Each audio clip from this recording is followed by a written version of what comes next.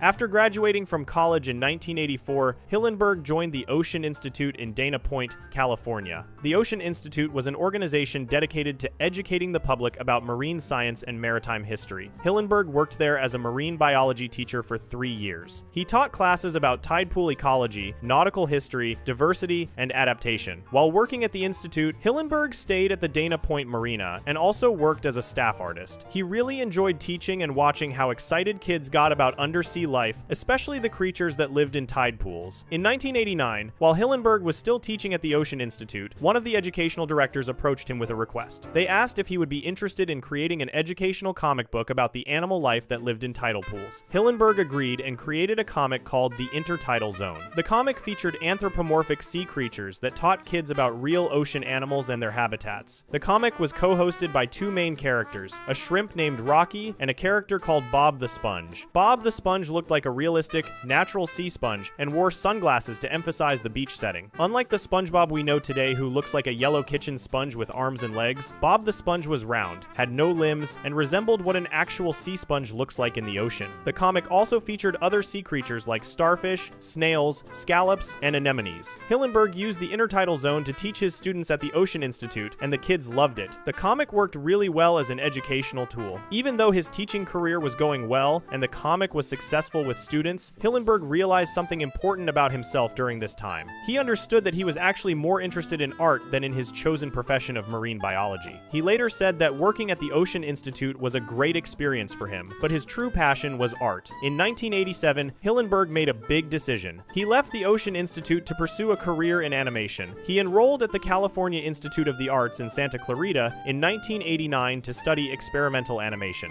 His teacher there was Jules Engel, the founding director of the program. Hillenburg considered Engel his art dad and mentor. Engel was impressed by the Intertidal Zone comic that Hillenburg had created, and that comic actually helped Hillenburg get accepted into the animation animation program. Hillenburg later said that Engels saw his paintings and could easily see that he would fit into the program, even though Hillenburg had no prior experience in animation. Hillenburg graduated in 1992 with a Master of Fine Arts degree in experimental animation. While at CalArts, Hillenburg created animated short films. One was called The Green Beret, which was a silly cartoon about a Girl Scout with huge fists trying to sell cookies. Another was called Wormholes, which had a more serious and philosophical tone and was based on Albert Einstein's theory of relativity. Wormholes won an award for Best Concept at the Ottawa International Animation Festival in 1992. At that same festival, Hillenburg met an animator named Joe Murray. This meeting would change the direction of his career. Joe Murray was the creator of an animated show called Rocko's Modern Life, which aired on Nickelodeon. After seeing Hillenburg's work, Murray offered him a job on the show. Hillenburg started working on Rocko's Modern Life as a scriptwriter, executive story editor, and animator. By the show's third season, he had been promoted to director and producer. He worked on Rocko's Modern Life from 1993 to 1996. When the show ended, while working on Rocko's Modern Life, Hillenburg kept thinking about his old Intertidal Zone comic and the characters he had created. He began to think that maybe those characters could become the basis for his own animated show. When Rocko's Modern Life came to an end in 1996, one of the writers on the show, Martin Olson, discovered some pages from the Intertidal Zone. Olson read the comic and really liked what he saw. He strongly encouraged Hillenburg to develop the Intertidal Zone characters into an animated television series. This encouragement was exactly what Hillenburg needed. In 1994, while still working on Rocko's Modern Life, Hillenburg had already begun developing some of the Intertidal Zone characters for what would eventually become his new show. He knew he wanted to make a show that was different from other popular cartoons at the time. Most animated shows in the 1990 seconds were buddy comedies, like the Ren and Stimpy show. Hillenburg said, "I can't do a buddy show," so he decided to focus on just one main character instead. He wanted to create a show about a character that was innocent, so he focused on a sea sponge because it was a funny animal and a strange one. He thought the sponge had great versatility as an animal for animation purposes. Hillenburg started transforming Bob the Sponge from the Intertidal Zone into a new character. At first, he kept Bob looking like a realistic sea sponge because that was the correct thing to do biologically as a marine science teacher.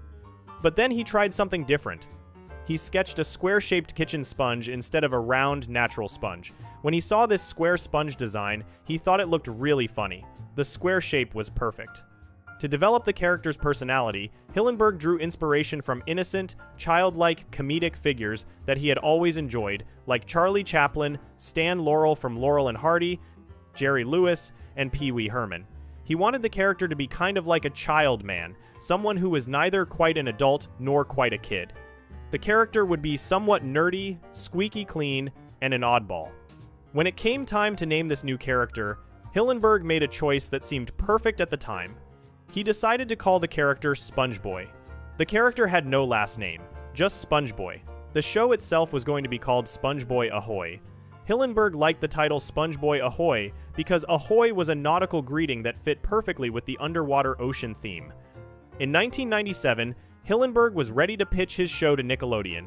He assembled a team of animators, mostly former colleagues from Rocko's Modern Life, and together they developed the pitch materials. For the voice of the main character, Hillenburg approached Tom Kenny, whose career in animation had started alongside Hillenburg's on Rocko's Modern Life.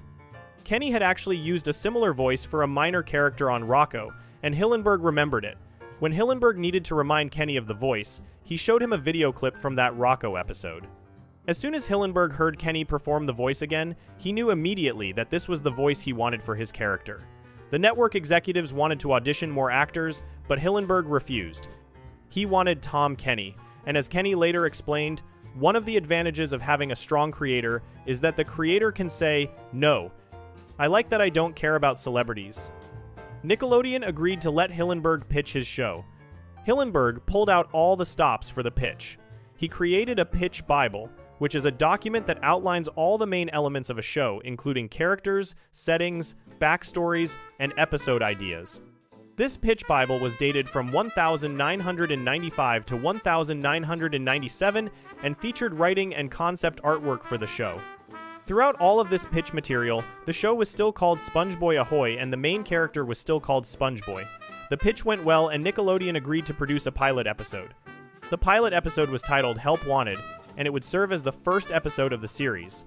Tom Kenny and the other voice actors came into the studio and recorded all of their dialogue for this 7-minute pilot episode. Everyone involved called the main character SpongeBoy throughout the entire recording session. The voice acting was completed and the animation process began. Everything was moving forward smoothly. The show was on track to premiere on Nickelodeon as SpongeBoy Ahoy. Then something unexpected happened that would change everything. After the voice acting had been completed for the original 7-minute pilot episode, the Nickelodeon legal department was doing their standard trademark searches and clearance checks. This is a normal part of the production process where lawyers make sure that the names and titles being used are legally available and don't infringe on anyone else's trademarks. During this search, the legal department made a shocking discovery. The name SpongeBoy was already in use. Someone else already had trademark rights to that name. This meant that Nickelodeon legally could not use the name SpongeBoy for the character or SpongeBoy Ahoy for the show title. The entire project was suddenly in jeopardy. For many years after this happened, people in the animation industry and fans of the show believed that the SpongeBoy name was already being used by a mop company. Tom Kenny himself, when asked about it years later, said he thought it was a mop or something. This story became the accepted explanation and was repeated in countless articles, interviews, and documentaries. However, in 2022, a YouTuber named Kid Leaves Stoop decided to investigate this claim more thoroughly. After extensive research into trademark databases and historical records, Kid Leaves Stoop discovered something surprising. There was no registered trademark for a SpongeBoy mop anywhere in the records. The mop story that everyone had believed for over 20 years appeared to be incorrect. So if it was not a mop, what was it? The most reliable current information suggests that the trademarked product was actually a line of pencils. A company called Pentec had released a line of cool art pencils in the 1,990 seconds. These pencils were wrapped with bright, colorful art that featured images from colorized newspaper comic strips. One of the comic strips featured on these pencils was created by an artist named Kevin Pope and was called SpongeBoy. In this comic strip, the character was shown humorously posed to dive into a swimming pool. Kevin Pope's comic strip character itself was not explicitly copyrighted, which is why researchers had trouble finding documentation of its existence. However, Pentec's cool art brand was definitely trademarked and legally protected. There was also another possible source for the trademark issue. Flaming Carrot Comics, created by Bob Burden, featured a character named SpongeBoy. This character appeared occasionally in the comics when the main hero faced dangerous situations. While this character was somewhat obscure and appeared infrequently, Bob Burden did hold trademark rights to the name. Regardless of whether the conflict came from the Pentec pencils or the Flaming Carrot Comics character, the result was the same. Hillenburg and his team had to find a new name for the main character immediately. The voice acting was already done. The animation was in progress. The premiere date was approaching. Hillenburg faced a difficult challenge. He needed to find a replacement name quickly, but he also had specific requirements for what that name should be. Hillenburg felt very strongly that the new name still had to include the word sponge in it. He explained that this was important because he wanted to make absolutely sure that viewers would not mistake the character for a cheese man. The square yellow shape of the character could potentially be confused with a block of cheese if the name did not clearly indicate that he was a sponge. So the first part of the name was decided. It would start with Sponge. But what would come after that? Hillenburg settled on Bob as a replacement for Boy. This choice made sense because the original character from the intertitle zone was already named Bob the Sponge. By using Bob, Hillenburg was actually returning to the character's roots. So now the character was named SpongeBob, but there was still something missing. Originally, SpongeBoy was going to have no last name at all. But now that the character was called SpongeBob, Hillenburg decided that maybe a last name would actually be a good addition. The inspiration for the last name came from an unexpected source. Tom Kenny, the voice actor, was looking at a picture of the character one day during the development process. As he looked at the drawing, Kenny made an offhand comment. He said something like, "Boy, look at this sponge in square pants," thinking he can get a job in a fast food place. When Hillenburg heard Kenny say the phrase square pants, something clicked. He absolutely loved how it sounded. The phrase square pants was perfect for multiple reasons. First, it literally described what the character was wearing in the drawings. The character wore rectangular brown pants that matched his square body shape. Second, the phrase square pants could also describe the character's personality. In slang, Calling someone a square means they are kind of nerdy, conventional, or not cool. This perfectly matched the personality that Hillenburg wanted for the character, someone who was innocent, well-meaning, and a little bit dorky. Hillenburg loved how the name SquarePants reinforced the character's nerdiness while also being descriptive and fun to say. He decided that SquarePants would be the character's family name, the surname that would complete his identity. And just like that, SpongeBob SquarePants was born. The character finally had his complete name, and it happened to be even better than the original. The show's title was changed from SpongeBoy Ahoy to SpongeBob SquarePants. All of the promotional materials had to be updated with the new name. The pilot episode Help Wanted premiered on the 1st of May 1999 as a sneak peek after that year's Kids' Choice Awards. The show officially premiered on the 17th of July 1999. From the very beginning, SpongeBob SquarePants was a massive success. Kids and adults both loved the character, the humor, and the underwater world of Bikini Bottom. The show became one of the most popular animated series of all time and turned into a billion-dollar franchise with movies, merchandise, video games, and more. Looking back, the forced name change from SpongeBoy to SpongeBob SquarePants might have been one of the best things that could have happened to the show. SpongeBob SquarePants is simply a better name. It is more memorable, more descriptive, and more fun to say than SpongeBoy Ahoy would have been. The full name SpongeBob SquarePants perfectly captures the character's personality and appearance in a way that the simpler name SpongeBoy never could have. The name has become so iconic that it is now recognized around the world. Even though SpongeBoy never made it onto television screens as the character's official name, Hillenburg and the show's creators never forgot about it. Over the years, the name SpongeBoy has appeared multiple times in SpongeBob SquarePants episodes as a fun reference to the character's original identity. In the episode One Trick Sponge, SpongeBob says a line about learning a trick, since I was a sponge boy, using the old name to refer to his childhood. In the episode It's a SpongeBob Christmas, the villain Plankton says, "Now I just need to figure out what to do about ol' Sponge Boy." These references show that the creators remembered where the character came from and wanted to honor that history.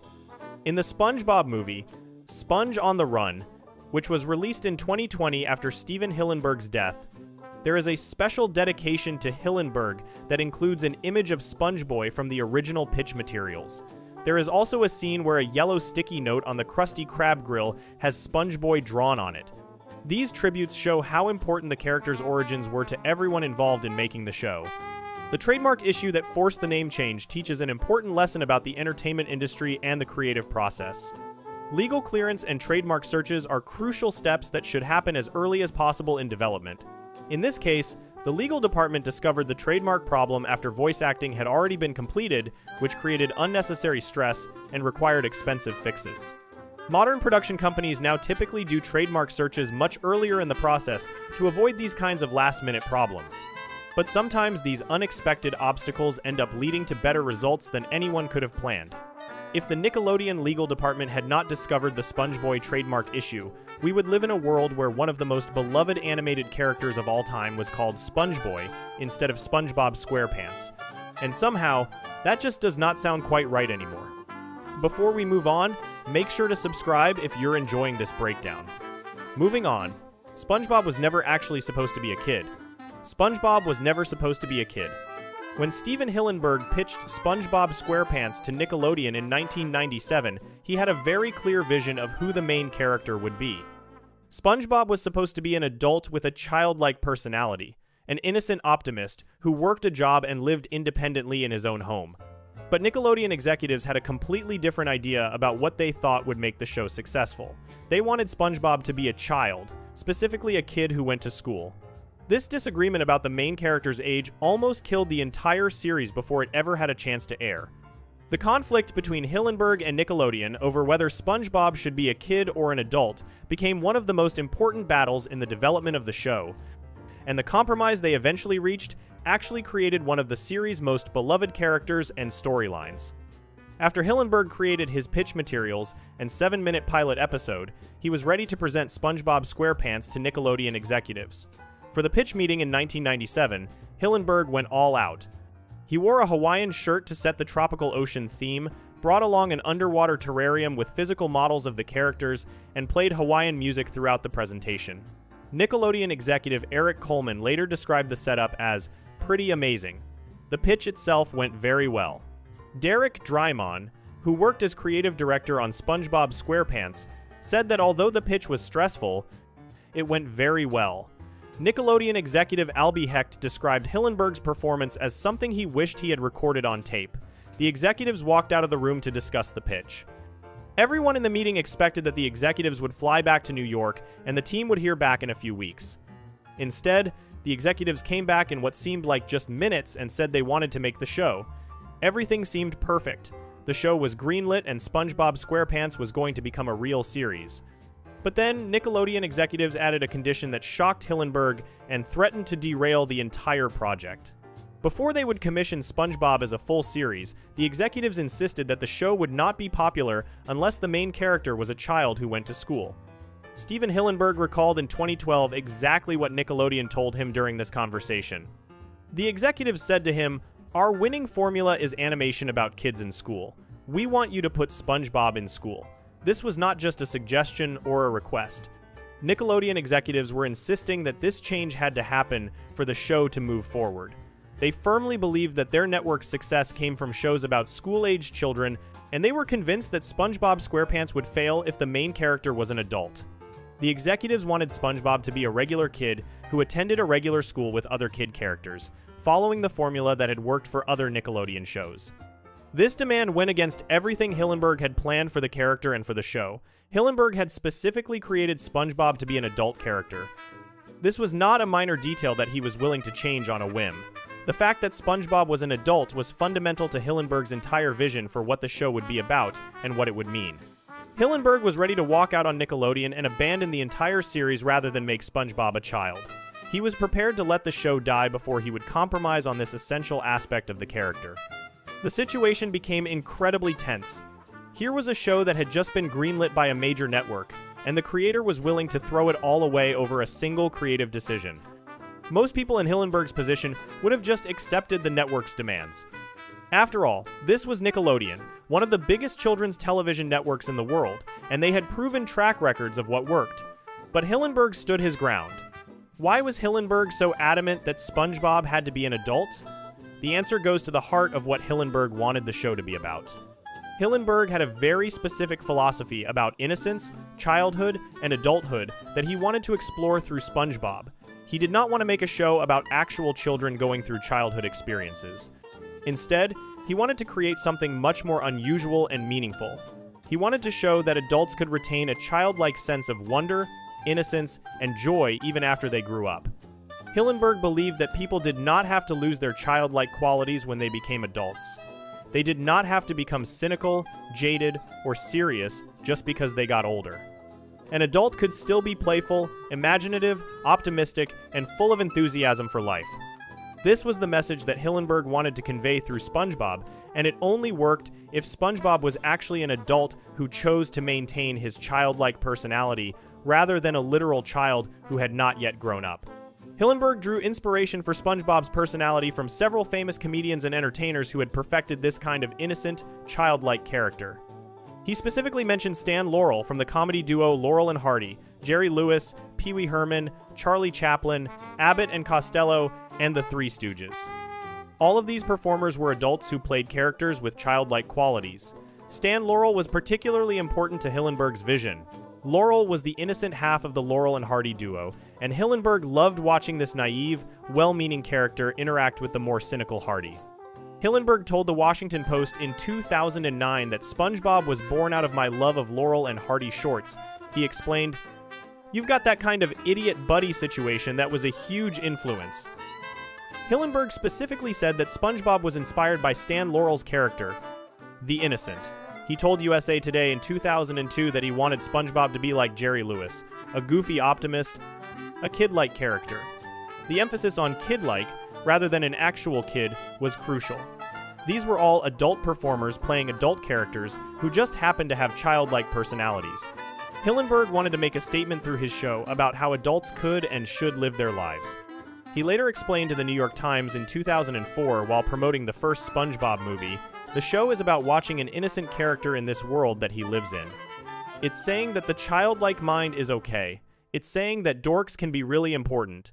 This philosophy meant everything to Hillenburg. He wanted to tell adults that they did not have to grow up in the negative sense of becoming boring, serious, and joyless. They could still have fun, be happy, and love what they did. This message only worked if SpongeBob was demonstrably an adult who had already made the choice to live this way, rather than a child who simply had not grown up yet. Tom Kenny, the voice actor for SpongeBob, perfectly understood what Hillenburg was going for with the character. Kenny explained that Hillenburg described SpongeBob to him as childlike and naive. He's not quite an adult, he's not quite a kid. Think a Stan Laurel, Jerry Lewis kind of child man. Kind of like a Munchkin, but not quite. Kind of like a kid, but not in a Charlie Brown child's voice on the TV shows. This description perfectly captures what Hillenburg wanted. An adult character who retained childlike qualities. Hillenburg also emphasized that SpongeBob was a complete innocent, not an idiot. This distinction was important to him. SpongeBob was not stupid or mentally deficient. He was innocent and optimistic by choice, maintaining a positive outlook on life despite being old enough to know better. The premise that innocence prevails was central to the entire show. Hillenburg noted that the show's basic idea is that innocence prevails, which I don't think it always does in real life.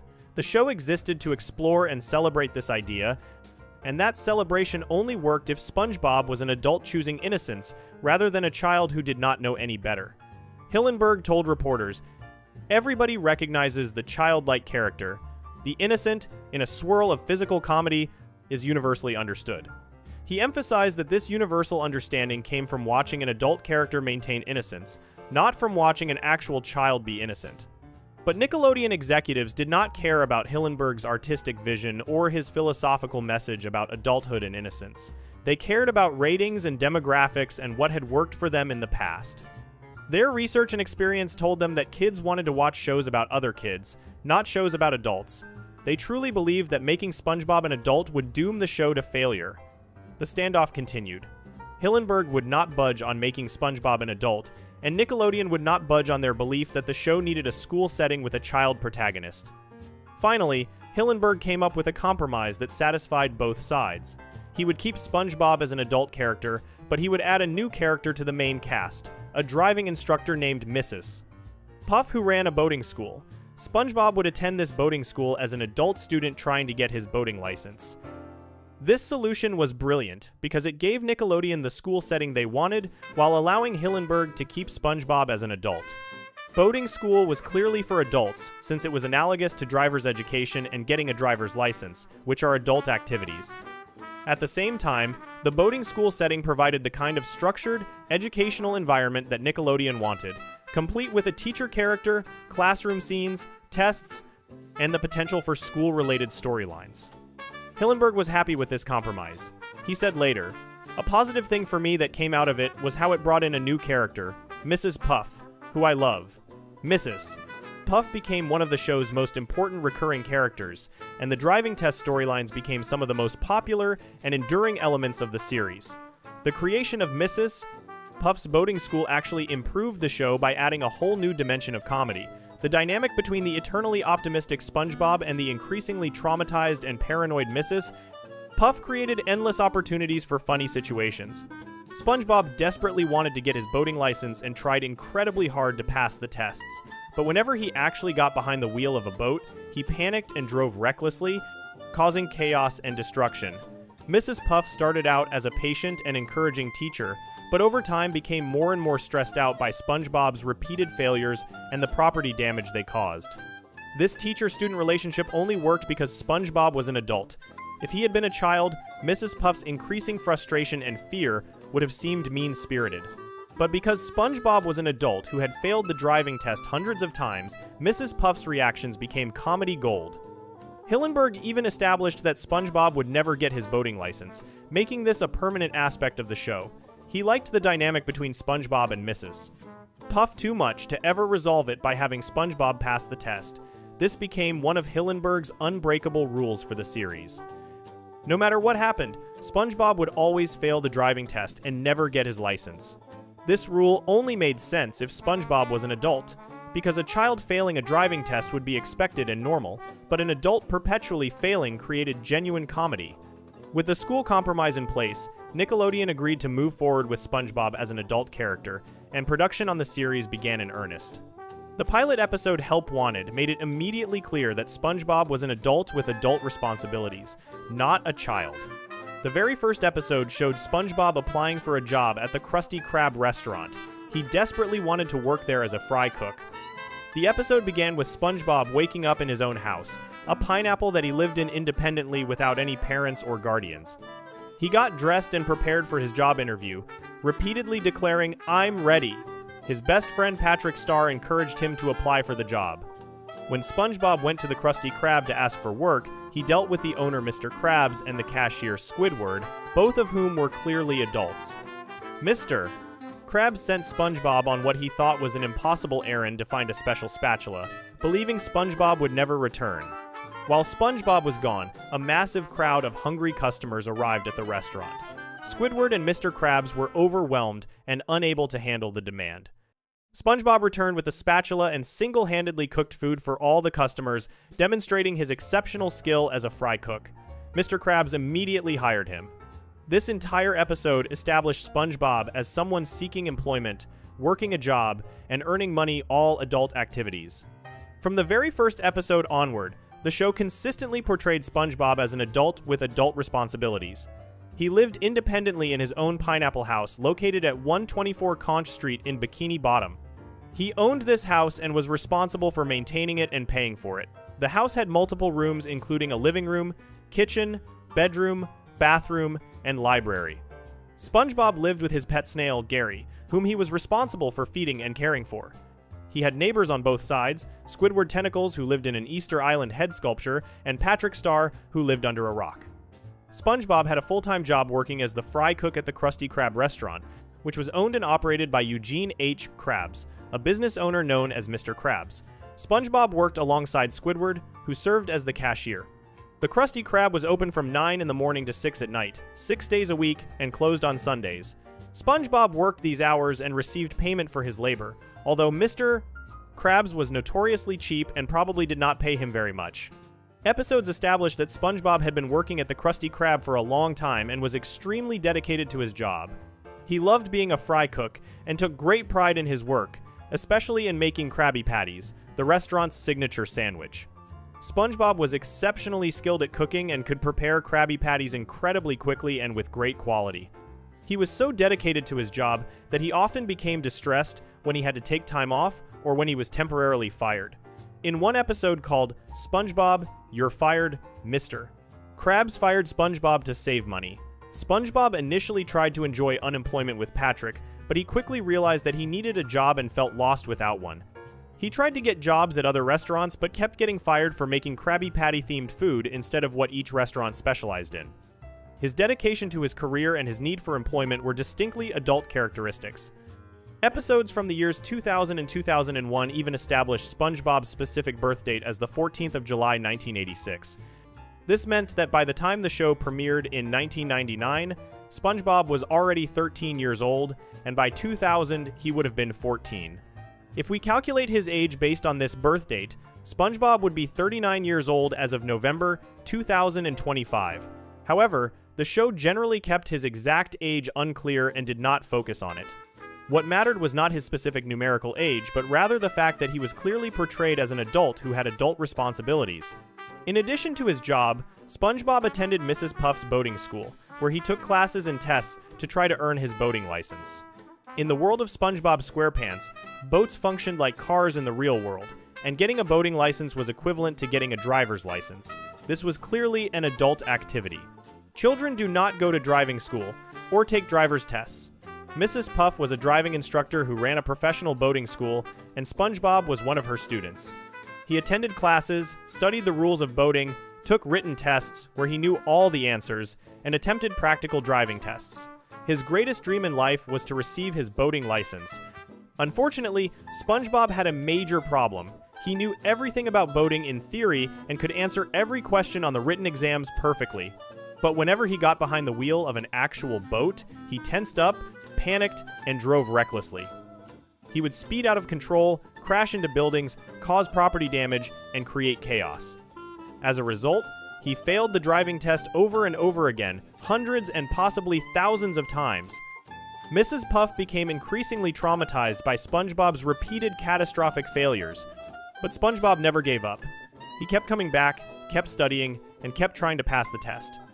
This storyline perfectly illustrated Hillenburg's vision of an adult character maintaining childlike optimism and enthusiasm even in the face of repeated failure.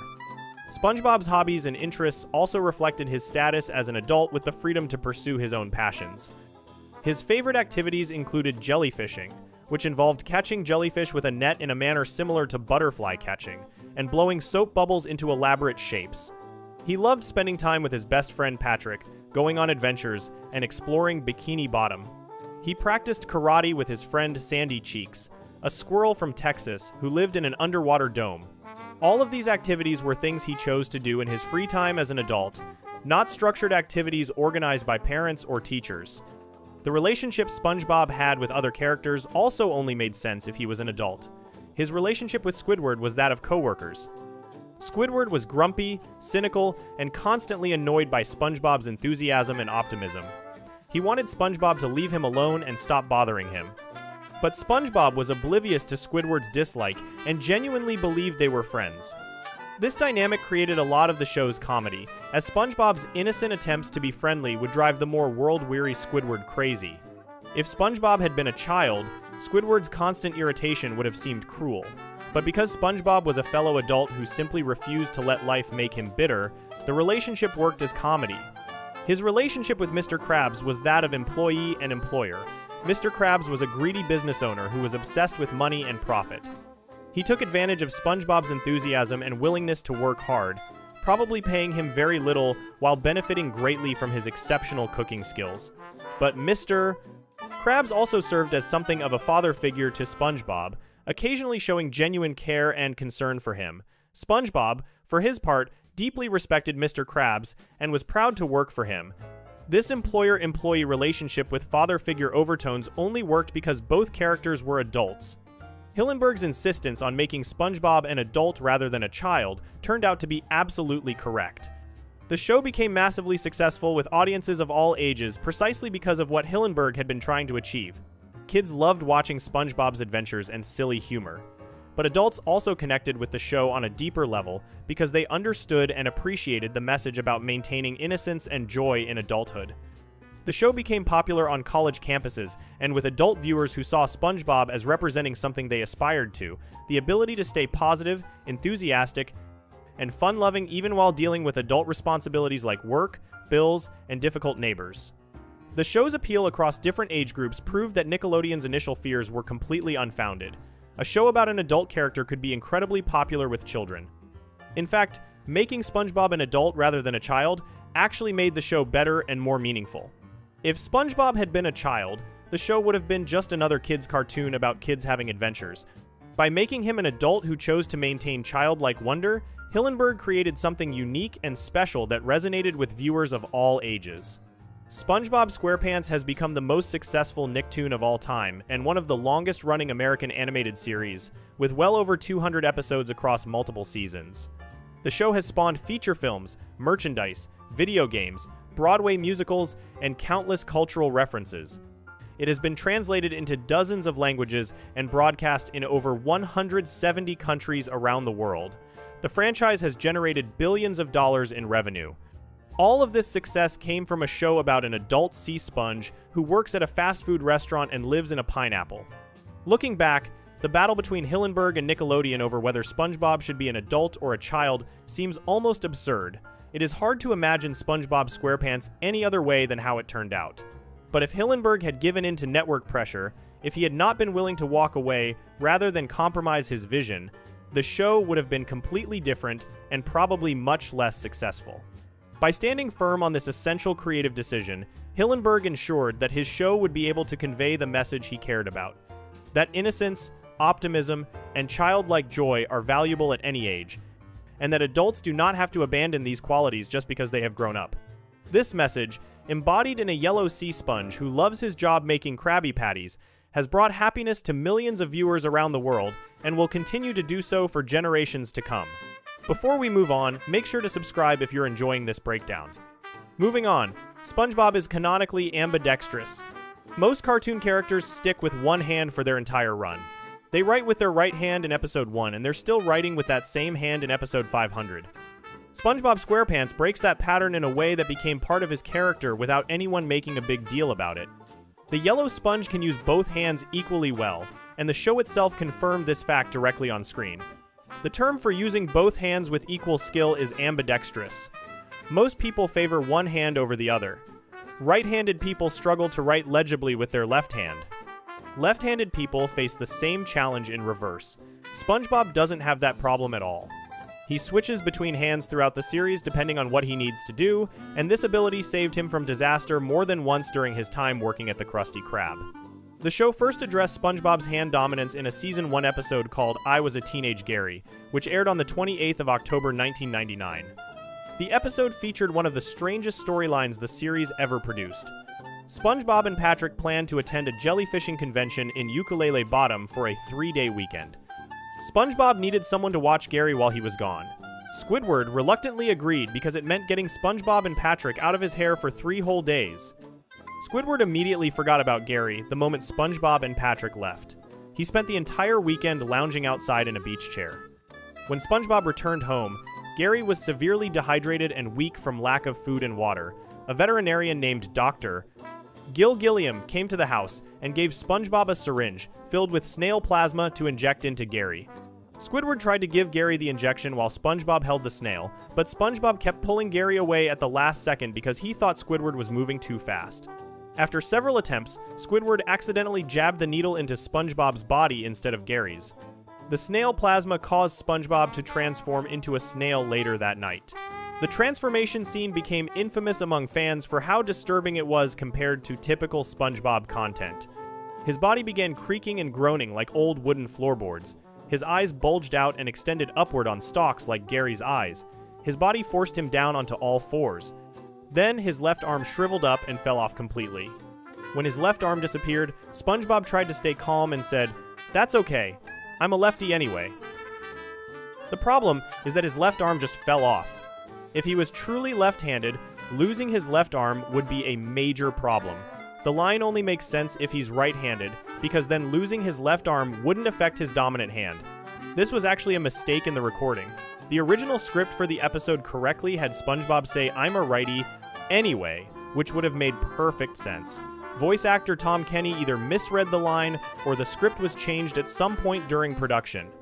The error made it into the final broadcast and stayed in all future airings of the episode. This created an interesting situation. The show's very first statement about SpongeBob's hand dominance was technically wrong due to a production error. For years afterward, the series showed SpongeBob using different hands for different tasks without any explanation. Viewers who paid close attention noticed him writing with his left hand in some episodes and his right hand in others. He flipped Krabby Patties with different hands. He held his jellyfishing net with whichever hand was convenient for the scene. The animation was consistent within individual episodes, but comparing episodes from different seasons revealed the switching pattern. The show directly addressed this inconsistency in a Season 6 episode called The Splinter, which aired on the 2nd of June 2008. The episode opened with SpongeBob in an extremely good mood at the start of a workday at the Krusty Krab. He was so excited that he accidentally threw his spatula into the ceiling. When he tried to retrieve it, he fell and nearly landed on a pile of scissors and swords that were somehow lying around the kitchen. His spatula saved him by catching on one of the swords and breaking his fall. After landing safely, SpongeBob slipped on a puddle of tartar sauce. His right thumb dragged across the wooden floor and slammed into a small piece of wood, which broke in half and left a splinter embedded in his thumb. The splinter immediately made his thumb turn red and swell up. He tried to pull it out with his other hand, but his arms were too weak. He even tried biting it out, but that didn't work either. A customer had already ordered 2 Krabby Patties and was getting impatient. SpongeBob needed to cook the order, but the splinter in his right thumb prevented him from holding his spatula properly. Every time he tried to grip it, the pain was too intense. He attempted to pick up the spatula with his injured hand several times, saying, "Ow, ow, ow. You're making this a little bit difficult." Then SpongeBob said the line that confirmed his ambidexterity for the entire series. He looked at his swollen right thumb and declared, "Luckily, I am ambidextrous." He pressed a button on his spatula that released a string, then tied the spatula to his nose using his uninjured left hand. He proceeded to cook the Krabby Patties by moving his head around and using the spatula attached to his nose. He even managed to assemble the burgers by throwing ingredients in the air and catching them on buns with perfect precision. Squidward walked into the kitchen and noticed the spatula tied to SpongeBob's nose. After some back and forth where SpongeBob explained the whole situation, Squidward saw an opportunity to torment him. Squidward convinced SpongeBob that Mr. Krabs would send him home permanently if he discovered the workplace injury. He flushed SpongeBob's hat and spatula down the toilet and strongly hinted that he planned to tell Mr. Krabs about the splinter. SpongeBob panicked and called Patrick for help. Patrick arrived dressed as a doctor and claimed he could fix the splinter. His treatment made everything worse. He hammered the splinter deeper into SpongeBob's thumb with a mallet, causing even more swelling. Then he put garbage on the wound as a compress, which caused a serious infection. SpongeBob's thumb turned purple and started leaking green pus. Patrick announced that his shift was over and left. When SpongeBob encountered Mr. Krabs in the kitchen, he tried to hide his infected thumb by disguising it as a third leg. Mr. Krabs found this odd but didn't question it immediately. Squidward had already told Mr. Krabs about the splinter, so Mr. Krabs demanded to see it. SpongeBob reluctantly revealed his thumb, which had swollen to several times its normal size and was oozing green pus. The sight was so horrifying that Squidward fainted. Mr. Krabs used his claw to yank the splinter out in one quick motion. Confetti shot out first, followed by a massive spray of pus that covered Mr. Krabs completely. SpongeBob's thumb immediately returned to normal. The ambidexterity statement in The Splinter served an important purpose in the episode's plot. SpongeBob needed a way to keep working despite his injury, and being ambidextrous gave him that option. The line also functioned as a retcon that explained all the hand-switching viewers had noticed over the years. The show was essentially saying that SpongeBob had always been ambidextrous, even though earlier episodes suggested he was left-handed. A Season 7 episode called You Don't Know Sponge referenced his ambidexterity again. The episode aired on the 6th of August 2010. In this episode, SpongeBob and Patrick took a quiz from a magazine called Simpleton to test how well they knew each other. SpongeBob answered every question about Patrick correctly. Patrick failed to answer even basic questions about SpongeBob, including questions about his dominant hand. When the quiz asked whether SpongeBob was right-handed or left-handed, the correct answer was ambidextrous, which wasn't even one of the options Patrick was choosing from. Throughout the series, SpongeBob demonstrates his ambidexterity in practical ways. He writes with his left hand in Procrastination, an episode where he desperately tries to avoid writing an essay for boating school. He uses different hands to flip Krabby Patties depending on the episode and the specific shot. He holds his jellyfishing net with either hand when he's out catching jellyfish with Patrick. The animators and storyboard artists never treated his hand usage as something that needed to remain consistent from scene to scene. The show also played with SpongeBob's body parts in other ways that relate to his ambidexterity. In an episode called Neptune's Spatula, SpongeBob briefly appears with two left hands instead of a left and a right. This was clearly an animation error rather than an intentional character trait, but it added to the general confusion about which hand he actually favored. The fact that he can regrow his limbs like a real sea sponge means he could theoretically lose an arm and grow it back, which might explain some of the inconsistencies across episodes.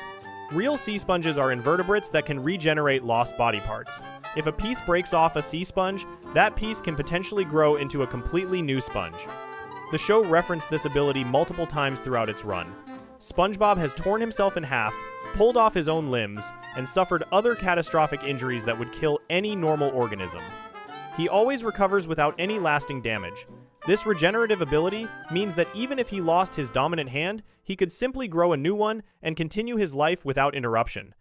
The ambidexterity detail represents something larger about how SpongeBob SquarePants approached character consistency. The show never worried too much about maintaining perfect continuity across episodes. Different writers and storyboard artists brought their own interpretations to the characters.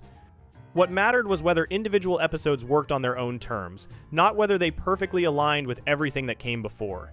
SpongeBob being ambidextrous gave the show flexibility.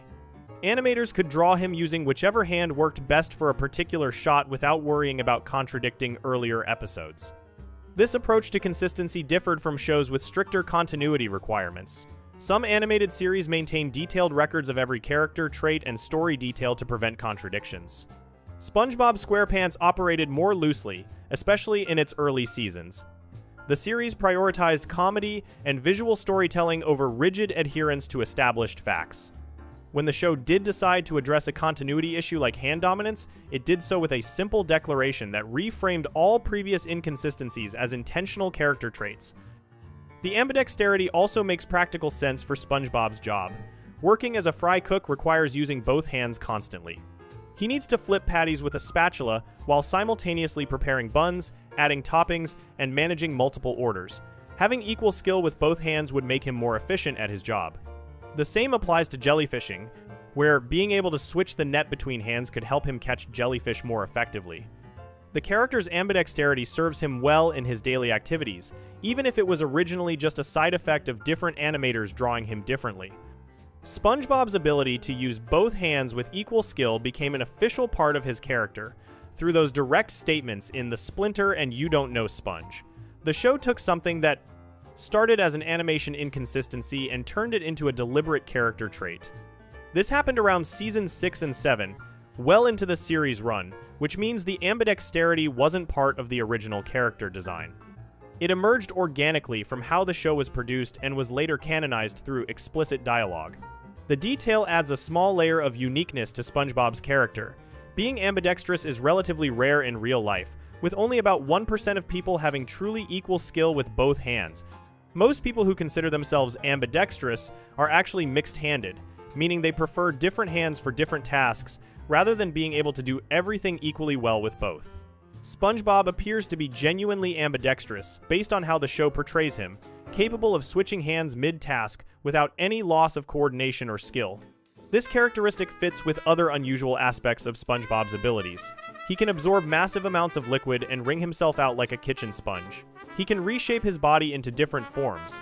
He can survive in conditions that would be impossible for most organisms.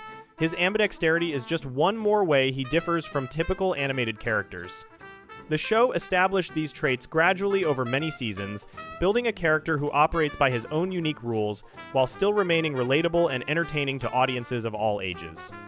The confirmation of SpongeBob's ambidexterity in Season 6 came years after the show's debut in 1999.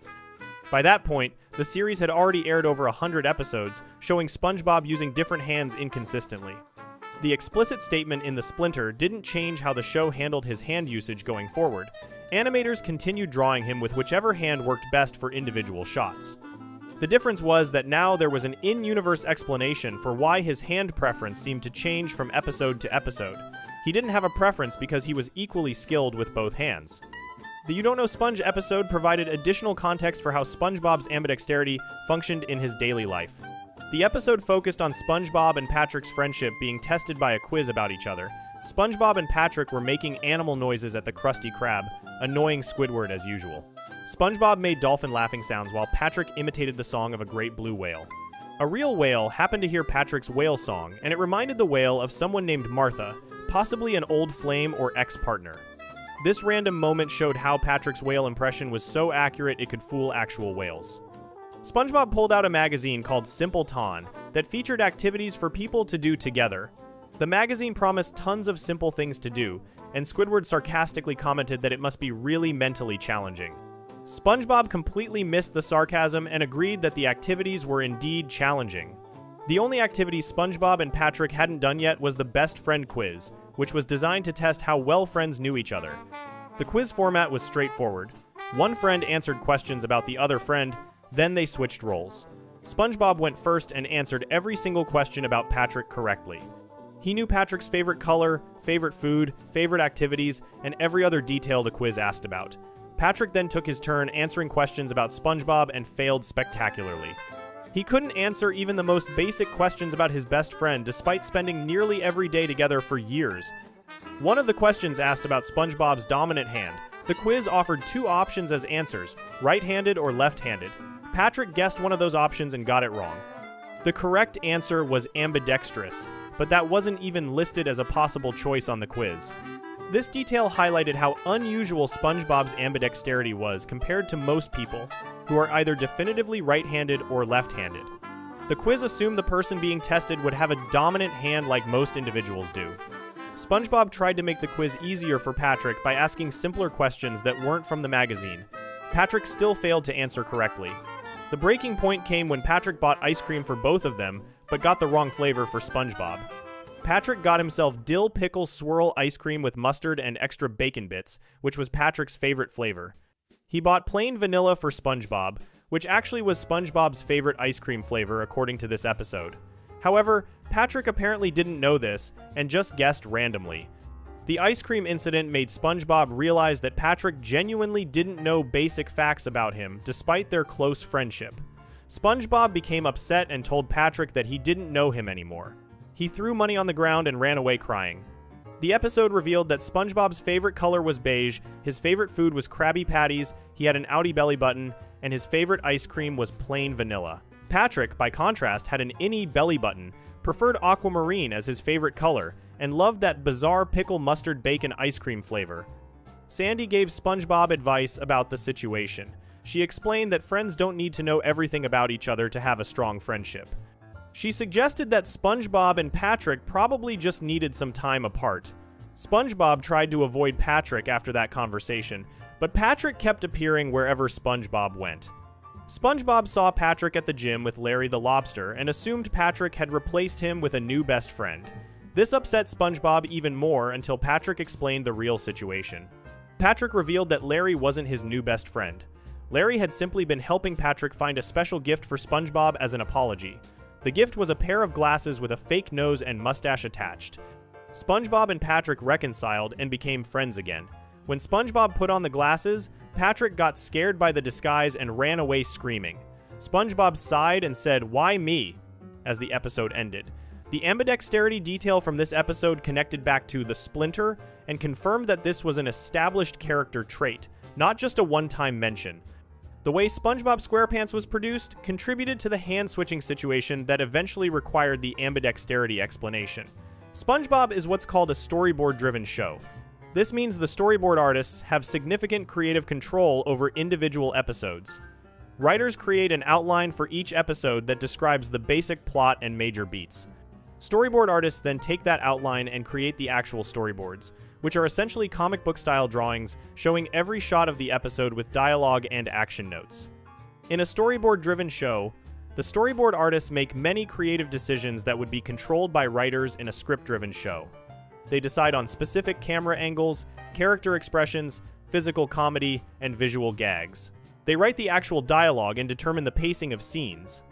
Multiple storyboard artists work on different episodes simultaneously, and each brings their own style and preferences to their work. This production method gives the show variety and allows different episodes to have distinct visual personalities. The storyboard-driven approach meant that different artists drew SpongeBob using different hands across episodes. One artist might naturally draw characters using their right hand for activities. Another artist might be left-handed themselves and unconsciously draw characters favoring their left hand. Since the storyboard artists were working independently on separate episodes, they weren't necessarily checking every previous episode to see which hand SpongeBob used for writing or spatula flipping. They just drew what felt natural for the scene they were creating. Steven Hillenburg, the creator of SpongeBob SquarePants, established the show's overall tone and characters, but didn't personally storyboard every episode. He relied on talented storyboard artists and directors to bring his creation to life. This collaborative approach produced creative and varied episodes, but also resulted in minor inconsistencies like the hand dominance issue.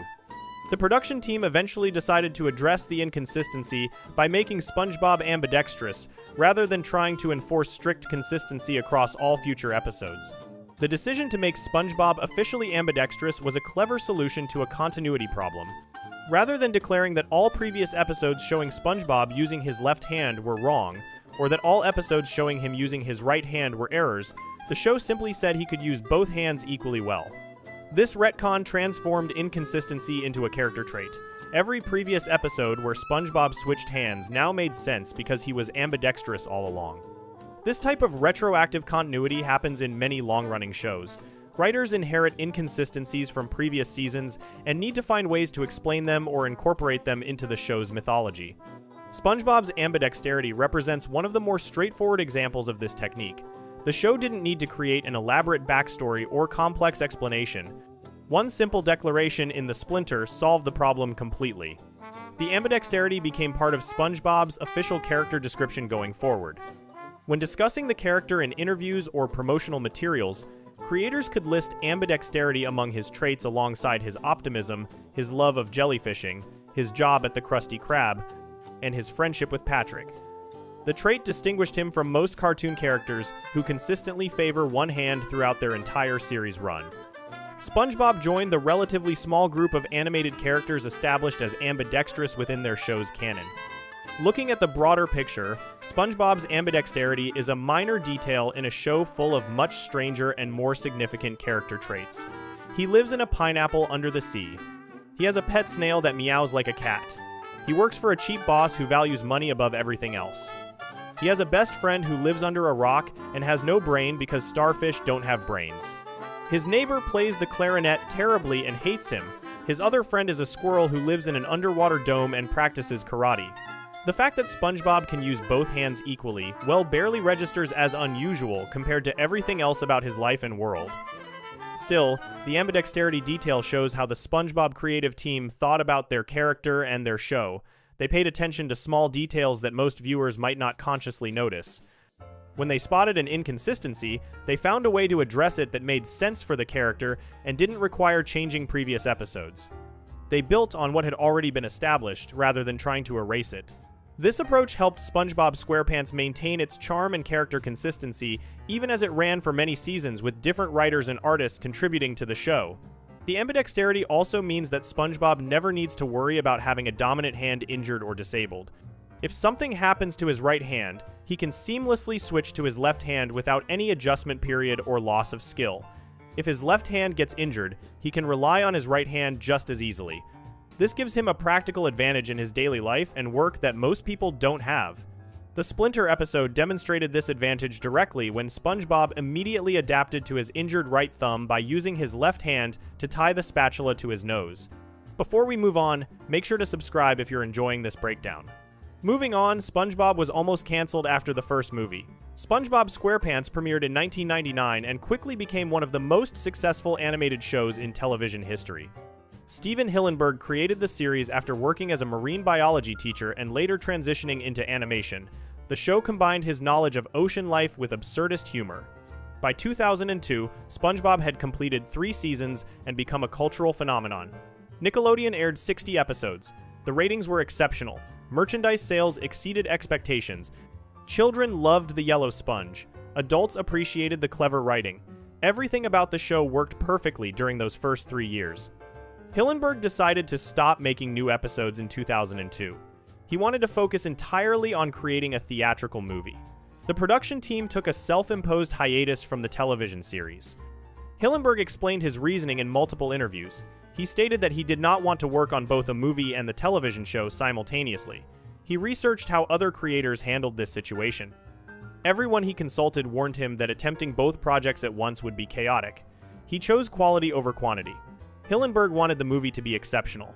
He gathered 5 of his most trusted writer-animators to help develop the story: Paul Tibbitt, Derek Dryman, Aaron Springer, Kent Osborne, and Tim Hill joined him in a room at a former bank building in Glendale, California. They spent 3 months crafting the script together. The SpongeBob SquarePants movie followed a classic hero's journey structure. Plankton steals King Neptune's crown and frames Mr. Krabs for the crime. SpongeBob and Patrick must travel to Shell City to retrieve the crown and save their boss from execution. The journey takes them out of the ocean and onto land. They encounter numerous obstacles. The movie climaxes with SpongeBob accepting his childlike nature as a strength rather than a weakness. He saves Bikini Bottom by using the power of rock music and friendship. Mr. Krabs promotes SpongeBob to manager of the Krusty Krab 2 at the end of the film. This ending provided perfect closure for SpongeBob's character arc. He finally achieved his dream of becoming a manager. The story felt complete. Hillenburg intended the SpongeBob SquarePants movie to serve as the series finale. He wanted the show to end on a high note. He specifically stated that he wanted to conclude the series before it could jump the shark. This phrase refers to the moment when a television show declines in quality and begins relying on desperate gimmicks to maintain viewer interest. The term originated from an episode of Happy Days where Fonzie literally jumped over a shark while water skiing.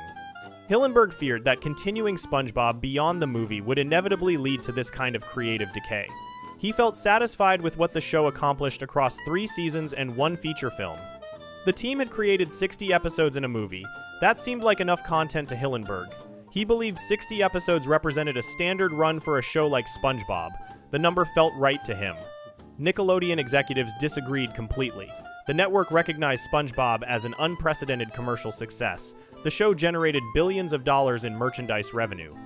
Toy sales, clothing lines, video games, and countless other products featuring SpongeBob characters flooded stores worldwide. The television ratings remained consistently high. Children watched episodes repeatedly. Parents bought SpongeBob merchandise for birthdays, holidays, and random occasions. Nickelodeon could not ignore these financial realities. Storyboard director Sam Henderson observed that the show functioned as a cash cow for the network. Nickelodeon simply could not afford to cancel such a profitable property. The executives approached Hillenburg about continuing the series beyond the movie. Hillenburg initially doubted that Nickelodeon would proceed without his direct involvement. He believed the network executives respected his creative contributions enough to honor his wishes. He assumed they would want to maintain the original concept and quality that made SpongeBob successful. He stated publicly that he thought network leadership valued what he brought to the show. Hillenburg told interviewers that he expected Nickelodeon to recognize the importance of his vision. He was wrong. The network insisted on producing more episodes regardless of Hillenburg's participation. They ordered additional seasons. Hillenburg faced a difficult decision. He could either continue running the show despite his creative exhaustion, or he could step away and trust someone else to maintain his creation.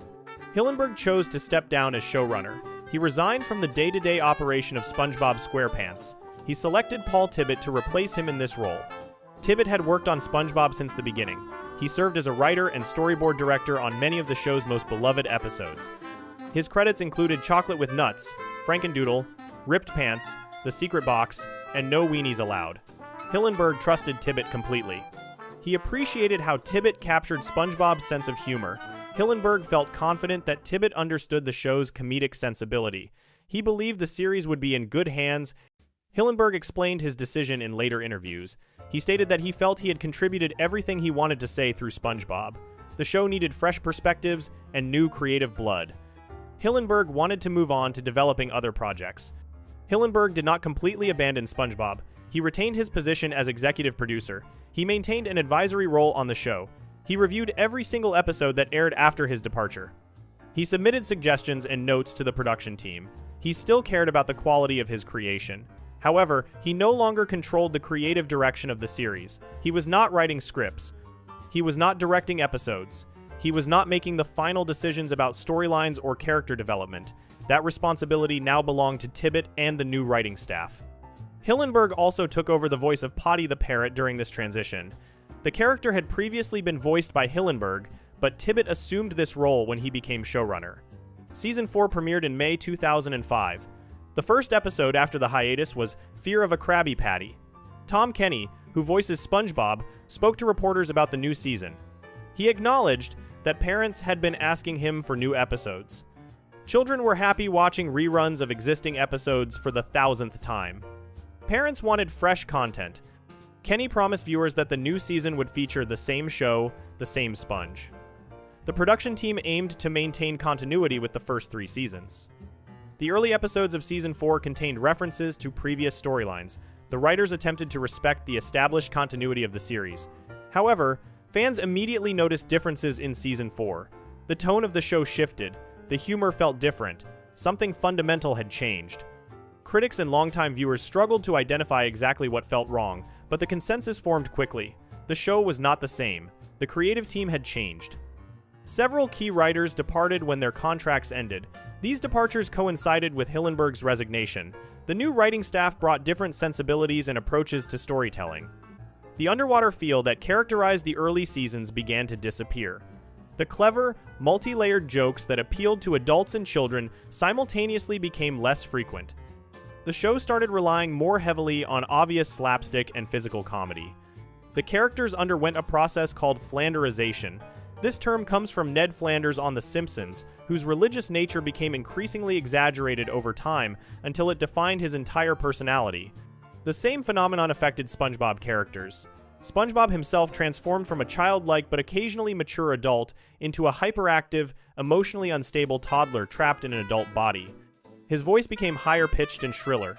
He cried more frequently and for longer durations. He displayed less emotional intelligence. His enthusiasm crossed the line from endearing to manic. The character lost the subtle balance that made him charming in the first 3 seasons. Patrick suffered even worse flanderization. Originally, Patrick was stupid but kind-hearted.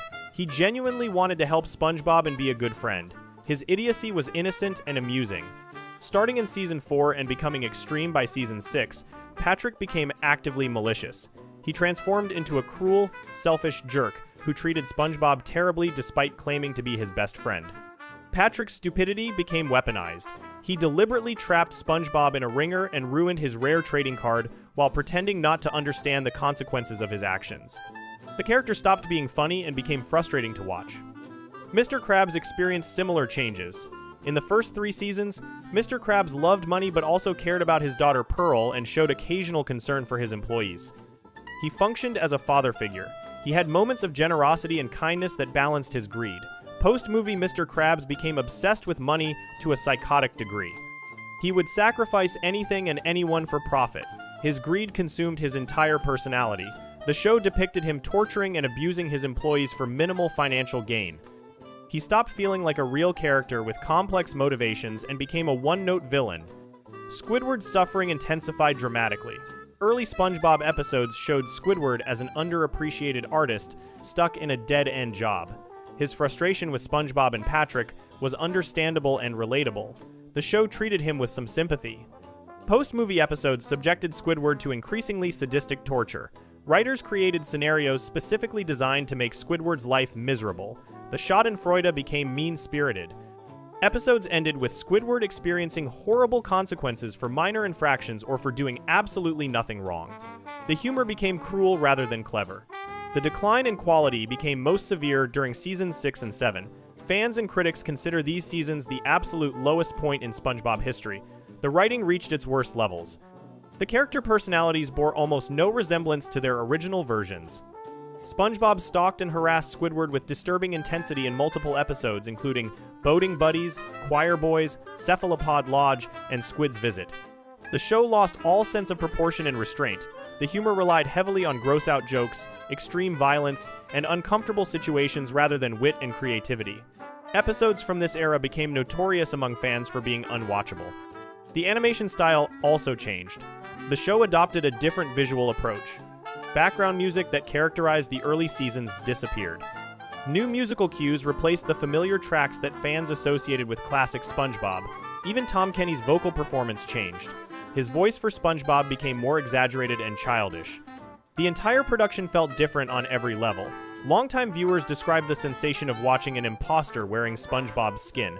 The show looked superficially similar but lacked the soul of the original. Multiple critics and media outlets documented the decline. MSN, The A, V, Club, and Vulture all published articles analyzing what went wrong with SpongeBob. DVD Talk and DVD Verdict reviewed post-movie episodes using words like tedious, boring, dreck, and depressing plateau of mediocrity. A 2012 MSN article cited fan discussions on Encyclopedia SpongeBobia, a fan-maintained wiki. Many fans believed the show jumped the shark after the movie. Online fan communities that once thrived became deserted. Interest in the show plummeted among the original fanbase. A 2018 Vulture analysis noted that the most popular SpongeBob memes consistently originated from episodes in the first 3 seasons. Modern episodes simply did not resonate with audiences the same way. Hillenburg himself justified the quality difference in an interesting way. He claimed that all episodes produced after the SpongeBob SquarePants movie should be considered prequels to the film. This explanation attempted to address continuity issues and character inconsistencies.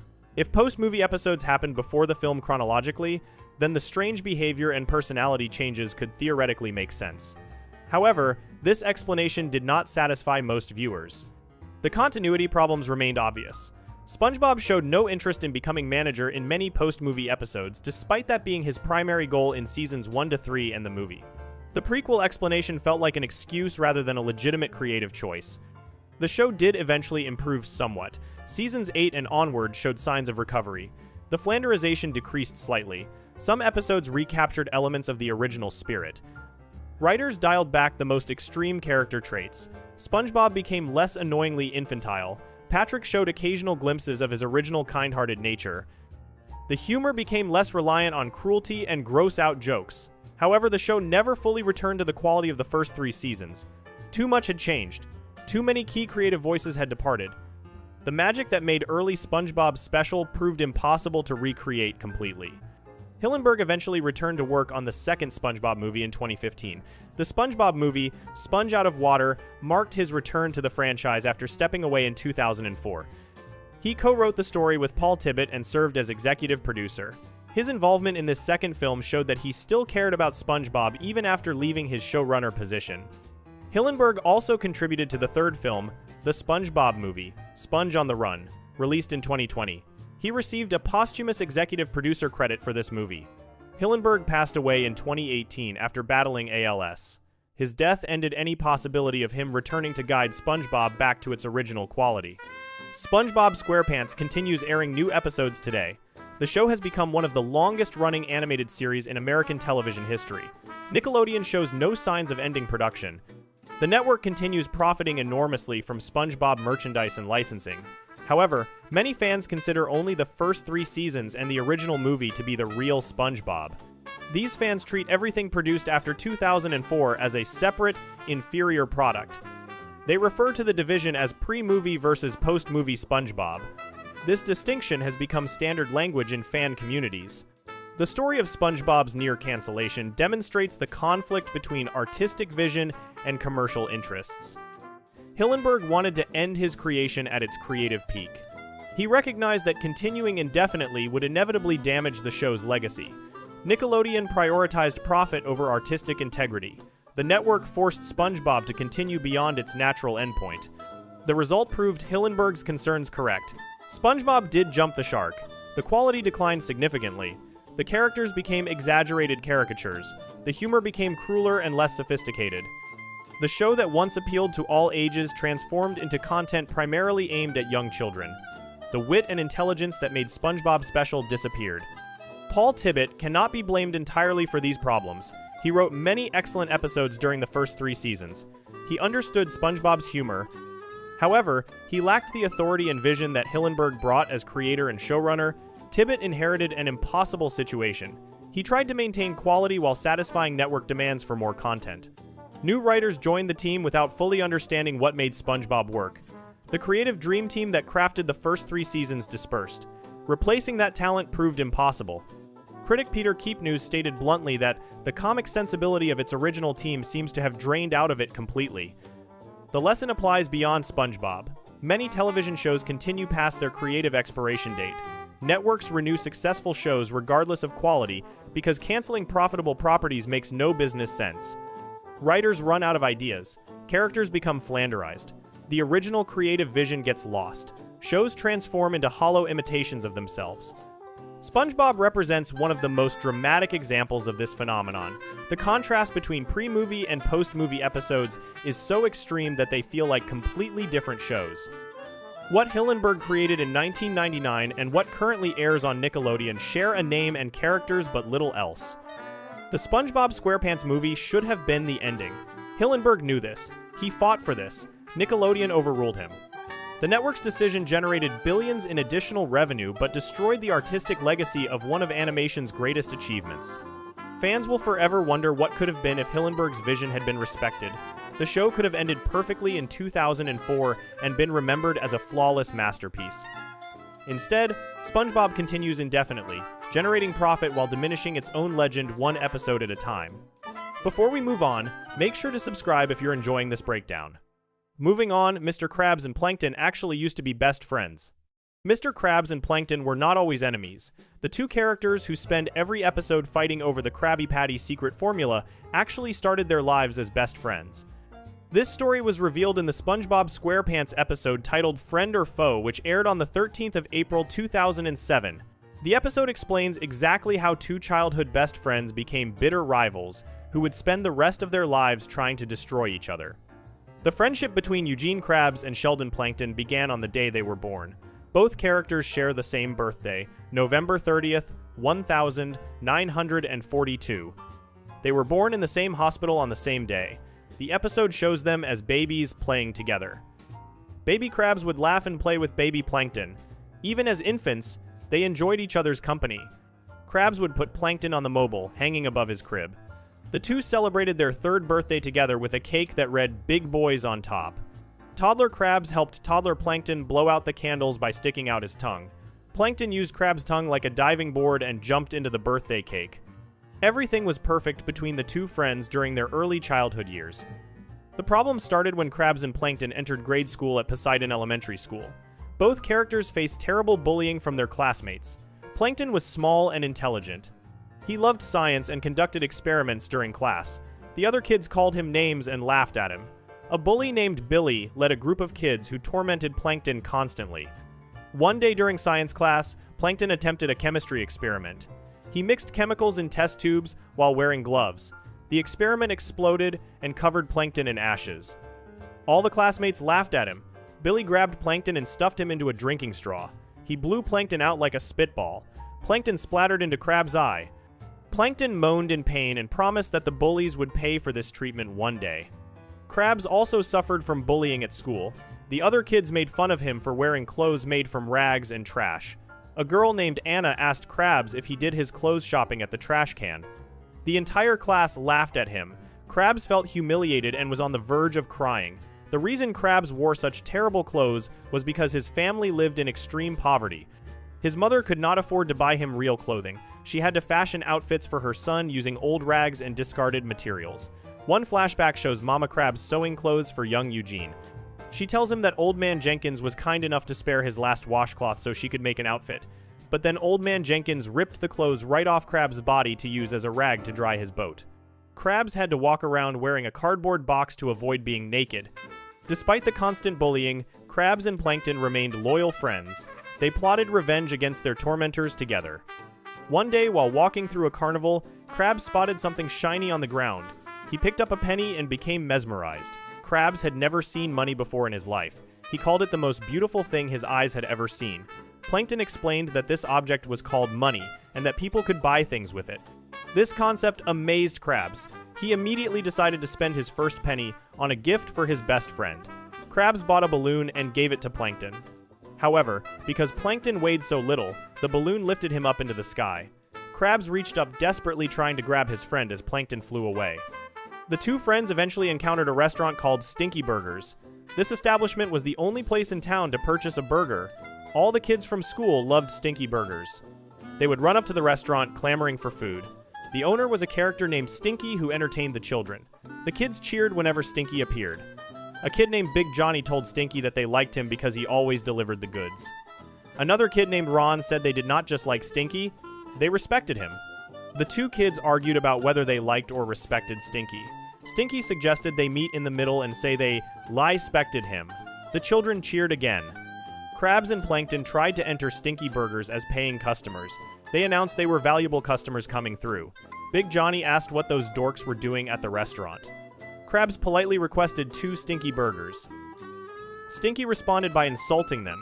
He asked if their brains had dribbled out all over the sidewalk they slept on last night. Stinky told them if they wanted burgers, they needed to go around to the back entrance. All the other kids thanked Stinky for keeping the nerds out. They told him he was the best. Stinky then gathered the children and told them something important. He wanted them to remember one thing for the rest of their lives. He said that without their kind patronage, he would be a penniless loser like Ragboy. Crabs knocked on the back door of the restaurant. When Stinky opened the door, he insulted them again. He asked if they had kelp for brains. He told them they would drive away all the normal customers if they kept coming around. Stinky explained that he worked too long and too hard to make this a respectable business. He claimed he could barely afford the essential things in life. Then his watch beeped to signal quitting time. Stinky ripped off his work clothes to reveal expensive clothing underneath. He announced he was off to enjoy some of life's essentials. Stinky got into a limousine and moved a huge stack of cash over on the seat. As the limo drove away, $1 bill flew out and landed in Krabs' hand. Plankton noticed that by cooking burgers for those cruel kids, Stinky had gained their respect. Krabs noticed the enormous stack of money Stinky possessed. He realized that if someone made a better burger, they could have an even fatter stack of money. Cash register sounds played in Krabs' head, and his eyes turned into dollar signs. Krabs wondered who had the ability to make such a burger. Plankton dismissed the need for skill. He said science was on their side. Plankton declared they would make a superior burger together. When they succeeded, they would rule the school. Both friends laughed evilly at this plan. Krabs and Plankton went back to their secret hideaway at the town dump. They wanted to prove to everyone that a burger could be edible and easy to swallow. The two friends worked together carefully to create the perfect burger. They made sure to keep detailed records of their progress. Plankton held ingredients gently while Krabs assembled the components. They finally created what they believed was the best-looking burger under the sea. The friends went back to Stinky Burgers to show off their creation to the kids. However, when they arrived, they discovered that Stinky's restaurant had been shut down by the health department. The building was closed permanently. Krabs and Plankton saw this as a perfect opportunity. They converted their hideout at the dump into a restaurant. Krabs cut the grand opening ribbon while Plankton pushed a button to signal for customers. A long line of kids immediately formed in front of their new restaurant. Their adventure into capitalism had begun. Krabs charged $1 for each burger. A kid gave him $1 and received a burger in exchange. This was the first dollar Krabs ever earned through his own work. He described it as the beginning of a beautiful romantic relationship with money. However, the customers were not impressed with the food quality. A kid named Ronnie complained that their burgers were even worse than Stinky's burgers. The kids could barely keep the food down. Ronnie stated that the only reason anyone ate there was because Stinky's had shut down. Despite the complaints, kids kept buying burgers because no other restaurant existed. Plankton looked at the crowd and felt satisfied. The very people who ridiculed him were now eating his recipe. Plankton declared he was ruling their stomachs. He announced that soon he would rule their minds as well. He laughed evilly as thunder struck in the background. This was when the conflict between the two friends began. Krabs asked Plankton about satisfying the customers. Plankton responded by saying barnacles to the customer and declaring he was talking about ruling the world. He laughed evilly again as more thunder struck. Plankton stated that with the secret recipe, nothing would stop him. Krabs became alarmed and told Plankton to give him the recipe. Plankton refused and told Krabs to stop because he would break it. During their struggle, the recipe tore in half. Krabs yelled that burgers were not for ruling worlds. Plankton apologized sarcastically and asked Krabs to come closer and stand on a specific tile. Krabs asked which tile, the one labeled eject or the one labeled trapdoor. Plankton said either one would work. Before Krabs could finish his sentence, Plankton pulled a string that activated the eject tile.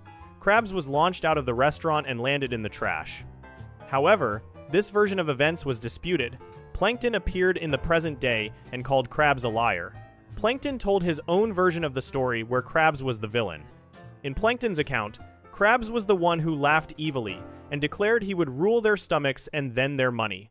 According to Plankton, Krabs said barnacles to the customers and talked about coins, cash, wallets, and bank accounts.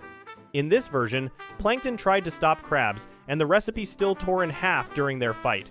Plankton insisted this was about more than money, but Krabs put him in a straw and spit him out. Plankton landed in trash just like in Krabs' version. When Plankton looked at his half of the recipe, it only said, "and a pinch of chum." Both stories contained lies, according to Karen, Plankton's computer wife. Karen explained that she was just starting out as a security system when Plankton and Krabs had their fight. Plankton had installed Karen as a security system, and they had only been on 3 dates. Karen had recorded everything that actually happened in her databanks. She showed everyone the true footage from that day. According to the real events, Krabs and Plankton had indeed created a handsome-looking burger together. They announced over an intercom for everyone to get their Plankton and Krabs patties. But nobody came to the restaurant. A tumbleweed rolled by, showing how empty the place was. Krabs questioned whether opening in the dump was a good idea. Then they heard music playing. Krabs recognized the theme song of Old Man Jenkins. The same man whose washcloth became Krabs' childhood clothing appeared at the dump looking for tires for his boat. Krabs told Jenkins that he and his mother had helped them through tough times. Krabs said it would be an honor if Jenkins would be the first customer to try their delicious burgers. Old Man Jenkins happily agreed. He took a bite of the burger and smiled. Krabs and Plankton celebrated with joy. But then Old Man Jenkins fell down unconscious. The burger had poisoned him. A newspaper appeared with the headline, "Plab Patties KO Old Man J." Krabs expressed disbelief that they poisoned such a sweet old guy. Plankton pointed out that Jenkins was old, implying old age might be a factor. Krabs snapped back that Jenkins was like family to him. The two friends immediately began blaming each other for the poisoning. Plankton accused Krabs of tainting the patty. Krabs claimed Plankton put too much seaweed sauce in the burger. Plankton countered that Krabs let the patty sit out too long and that caused the problem. Plankton announced he was taking the recipe to fix it. Krabs refused, claiming the recipe belonged to him. Both fought over the recipe one final time. The recipe tore in half again, sending both friends flying to opposite sides of the restaurant. Plankton walked toward the exit as dark clouds gathered overhead. He challenged Krabs to fight over the recipe and promised a fight Krabs would never forget. Plankton slammed the door as he left. This caused a shelf above the pot of boiling patty meat to shake. Jars of ingredients fell off the shelf and spilled into the cauldron of burger meat. Krabs looked at the ruined mixture and decided not to waste it. He figured the kids would eat anything. Krabs tasted some of the accidentally mixed patty batter. He suddenly realized he had discovered the perfect patty recipe. This accidental combination of ingredients became the Krabby Patty formula. Meanwhile, Plankton returned to the elementary school. This time, he was working alone without his former best friend. Plankton set up a bucket with meat labeled Chum Bucket. At the same time, Krabs wheeled in a cart labeled Krabby Patties and knocked Plankton over in the process. Krabs claimed this was his territory. Plankton called him Ragboy and told Krabs to get out of his face. Both growled at each other aggressively. The school kids noticed and announced there was a nerd fight happening. Billy bet $5 on Ragboy. Plankton suggested they let the customers decide whose burger was better. He called Big Johnny over to try a chum burger. Billy commented that Big Johnny would eat anything. Johnny took a bite of Plankton's creation. Plankton had pieced together his own recipe using memory and science after losing half the original formula. He confidently told Johnny to tell his friends what he thought of the burger. Big Johnny immediately spit the chewed burger out onto both his friends. The kids were disgusted. Billy announced he would try one of Ragboy's burgers instead. Krabs proudly announced that Billy would be the first person to taste a Krabby Patty. Billy took a bite and his face lit up with joy. He shouted that the burger had actual flavor. Another kid yelled that it was edible. Ron and Ronnie said they could actually hold it down in their stomachs. A girl named Abigail Marge declared it was the most flavor-tastic sensation her still-developing taste buds had ever experienced. All the kids cheered for Ragboy.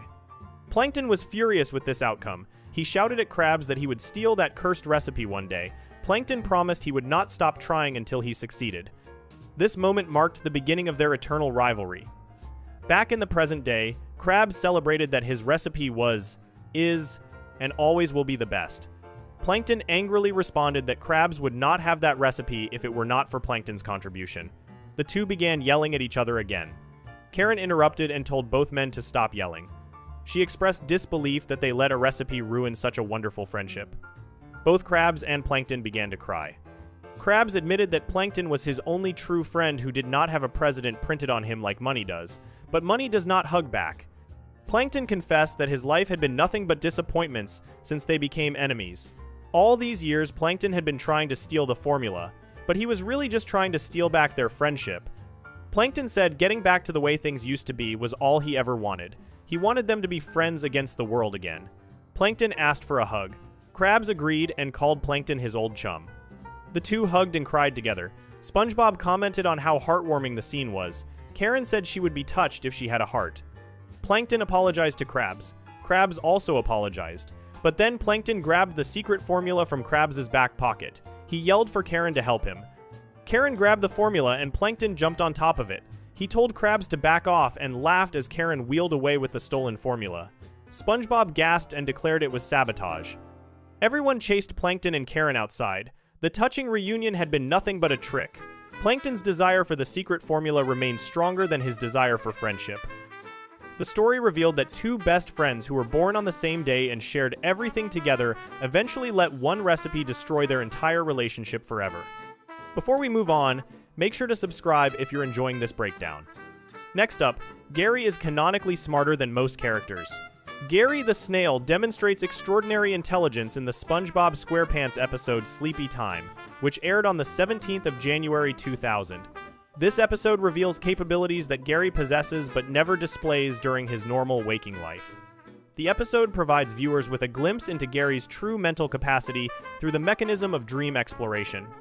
What happens in Gary's dream suggests that this pet snail understands far more than anyone realizes. The episode begins with SpongeBob preparing for bed. He takes off his shoes and socks and throws them on the floor. Gary plays with the socks by sticking his eyes into the shoes and pulling them out with the socks covering his eyes. SpongeBob removes the socks from Gary's eyes and tells him that curiosity salted the snail. He warns Gary to mind his wandering eye and wishes him sweet dreams. Both SpongeBob and Gary fall asleep. SpongeBob begins dreaming immediately. His dream involves finally getting his driver's license and driving a boat mobile. However, Mrs. Puff appears in his dream, takes his license, tears it up, and tells him not even in his dreams will he get a driver's license. SpongeBob flies out of his dream cloud and lands on his real bed in the real world.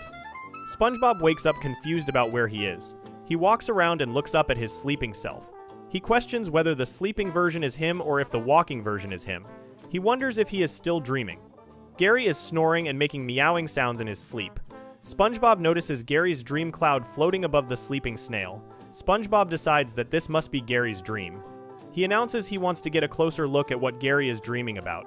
SpongeBob jumps into Gary's dream cloud. This decision changes everything SpongeBob thought he knew about his pet. SpongeBob falls down into a massive library inside Gary's dream. He expresses amazement at seeing all the books surrounding him. He walks past a pile of books while calling out Gary's name. SpongeBob then spots Gary in the library. However, this version of Gary looks completely different from the normal Gary. Dream Gary stands much taller than his usual small snail size. Dream Gary wears a flowing cape that gives him a sophisticated and scholarly appearance. Dream Gary holds a book in his hands and reads from it. SpongeBob approaches this transformed version of his pet. SpongeBob attempts to speak to Dream Gary politely. He says excuse me and asks if this person has seen someone. Before SpongeBob can finish his question, Dream Gary turns around. Both characters gasp when they recognize each other. Dream Gary says SpongeBob's name with obvious displeasure. SpongeBob responds by saying Gary's name with complete shock. Dream Gary demands to know how SpongeBob dares to invade the sanctity of his dreams. His tone carries anger and indignation.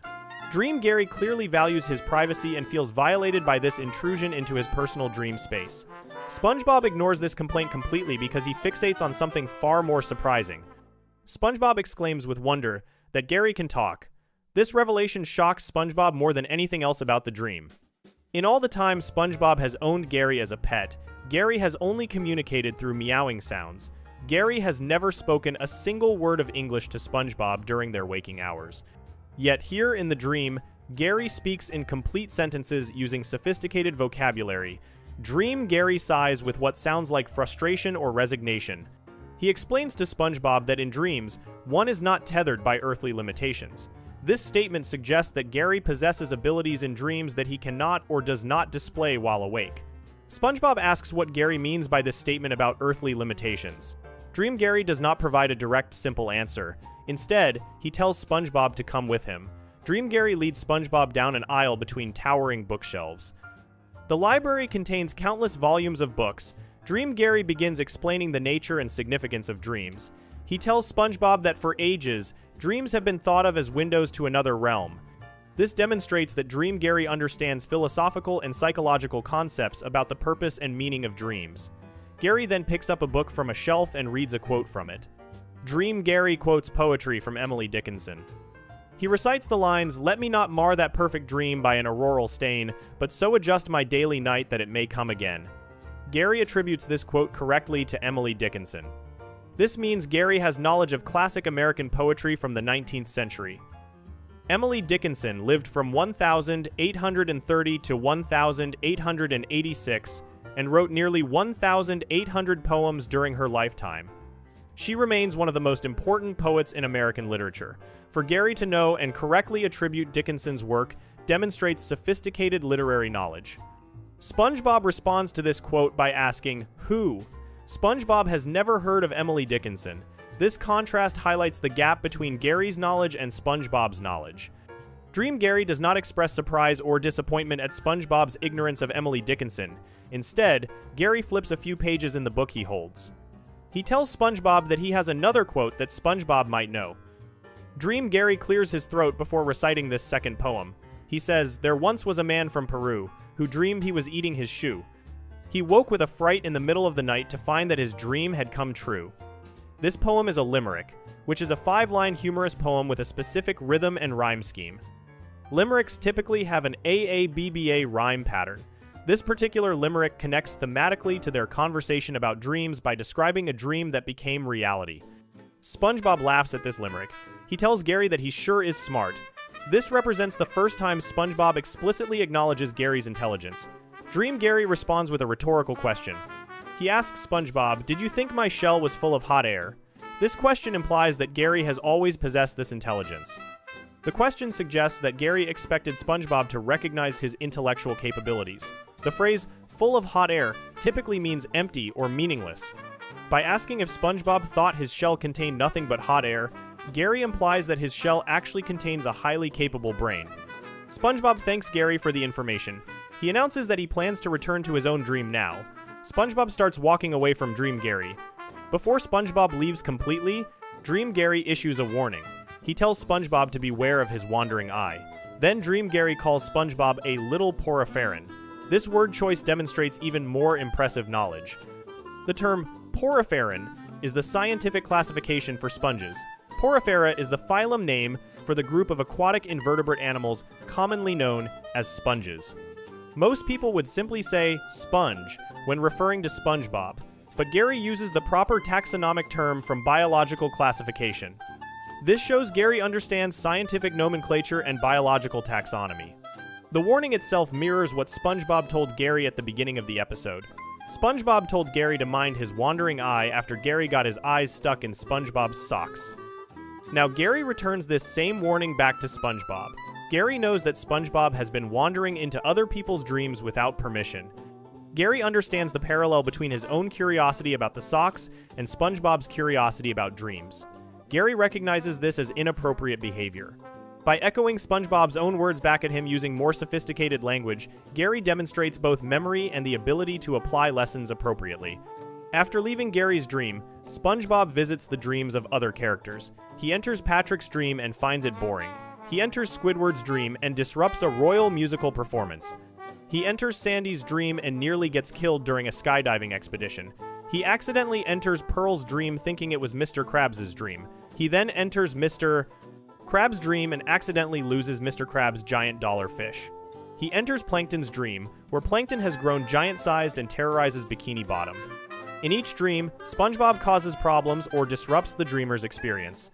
Eventually, all these characters wake up angry because SpongeBob invaded their dreams. At the end of the episode, SpongeBob wakes up to find Squidward, Mr. Krabs, Sandy, Gary, Plankton, and Pearl standing around his bed. They all look irritated and angry. They are all wearing pajamas. SpongeBob asks if they are having a slumber party. Squidward firmly states they are not having a slumber party. Sandy tells SpongeBob to do everyone a favor and stay out of their dreams. Plankton tells him to take a hike. Squidward complains about having to deal with SpongeBob during the day and questions why they must deal with him at night too. Even Gary expresses anger. Gary says meow, but in an angry tone. This is Gary's only verbal contribution to this confrontation. Gary has returned to his normal non-speaking state now that he is awake. The contrast between Dream Gary and Waking Gary is remarkable. In the dream, Gary spoke in complete sophisticated sentences. Gary quoted poetry. Gary used scientific terminology. Gary demonstrated knowledge of literature, philosophy, and biology. Gary explained complex concepts about the nature of dreams. Gary showed leadership by guiding SpongeBob through the library and teaching him. Gary expressed complex emotions, including indignation at having his privacy violated. Yet when Gary wakes up, he only says meow just like always. Gary does not speak English. Gary does not quote poetry. Gary does not use scientific terms. Gary acts exactly like a normal pet snail who can only meow. This dramatic difference between Dream Gary and Waking Gary raises important questions. The most obvious question is whether Dream Gary represents Gary's true mental capabilities. In the dream, Gary explicitly stated that in dreams, one is not tethered by earthly limitations. This statement could be interpreted multiple ways. One interpretation is that dreams allow beings to do things impossible in waking life. Another interpretation is that Gary possesses these abilities while awake, but something prevents him from expressing them. The question becomes whether Gary cannot speak English while awake, or whether Gary chooses not to speak English while awake. Several pieces of evidence from the episode support the theory that Gary is genuinely intelligent. First, the dream takes place inside Gary's own mind. SpongeBob did not create this dream or control its contents. This is Gary's personal dream that reflects Gary's thoughts, knowledge, and interests. The library full of books represents Gary's mental landscape. The fact that Gary's dream features a library suggests Gary values knowledge and learning. The cape Gary wears in the dream suggests Gary sees himself as scholarly or dignified. Gary chose to dream about reading and discussing poetry. These choices reflect Gary's actual interests and values. Second, Gary demonstrated specific knowledge that seems too detailed to be random. Gary did not just quote random words. Gary quoted a specific Emily Dickinson poem and correctly attributed it to her. Gary recited a thematically appropriate limerick about dreams. Gary used the scientifically accurate term porphyrin to describe SpongeBob. This level of specific, accurate knowledge suggests Gary actually learned these facts somehow. The knowledge exists in Gary's memory even if Gary only reveals it while dreaming. Third, Gary's personality in the dream seems consistent with some of his waking behaviors. Gary displayed anger at SpongeBob for invading his dream privacy. Gary regularly shows displeasure with SpongeBob in waking life, though he expresses it through meows and facial expressions rather than words. Gary often acts annoyed when SpongeBob does something foolish. The intellectual superiority Gary displays in the dream matches the long-suffering attitude Gary sometimes shows towards SpongeBob while awake. Gary also demonstrated care and protectiveness by warning SpongeBob about his wandering eye. This protective instinct matches how Gary often tries to keep SpongeBob out of trouble in waking life. Fourth, the dream suggests Gary has been observing and learning from his environment the entire time. For Gary to know English poetry, Gary must have encountered it somehow. For Gary to understand scientific classification, Gary must have studied or been exposed to biology. The most likely explanation is that Gary has been listening and paying attention to everything happening around him. SpongeBob probably watches television, reads books, or discusses various topics in Gary's presence. Gary has been absorbing all this information without anyone realizing it. Gary understands everything being said around him, even though Gary only responds with meows. The episode does not explicitly state whether Gary is intelligent in waking life. The episode shows that Gary can speak and demonstrates impressive knowledge in dreams. Whether this knowledge exists only in dreams or whether Gary possesses it while awake remains ambiguous. However, the episode strongly implies that Gary is far smarter than anyone gives him credit for. Gary's dream reflects his actual mental capacity.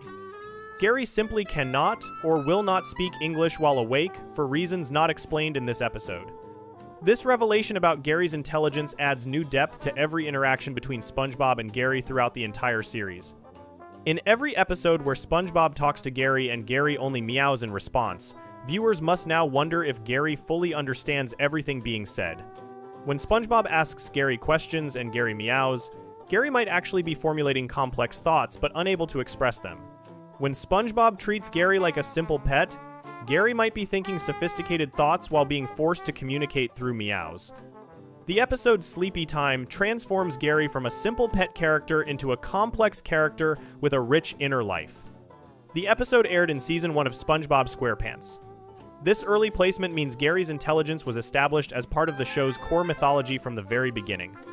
The writers wanted audiences to know that Gary possessed hidden depths. They chose to reveal this information through the creative mechanism of dream exploration. By showing Gary's capabilities in a dream sequence, the writers left themselves flexibility. They could reference Gary's intelligence in future episodes, or they could treat it as a one-time dream anomaly. The ambiguity serves the show's needs while rewarding attentive viewers who remember this episode. Gary's intelligence in Sleepy Time remains one of the most intriguing character revelations in SpongeBob SquarePants history. The episode shows definitively that Gary can speak fluent English, quote classic poetry, use scientific terminology, and explain philosophical concepts about the nature of dreams. Whether Gary possesses this intelligence only in dreams or chooses to hide it while awake stays unclear. But the evidence strongly suggests Gary understands everything happening around him and is far smarter than his simple meow responses indicate. SpongeBob lives with a genius snail and has no idea. Before we move on, make sure to subscribe if you're enjoying this breakdown. Next up, the voice acting process behind SpongeBob SquarePants. SpongeBob SquarePants uses a unique voice acting process that differs significantly from most animated television shows. The recording method established in 1999 has remained largely unchanged for over 2 decades. Understanding how the voices get recorded reveals why SpongeBob sounds different from other cartoons. The process involves specific techniques, unusual directing methods, and collaborative recording sessions that create the show's distinctive vocal performances. The voice recording process for SpongeBob SquarePants begins with storyboards rather than traditional scripts. Creator Steven Hillenburg made a deliberate choice to structure the show around visual storytelling instead of written dialogue. This approach harkens back to the golden age of animation, when shows were driven by drawings and visual gags rather than words on a page. The storyboard artists create thick books filled with drawings showing every shot and action in an episode. These storyboards include rough dialogue and visual jokes. The story, direction, and even the specific words characters say all revolve around what works visually. Voice actors receive these storyboard books before recording sessions. Actor Roger Bumpass, who voices Squidward Tentacles, described this as unusual compared to other cartoons he worked on. He explained that actors were given these big, thick tomes of material with all the different shots and drawings. This gave the performers insight into what the gag was and what level of energy each particular gag required. Walking into the recording session with this visual information made the entire process smoother. The actors could see exactly what their characters were doing on screen even before the animation was completed. They understood the context and physical comedy accompanying their lines. Recording sessions for SpongeBob happen every Wednesday. This schedule has been followed consistently by the crew since 1999. Casting supervisor Jenny Monica Hammond stated that she loved Wednesdays because of these sessions. Each recording session takes approximately 4 hours to complete an 11-minute episode. This represents a significant time investment compared to some animated shows where actors record their lines individually in shorter sessions. The 4-hour time frame allows for multiple takes, improvisation, and collaboration between performers. The most distinctive aspect of SpongeBob's recording process is that the entire cast records together in the same room. Tom Kenny, who voices SpongeBob, described this as unusual and special. He explained that everybody is in the same room doing an old radio show style. Kenny noted this approach is what gives SpongeBob its special feel. The method resembles how radio dramas were produced in the 1,930 seconds and 1,940 seconds when all actors performed together simultaneously. This contrasts sharply with modern animation where actors typically record alone in isolated sessions. Recording together as a full cast provides numerous advantages. The actors can play off each other's energy and timing. They can react naturally to what other performers are doing. The chemistry between characters feels authentic because the chemistry between actors is real. When SpongeBob and Patrick have a conversation, Tom Kenny and Bill Fagerbakke are actually talking to each other in the same room at the same time. This creates spontaneous moments and natural comedic timing that would be difficult to achieve through separate recording sessions.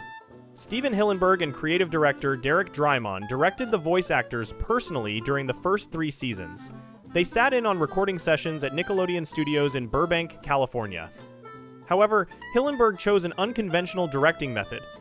Instead of sitting behind a painted glass control booth and communicating through an intercom, Hillenburg positioned himself in the recording room with the actors. Tom Kenny described this as a revelation and something unusual in terms of methodology. Normally, animation directors sit behind glass in a control room. They press a button to communicate with actors, saying things like, "Could you do that a little quicker? Could you be a little louder on that?" through the glass barrier. Hillenburg rejected this separation between director and performers. He sat directly in the recording space with the voice actors. This allowed for immediate feedback and collaboration. Actors could see Hillenburg's facial expressions and body language. Hillenburg could demonstrate what he wanted instead of just describing it through an intercom. The physical presence of the creator in the room created a different energy and dynamic. Actors felt more connected to the creative vision of the show. They could ask questions and receive answers instantly without technological mediation. In the 4th season, after Hillenburg stepped down as showrunner, voice director Andrea Romano took over the role of directing actors. Romano brought extensive experience from directing voices for numerous animated series, including Batman, the animated series, and Justice League. She continued the tradition of collaborative recording sessions with the full cast present. The Wednesday recording schedule and 4-hour session length remained consistent even as the show's leadership changed. The casting process for SpongeBob's main characters happened during the show's development in 1996 and 1997. Steven Hillenburg and Derek Drymon conducted auditions to find the right voices for each character. For the voice of SpongeBob, the main character, Hillenburg already knew who he wanted. He He approached Tom Kenny, who had previously worked with Hillenburg on the Nickelodeon show Rocko's Modern Life. Kenny had created a voice for a minor character on Rocko that caught Hillenburg's attention. When Hillenburg began developing SpongeBob, he remembered that voice and asked Kenny to audition. Kenny initially forgot how to perform the voice he had used on Rocko. Hillenburg showed Kenny a video clip of the Rocko episode to remind him. When Hillenburg heard Kenny recreate the voice, he knew immediately this was the sound he wanted for SpongeBob. Nickelodeon executives insisted on auditioning more actors for the role. They wanted to consider celebrity voices or other options. Hillenburg refused. He had the advantage of being a strong creator who could make final decisions. In Kenny's words, Hillenburg told the network executives, "No, I like that. I don't care about celebrities." Hillenburg trusted his instinct and gave Kenny the role. Bill Fagerbakke auditioned for the role of Patrick Star after Kenny had been cast as SpongeBob. Fagerbakke described his audition experience as perfunctory. He said he was just going in for another audition with no idea what was in store. Fagerbakke could not appreciate the remarkable visual wit and endearing childlike humanity in the show from the audition material alone. He tried to give Hillenburg what he wanted without understanding the bigger picture. Despite this uncertain audition, Hillenburg recognized that Fagerbakke's voice fit Patrick perfectly. Roger Bumpass provides the voice of Squidward Tentacles. He describes Squidward as a very nasally, monotone kind of guy. Bumpass said the character became very interesting to do because of the wide spectrum of emotions required. Squidward experiences sarcasm, frustration, and apoplexy. This range allowed Bumpass to explore different vocal colors and intensities within a single character. Bumpass had two specific recollections from early recording sessions. First, he discovered that Tom Kenny's character had been given license to go outside the main sound of SpongeBob. Kenny could make SpongeBob heroic or completely different when the story required it. Bumpass witnessed this flexibility during the first recording session. He thought Kenny had lost the character entirely during one take. Bumpass felt envious that Kenny could do this while Squidward had to maintain a more consistent vocal quality. The second thing Bumpass remembered was meeting Clancy Brown, who voices Mr. Krabs. All the actors knew Brown from his previous work playing villains. Brown has a strong, imposing look, and the cast was initially afraid of him. They soon discovered that Brown was actually a teddy bear personality, which relieved everyone. Clancy Brown had only been doing voiceover work for a few years when he auditioned for SpongeBob. His agent and manager insisted he show up to auditions. Brown was still learning the craft of voice acting. He brought his distinctive gruff voice to Mr. Krabs, creating the character's memorable raspy quality. The voice perfectly captures Mr. Krabs' obsession with money and his crusty personality. Carolyn Lawrence voices Sandy Cheeks, the squirrel from Texas. Lawrence got the role through an unusual coincidence. She ran into a casting director on a sidewalk in Los Feliz, Los Angeles. Lawrence was with her friend Quentin Flynn, another voice actor. The casting director asked Lawrence if she was a voiceover actress and if she had an agent. Lawrence dismissed this as typical Los Angeles small talk that never leads anywhere. She responded, "Yeah, whatever," expecting nothing to come from the conversation. However, this casting director actually followed through and called Lawrence to audition for SpongeBob. Lawrence knew nothing about the show before that audition. Her random sidewalk encounter led to voicing one of the main characters for over 2 decades. Guest stars also contribute voices to SpongeBob. The most notable recurring guest stars were Ernest Borgnine and Tim Conway, who voiced the superhero duo Mermaid Man and Barnacle Boy. Stephen Hillenburg and Derek Drymon were fans of the 1,960-second sitcom McHale's Navy, in which Borgnine and Conway starred together. When creating the Mermaid Man and Barnacle Boy characters, Hillenburg and Drymon already knew they wanted Borgnine and Conway to provide the voices. The two actors were at the top of the list before auditions even began. According to casting supervisor Jenny Monica Hammond, Hillenburg and Drymon had decided on Borgnine and Conway from the start. Hillenburg described the guest appearances of Borgnine and Conway as so fantastic. He said that from the very beginning, the first real guest stars were Borgnine and Conway. Hillenburg noted that when you have a guest artist, you never know how it will turn out. But Hillenburg declared that Borgnine was the most animated guy on the planet.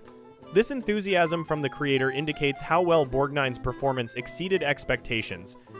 Mermaid Man's signature catchphrase became one of the character's most memorable traits. Mermaid Man dramatically yells "evil" whenever he hears the word. This vocal quirk originated during Ernest Borgnine's recording session. When Borgnine was supposed to say the word "evil" during dialogue recording, his voice cracked unexpectedly. The cracked voice sounded funny and distinctive. The engineer and voice director started laughing at this accidental vocal break. In an interview with the Archive of American Television, Borgnine recalled the moment. He said, "By golly, we started something and we kept it in." The production team recognized that this voice crack was funnier than a normal delivery. They decided to make it Mermaid Man's permanent way of saying the word. An ad-libbed accident became a running gag that defined the character. Borgnine described voiceover work as being like stealing money, because your voice becomes the actor. He explained that you make the character come alive through your voice without the physical demands of on-camera performance. Borgnine voiced Mermaid Man from the character's first appearance in 1999 until Borgnine's death in 2012 at age 95. When Borgnine died of kidney failure on the 8th of July 2012, Nickelodeon honored him with a 2-hour SpongeBob marathon featuring episodes focused on Mermaid Man. After Borgnine's death, Stephen Hillenburg made the executive decision not to recast Mermaid Man. The character still appears in episodes, but with dialogue limited to no more than a single line, or other characters dress up as Mermaid Man. Tim Conway, who voiced Barnacle Boy, experienced similar treatment. In 2018, SpongeBob showrunner Vincent Waller confirmed that Conway would not reprise his role as Barnacle Boy due to health issues. Waller noted there were difficulties recording Conway's lines for the SpongeBob movie, Sponge Out of Water. Conway died on the 14th of May 2019 at age 85. Like Mermaid Man, Barnacle Boy now appears only in non-speaking roles, or when other characters like Patrick Star dress as him. Hillenburg's decision to retire these characters rather than recast them showed respect for the original actors' contributions. The voice recording process continues throughout each episode's production cycle. After actors record their lines during the Wednesday sessions, editors refine the audio. They ensure seamless integration between the vocal performances and the animated visuals. The animation for SpongeBob is completed by Rough Draft Studios Korea Limited in South Korea. The animation is created after the voice recording is finished. This means animators match character movements to the vocal performances rather than actors matching their voices to existing animation. This approach allows greater flexibility and expressiveness in character animation. Voice actors sometimes improvise during recording sessions. The collaborative environment encourages spontaneous additions to the scripted dialogue. When the full cast records together, actors can build on each other's improvisations. A joke from one performer might inspire another performer to add something unexpected. These moments of spontaneity contribute to the show's humor. The directors and writers welcome this creative input from the voice actors. Many improvised lines and vocal choices make it into final episodes. The recording process also involves creating vocal effects and creature sounds. Tom Kenny not only voices SpongeBob, but also provides the voice for Gary, the snails meowing, the French narrator, and numerous other characters. Kenny has voiced over 1,000 characters throughout his career across various animated shows. His versatility allows him to create many different vocal colors and character voices. Other cast members similarly voice multiple characters. Mr. Lawrence, who voices Plankton, also provides voices for Larry the Lobster and other Bikini Bottom residents. D. Bradley Baker, Serena Irwin, Bob Joles, Mark Fite, Thomas F. Wilson, and Carlos Alazraqui handle most one-off and background characters. These voice actors create the crowds, incidental fish characters, and temporary characters who appear for single episodes. Their contributions fill out the world of Bikini Bottom and make it feel populated and alive. Recording sessions sometimes include these additional performers when episodes require many background voices or crowd reactions. The SpongeBob SquarePants voice recording process represents a deliberate artistic choice by Stephen Hillenburg. He wanted to create an environment that fostered collaboration, spontaneity, and authentic character interactions. The decision to have actors record together in the same room, the use of storyboards instead of scripts, and the director's physical presence in the recording space all contribute to the show's unique vocal quality. This process has remained consistent for over 25 years of production. The Wednesday recording sessions, the 4-hour time frame, and the collaborative spirit continue to define how SpongeBob sounds. The voices that bring Bikini Bottom to life emerge from a carefully designed process that values teamwork, improvisation, and the chemistry between performers working together in real time. Before we move on, make sure to subscribe if you're enjoying this breakdown. Moving on, Bikini Bottom is canonically based on a real nuclear test site. Bikini Bottom is the underwater city where SpongeBob SquarePants and his friends live. The name of this fictional city connects directly to a real location with a dark historical past. Creator Steven Hillenburg confirmed that Bikini Bottom is located at the bottom of the Pacific Ocean beneath Bikini Atoll. This real location in the Marshall Islands served as a nuclear weapons testing site for the United States military. Understanding the connection between the cartoon setting and the actual nuclear test site reveals a surprising layer to SpongeBob SquarePants that most viewers never notice. Bikini Atoll is a coral reef formation in the Marshall Islands. An atoll consists of a ring of islands surrounding a central lagoon. Bikini Atoll contains 23 small islands arranged in this circular pattern. The atoll sits in the central Pacific Ocean, approximately 530 miles northwest of Majuro, the capital of the Marshall Islands. The location is extremely remote and isolated from major population centers. This isolation made it attractive to military planners searching for a place to conduct dangerous weapons testing far from civilian populations. The name Bikini comes from the Marshallese word Bikini, which means surface of coconuts or land of coconuts. The islands of Bikini Atoll were home to 167 Micronesian inhabitants, who lived there for generations. These native people survived through fishing and farming in a traditional lifestyle. The beautiful tropical environment provided everything they needed.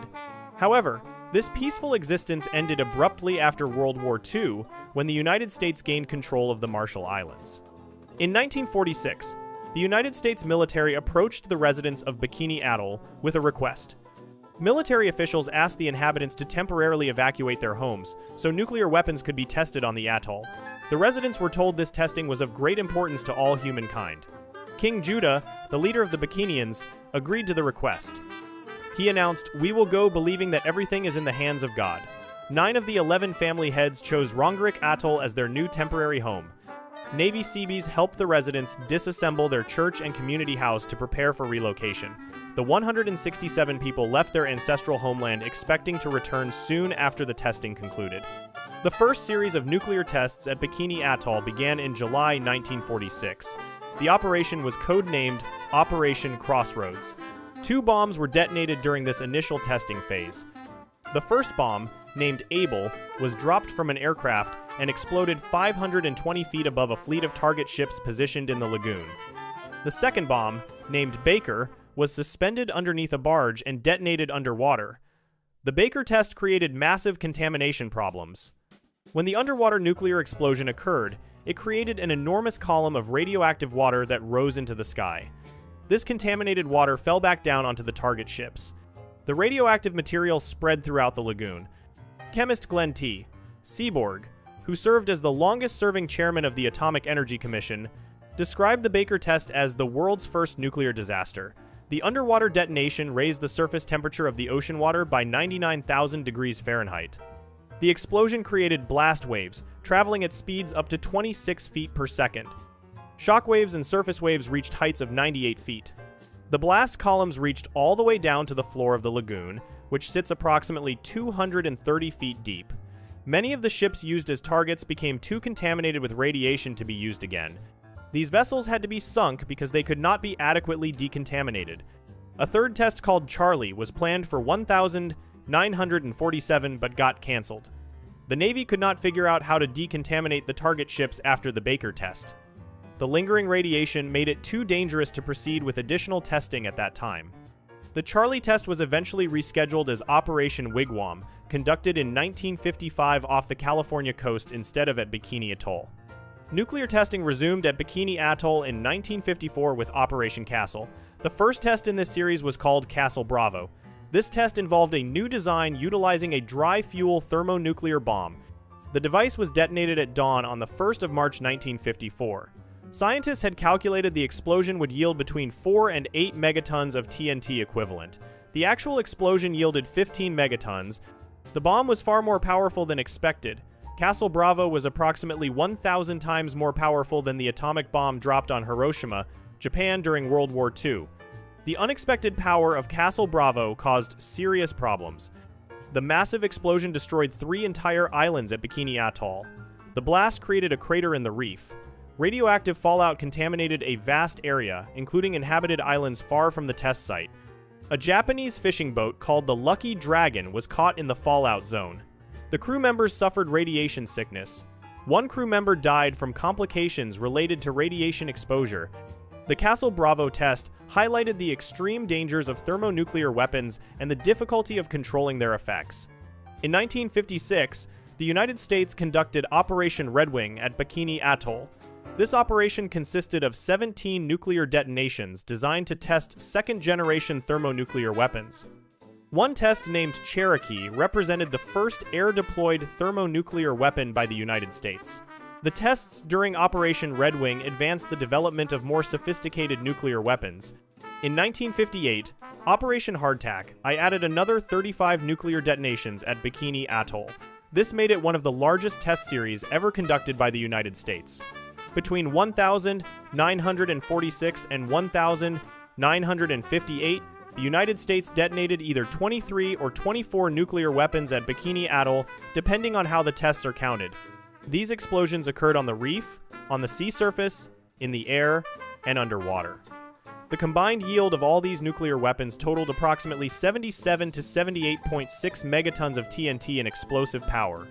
The testing left Bikini Atoll completely contaminated with dangerous levels of radiation. The soil became unsafe. The water became unsafe. Farming and fishing became impossible due to radiation contamination. The United States government had promised the Bikini Atoll residents that they could return home after the testing was completed. However, the nuclear tests made the atoll unfit for human habitation. The displaced Bikinians faced numerous challenges. They were moved to Rongerik Atoll, which proved unsuitable for sustaining life. They were later moved to Kili Island, which also could not adequately support the population. The United States has paid more than $300 million into various trust funds to compensate the islanders and their descendants for the loss of their homeland. A 2016 investigation found radiation levels on Bikini Atoll measuring 639 millirem per year, well above the established safety standard for human habitation. Despite this, Stanford University scientists reported in 2017 that an abundance of marine life apparently thrives in the crater of Bikini Atoll. Steven Hillenburg created SpongeBob SquarePants in 1999. Hillenburg had worked as a marine biology teacher before becoming an animator. His background in marine science heavily influenced the show's setting and characters. Hillenburg studied marine biology at Humboldt State University. He worked at the Orange County Marine Institute teaching children about ocean life. He created an educational comic book called The Intertidal Zone, featuring a character named Bob the Sponge who resembled an actual sea sponge. This comic book character eventually evolved into SpongeBob SquarePants. When Hillenburg developed the television series, he needed a name for the underwater city where his characters would live. He chose to name the fictional city Bikini Bottom and place it beneath Bikini Atoll in the Pacific Ocean. Tom Kenny, who voices SpongeBob, confirmed in a 2015 interview with Huffington Post that the fictitious city is named after Bikini Atoll. Multiple sources, including wikis and official materials, state that, according to Steven Hillenburg, Bikini Bottom is located at the bottom of the Pacific Ocean next to Bikini Atoll.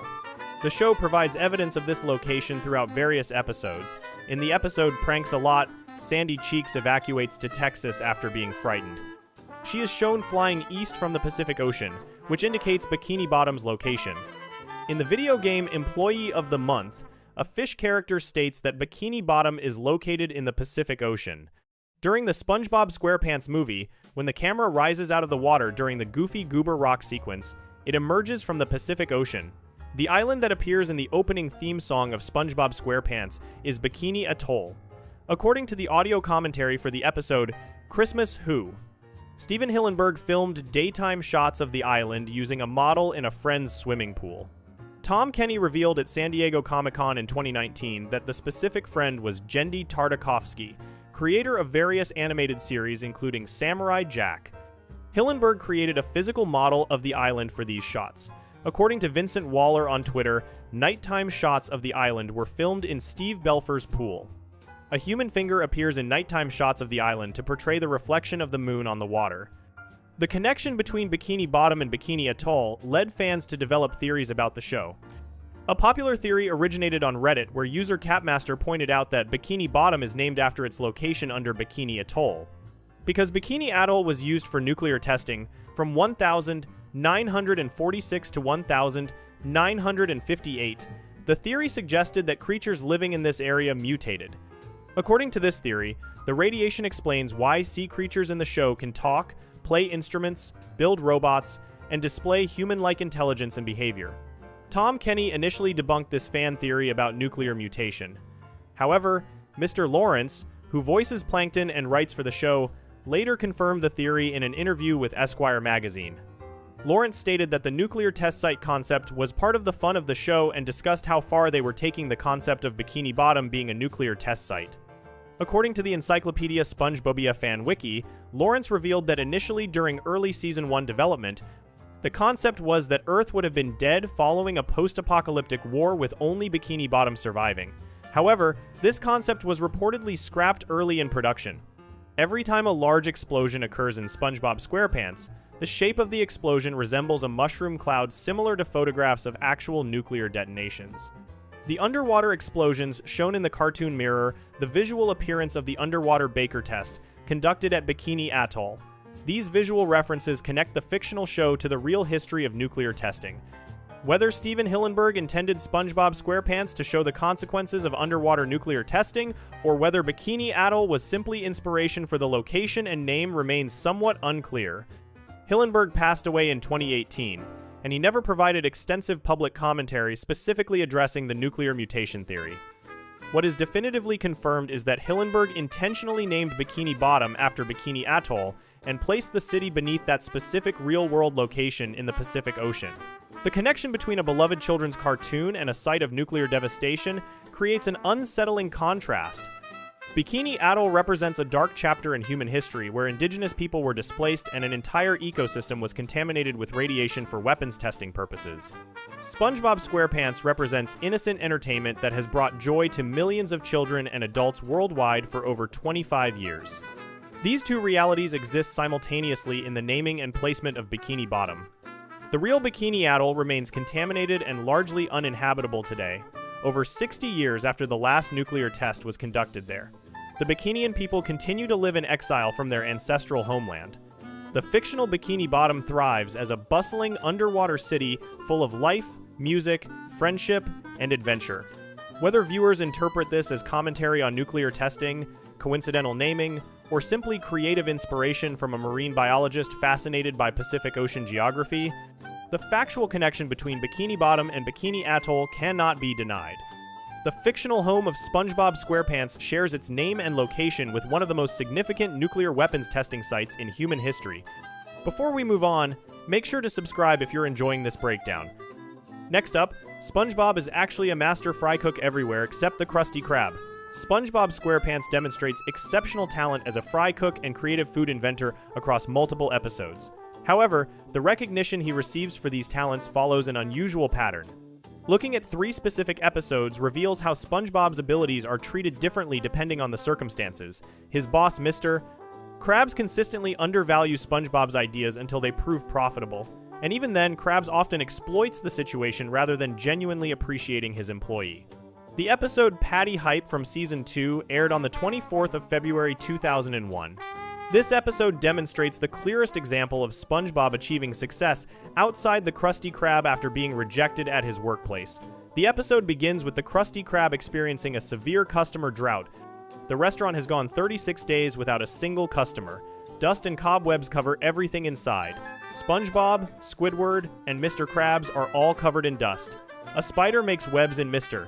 Krabs' mouth when he sneezes. Finally, a customer named Dave crawls to the restaurant appearing starved. He has gone 3 days without food.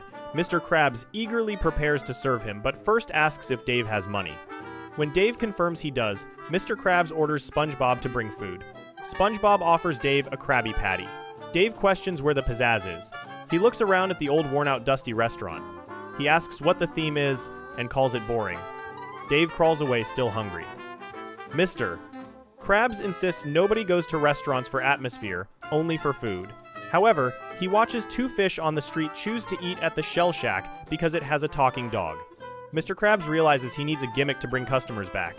SpongeBob tries to tell Mr. Krabs he has an idea. Mr. Krabs' eye stalks pull back together, chopping SpongeBob in half. Mr. Krabs announces he has an idea. He organizes a publicity stunt where he buries himself alive while a marching band plays. Everyone cheers, but then someone announces the talking dog at the Shell Shack is singing. The entire crowd abandons Mr. Krabs to go see the dog. Mr. Krabs remains buried underground alone. Back inside the cleaned Krusty Krab, SpongeBob repeatedly tries to tell Mr. Krabs he has an idea. Mr. Krabs asks what he is going to do if he does not find an idea. He worries he will go out of business. SpongeBob keeps saying he has an idea, but Mr. Krabs ignores him. Mr. Krabs gets on his knees, praying to Great Neptune for an idea. A divine light hits Krabs. SpongeBob descends from above, dressed like an angel playing a harp. He sings that he has an idea. Mr. Krabs finally demands SpongeBob tell him the idea. SpongeBob presents a pretty patty, which is a green-colored Krabby Patty. Mr. Krabs thinks the patty is spoiled and burns it with a flamethrower. SpongeBob explains it is not tainted meat but painted meat. He shows Mr. Krabs a palette with Krabby Patties in 6 different designer colors. Mr. Krabs laughs at the idea. He calls Squidward over to look. Both Mr. Krabs and Squidward mock SpongeBob's idea. Mr. Krabs jokingly asks for an orange patty with extra purple. He sarcastically asks what is next. Sequin milkshakes. Squidward holds up a French fry with a bow tie. Both dance around mockingly chanting, "Pretty patties," while SpongeBob cries. SpongeBob becomes indignant and declares he knows this is a good idea. He announces he will open his own restaurant to prove them wrong. He runs out of the Krusty Krab. Mr. Krabs and Squidward look at each other and continue laughing. SpongeBob encounters Patrick and asks if he wants to help. Patrick agrees. They construct a stand that says, "Pretty patties." SpongeBob puts up an open sign and waits for customers. No customers arrive for what seems like a very long time. A customer named Harold walks up and asks if they sell food. SpongeBob shows him a green, pretty patty. Harold laughs hysterically at the green color. Patrick also laughs. SpongeBob cries, thinking Mr. Krabs was right. He holds out the palette, showing pretty patties in 6 different colors, including purple. Harold notices the purple one and says purple is his favorite color. He tries it and declares it tastes good. Harold yells to the world that Pretty Patties is the best idea ever. News of Pretty Patties spreads rapidly. A news broadcast interrupts Mr. Krabs' television program. The reporter shows a wild crowd behind him screaming for Pretty Patties. Customers explain they like Pretty Patties because they match their purses. A Scottish man says they remind him of home while holding a plaid patty. The muscular fish Larry runs up and declares Pretty Patties rule. The reporter asks SpongeBob to explain the success. SpongeBob says he does not know. The reporter asks, how can you not make money with such a brilliant idea? SpongeBob explains that at first they did not know what to do with all the money. They tried burying it, shredding it, and burning it. Mr. Krabs' eye stalks inflate and burst at hearing this. SpongeBob says they decided to just give all the money away. Patrick stands at a stand labeled Free Money, handing out bags of cash. The news reports that 46,853 customers have been served. Mr. Krabs runs to see this for himself. He discovers an enormous line of people waiting for Pretty Patties. Mr. Krabs approaches SpongeBob and comments that SpongeBob is doing well for himself. Mr. Krabs says SpongeBob must have completely forgotten the Krusty Krab. SpongeBob says he has not forgotten and sometimes really misses the old days. Mr. Krabs manipulates SpongeBob by mentioning specific things he must miss, like Squidward, the grill, and the sound of rubbing 2 pickles together. Mr. Krabs offers to watch the Pretty Patties stand so SpongeBob can visit the Krusty Krab. Then Mr. Krabs proposes a trade. He will take the roadside stand and give SpongeBob the Krusty Krab with everything in it. SpongeBob agrees to this deal while in a trance-like state. Mr. Krabs gives SpongeBob the key to the Krusty Krab. Mr. Krabs tells SpongeBob to run to the restaurant. The crowd carries SpongeBob crowd surfing to the Krusty Krab. SpongeBob celebrates being back at his beloved workplace. The next morning, Mr. Krabs prepares to sell Pretty Patties under new management. However, the crowd returns angry, demanding refunds. The Pretty Patties turn people's faces and tongues strange colors. Mr. Krabs realizes SpongeBob tricked him or got lucky. An angry mob of 46,853 customers chases Mr. Krabs. He runs to the Krusty Krab but cannot get in because he gave SpongeBob the key.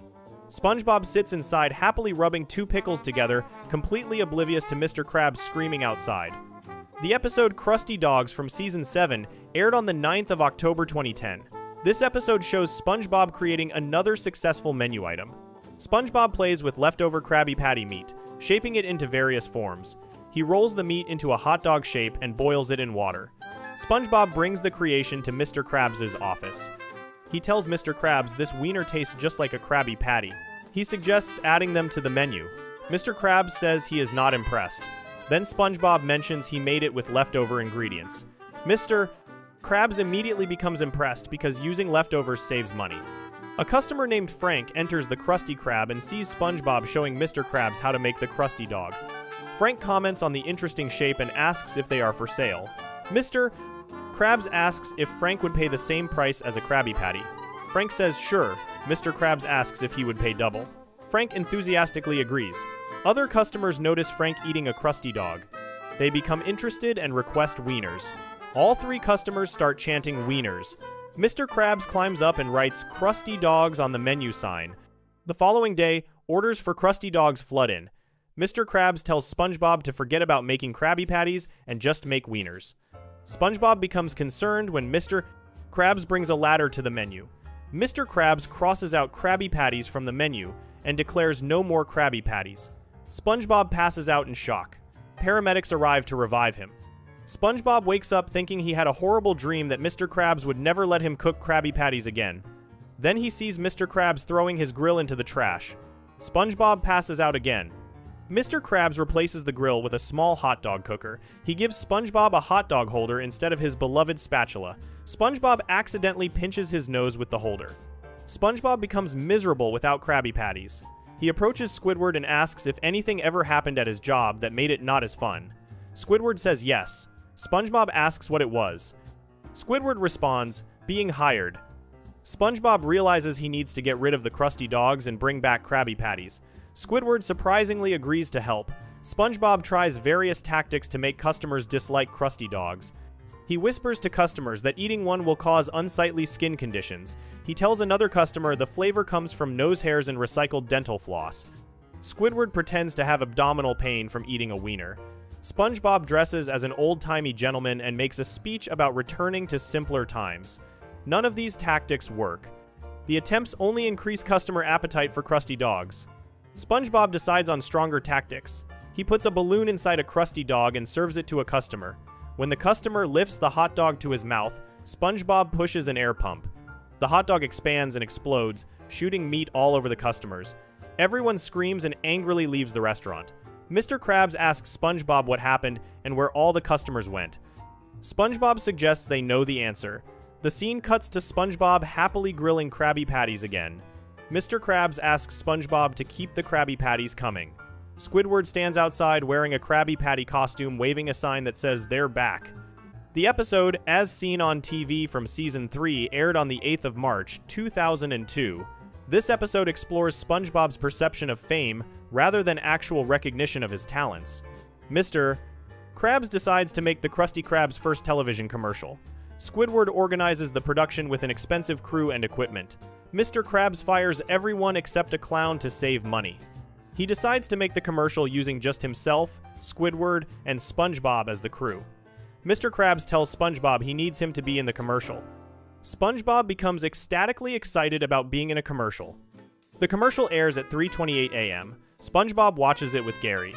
The commercial shows Pearl and Squidward as characters named Amy and Jen. Mr. Krabs appears and takes them to the Krusty Krab. He describes Krabby Patties using dramatic language. During this description, SpongeBob appears in the commercial. However, only his body from the neck down is visible as he holds a spatula with a patty on the grill. Later, his hat shows through the order window. SpongeBob excitedly points out both times he appears on screen, even though his face is never shown. The next morning, SpongeBob goes to work. Old Man Jenkins greets him and says he saw SpongeBob on television. A flashback reveals Old Man Jenkins was actually watching a Bran Flakes commercial and saw the yellow cereal box. He mistakes SpongeBob for the cereal box. SpongeBob does not realize this and becomes convinced people recognize him from television. He misinterprets normal interactions as signs of fame. A customer reads SpongeBob's name tag, and SpongeBob thinks this means recognition. Someone holds a door open, and SpongeBob interprets this as special treatment for a celebrity. SpongeBob's delusion grows stronger throughout the day. He autographs a napkin for someone who just wanted a napkin. He poses for non-existent photographs. He spins a mop like an airplane propeller and hits Mr. Krabs. Mr. Krabs tells SpongeBob to get back to work and stop acting predictable. SpongeBob goes to the bathroom where he overhears two customers discussing an actor's singing talent. They mention if that actor cut a solo record, he would be a hit. SpongeBob's pupils turn into stars. He decides he should pursue a solo career. SpongeBob enters Mr. Krabs' office and announces he is an entertainer now. He says the fry cooking phase of his career is over. He talks about commercials being old hat and says people want music. Mr. Krabs stares at him dumbfounded with comically enlarged eyes. Mr. Krabs suggests Krabby fumes have gotten to SpongeBob's head. SpongeBob thanks Mr. Krabs for understanding and quits. An angry crowd of customers surrounds SpongeBob demanding their food. SpongeBob thinks they want entertainment instead of food. SpongeBob turns down the lights and begins singing a song called Striped Sweater. The customers complain they are starving. SpongeBob thinks the crowd is insatiable. Squidward tells SpongeBob to go grab patties and give customers what they came for. SpongeBob thinks Squidward means juggling. SpongeBob juggles patties while telling jokes. The customers demand patties. SpongeBob slips on grease. The patties he was juggling land perfectly on the grill. The crowd cheers. SpongeBob realizes they like it when he puts patties on the grill. He puts more patties on the grill and the crowd cheers louder. SpongeBob successfully serves all the customers by cooking Krabby Patties. Mr. Krabs tells SpongeBob he has finally found his calling. SpongeBob says he is glad he gave up fry cooking for this, not realizing he just cooked patties. These 3 episodes reveal a consistent pattern in how SpongeBob's talents are perceived. In Patty Hype, SpongeBob creates an idea that becomes genuinely successful outside the Krusty Krab after being mocked by his employer. In Krusty Dogs, SpongeBob creates another successful product, but Mr. Krabs only values it for saving money on ingredients, rather than appreciating SpongeBob's creativity. In As Seen on TV, SpongeBob's delusion about fame masks the reality that his true talent lies in fry cooking, which he takes for granted. The common thread is that SpongeBob possesses real talent and creativity, but this is rarely genuinely valued by those around him at his workplace.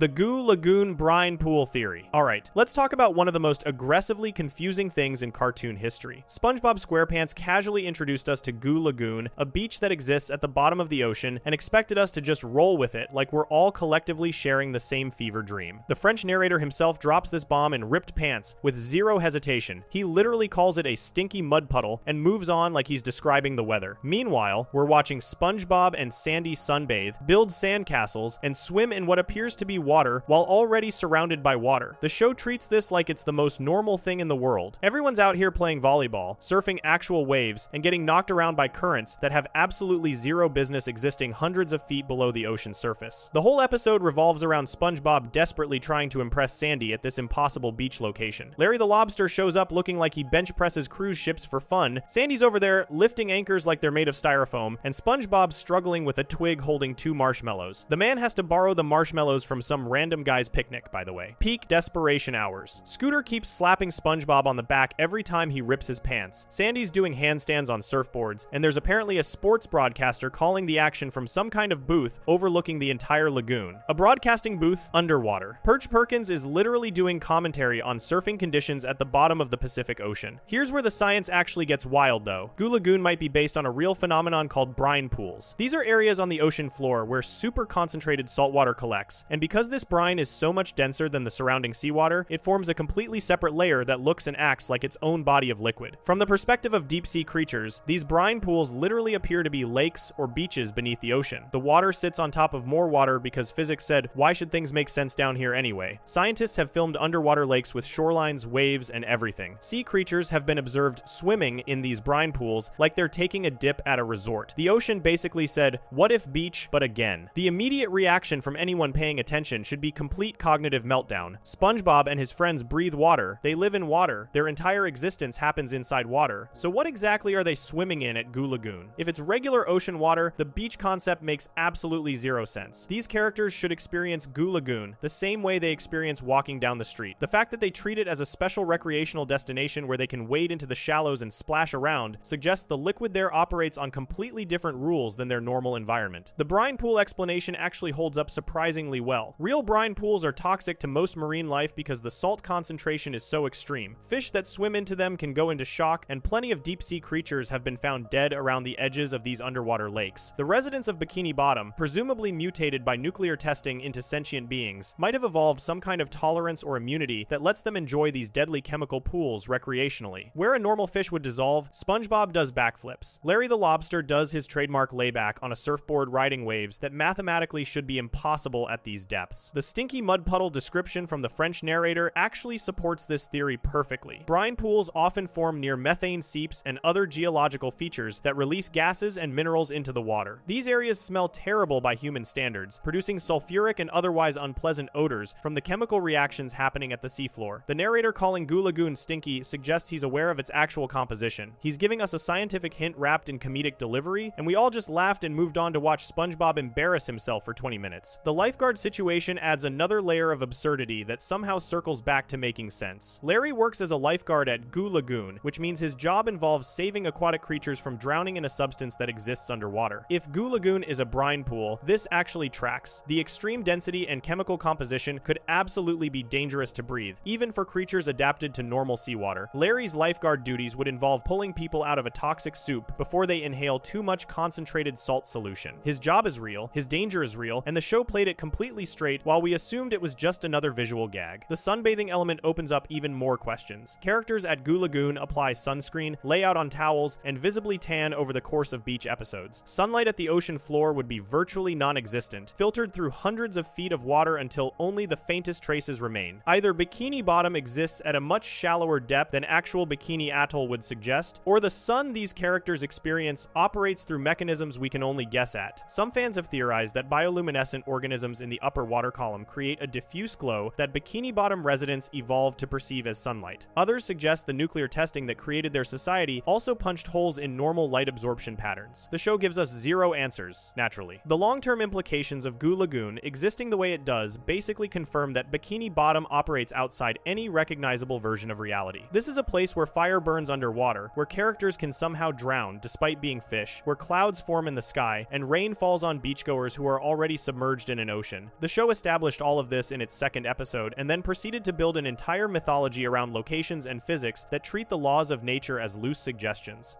Every future episode where something impossible happens got its permission slip signed by Goo Lagoon. You want to question how a character dried out despite living in water? Goo Lagoon already established that liquids work differently here. Confused about how a bonfire keeps burning at the bottom of the sea? The brine pool broke the rules first. Everything after that is just collateral damage. The beach became the template for every scientific impossibility the show would ever commit, and it happened while SpongeBob was desperately ripping his pants for attention at a surfing competition that took place on waves generated by nothing, judged by announcers who somehow have television equipment functional at crushing ocean depths. Goo Lagoon walked so every underwater explosion could run. Let's move on to the next theory. The chum bucket arms dealing theory. Let's address the elephant in the room that everyone who's ever watched SpongeBob has somehow ignored for over 2 decades. The chum bucket has 0 customers. Literally 0. The restaurant makes absolutely no money, serves food that causes immediate physical revulsion, and sits in the worst possible location directly across from the most successful fast food establishment in Bikini Bottom. By every conceivable metric of business operation, the chum bucket should have closed approximately 25 years ago. Plankton somehow keeps the lights on, maintains sophisticated laboratory equipment, and bankrolls increasingly elaborate schemes to steal a hamburger recipe. The math here is giving forensic accountant nightmare fuel. Plankton's army gives us our clearest window into just how absurd Plankton's resources actually are. This episode opens with Mr. Planked, Krabs celebrating the 25th anniversary of Plankton's first attempt to steal the Krabby Patty formula, meaning Plankton has been running a failed restaurant for a quarter-century minimum. 25 years of rent, utilities, equipment maintenance, and whatever Karen's electricity bill looks like. The chum bucket sits on prime commercial real estate directly on the main road of Bikini Bottom. Property taxes alone should have bankrupted him 15 times over. Yet here he is, casually building robots sophisticated enough to fool Mr. Krabs, complete with laser beam eyes that can melt through solid walls. The robot customer scene deserves its own forensic analysis. Plankton constructs an autonomous humanoid machine capable of independent navigation, natural speech patterns, financial transactions, and military-grade laser weaponry. This thing walks into the Krusty Krab, orders food, pays with real currency that Plankton is hiding inside, by the way, which means he had $1 to spare on this scheme, and then casually melts the door frame on its way out. We're talking about engineering that would make DARPA weep with jealousy. The Pentagon would write blank checks for a fraction of this technology. Plankton built it to buy chili coral bits as a distraction. Karen herself represents the single most advanced piece of artificial intelligence in the entire SpongeBob universe. She has genuine emotions, complex personality traits, the ability to learn and adapt, and she runs the entire Chum Bucket infrastructure autonomously. Creating an AI like Karen would require computational resources, programming expertise, and hardware development that rivals anything produced by the largest tech corporations on the surface world. Plankton apparently designed and built her himself, in the back of a restaurant that has never successfully sold a meal. The Chum Bucket's technology budget exceeds its food budget by approximately infinity%. When Plankton's initial robot scheme fails and he ends up flushed down the toilet again, we get a rare glimpse into his actual living situation. The Chum Bucket interior houses massive computer systems, laboratory equipment, and enough space to accommodate what appears to be an unlimited number of relatives.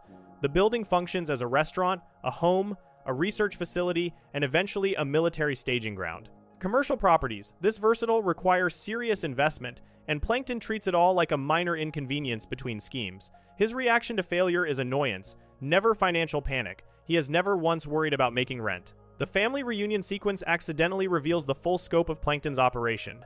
He contacts relatives across the entire ocean using multiple communication methods: phone calls, written letters, and skywriting via personal aircraft.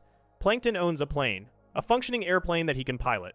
The man who cannot successfully sell a single hamburger has access to aviation technology. He uses it to write messages in the sky, recruiting family members for a heist.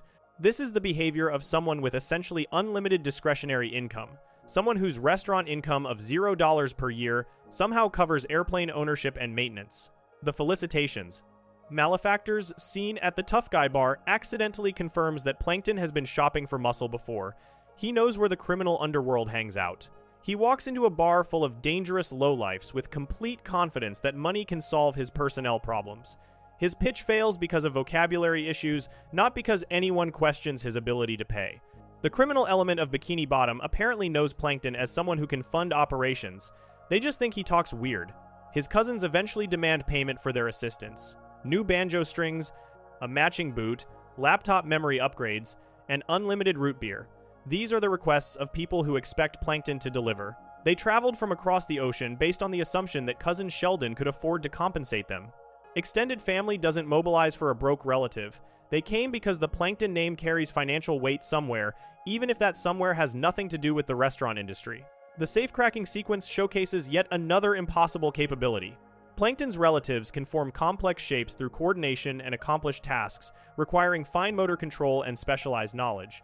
They crack Mr. Krabs' safe using what appears to be professional safe-cracking technique. Either Plankton trained them during the brief period between their arrival and the heist, or the Plankton family has prior experience with this exact type of criminal activity. Career criminals need funding between jobs. Someone is paying these people to exist, and the Chum Bucket menu is not generating that revenue. The weapons manufacturing theory ties everything together with uncomfortable neatness. Plankton possesses the engineering capability to build robots, AI systems, laser weapons, shrinking rays, mind control devices, and countless other technologies throughout the series. He has connections to the criminal underworld. He maintains expensive real estate and equipment with zero legitimate income. He can mobilize resources across ocean-wide distances at a moment's notice. The Chum Bucket provides a perfect front, a failing restaurant that no one visits, run by a guy everyone dismisses as a joke. Health inspectors probably don't even bother checking the back rooms anymore. Who would suspect that Bikini Bottom's most pathetic business owner operates an international arms-dealing network from his basement? The Krabby Patty obsession suddenly makes more strategic sense through this lens. The formula is about proving capability to whoever funds Plankton's actual operation. Stealing the most protected secret in Bikini Bottom would demonstrate infiltration skills, resource management, and the ability to accomplish impossible tasks. Every failed scheme is essentially a resume builder. Every elaborate robot and complex plan shows potential clients what Plankton can construct when properly motivated. The formula itself might be worthless to his backers. The process of stealing it proves he's worth continued investment. 25 years of failure haven't produced a single consequence for Plankton's lifestyle. He still owns the building. He still maintains the equipment. He still launches schemes that cost more than most residents earn in a lifetime. The Chum Bucket survives because the Chum Bucket was never meant to succeed as a restaurant. The food is bad on purpose. The location is bad on purpose. Everything about the legitimate business side screams, "Please ignore me," while the basement hums with technology that shouldn't exist. Plankton plays the fool because fools don't get investigated. His 25th anniversary of failure is actually his 25th anniversary of perfect cover maintenance. The Chum Bucket is the most successful front operation in Bikini Bottom history, and the only person who seems even slightly suspicious is a crab too obsessed with his own secrets to look closely at anyone else's. Alright, on to the next theory. The living pineapple theory. SpongeBob SquarePants lives inside a fruit. This fact gets glossed over approximately every single episode because the show has conditioned us to accept that a sea sponge wearing pants inhabits a pineapple at the bottom of the ocean like that's just normal real estate. The theme song announces it, the establishing shots confirm it, and everyone moves on with their lives. Here's the thing though. That pineapple behaves less like a house and more like a living organism that has formed some kind of deeply codependent relationship with its yellow occupant. Home Sweet Pineapple provides the smoking gun for this theory, and the evidence is frankly disturbing once you start paying attention. The episode opens with nematodes, tiny parasitic worms, for those keeping track of the marine biology, literally drinking SpongeBob's house through straws. They consume the entire structure like a smoothie. The walls shrink, the furniture disappears, the rooms compress, and eventually the whole pineapple gets slurped down to nothing. SpongeBob wakes up during this process thinking he and Gary have grown huge, which is adorable and also deeply concerning about his spatial awareness. By the time the nematodes finish their meal, the only thing remaining is a single seed sitting in the dirt where a fully furnished multi-room home used to exist. Let that sink in for a moment. The nematodes drank the house. They consumed it as food. Buildings made of wood, stone, or any other construction material cannot be consumed by parasitic worms. The nematodes treated the pineapple exactly how real nematodes would treat actual organic matter, as nutrition. SpongeBob's house has biological properties. It can be eaten because it's made of something edible, something alive. The reconstruction sequence at the end of the episode transforms this theory from speculation into near certainty. SpongeBob buries the seed, which he initially mistakes for a pebble, because apparently seeds and pebbles look identical when you're emotionally devastated, in the exact spot where his house used to stand. One of his tears falls onto the buried seed. The ground starts shaking, a massive stem erupts from the soil, and a fully formed pineapple house drops into place exactly where the original stood. The stem retracts into the ground, and SpongeBob runs inside to find everything restored. His furniture, his belongings, Gary's food bowl, all of it. The house grew back from a seed in approximately 15 seconds. Houses built by contractors require permits, materials, labor, and months of construction time. SpongeBob's pineapple required one seed, one tear, and the apparent will to exist. The pineapple regenerated itself, complete with interior decorating. The seed contained genetic information for a library, a bedroom, a kitchen, and functional plumbing. Either this is the most sophisticated piece of biotechnology in cartoon history, or SpongeBob's house is a sentient organism that remembers its previous configuration and chooses to rebuild itself whenever destroyed. The tear detail matters more than the show wants us to think about. SpongeBob cries onto the seed during a moment of genuine emotional devastation. He's losing his home, saying goodbye to his friends, and preparing to move back in with his parents. The tear represents pure, concentrated SpongeBob emotion, and the seed responds to it immediately. The house only regenerates when SpongeBob provides biological input through direct contact with his bodily fluids. The pineapple needs something from SpongeBob to activate. It feeds on his emotional state. This creates an uncomfortable framework for understanding their entire relationship. SpongeBob treats his house with obsessive care throughout the series. He cleans it constantly, talks to it affectionately, and experiences genuine distress whenever it faces any threat. His attachment seems excessive for a building, even a nice one.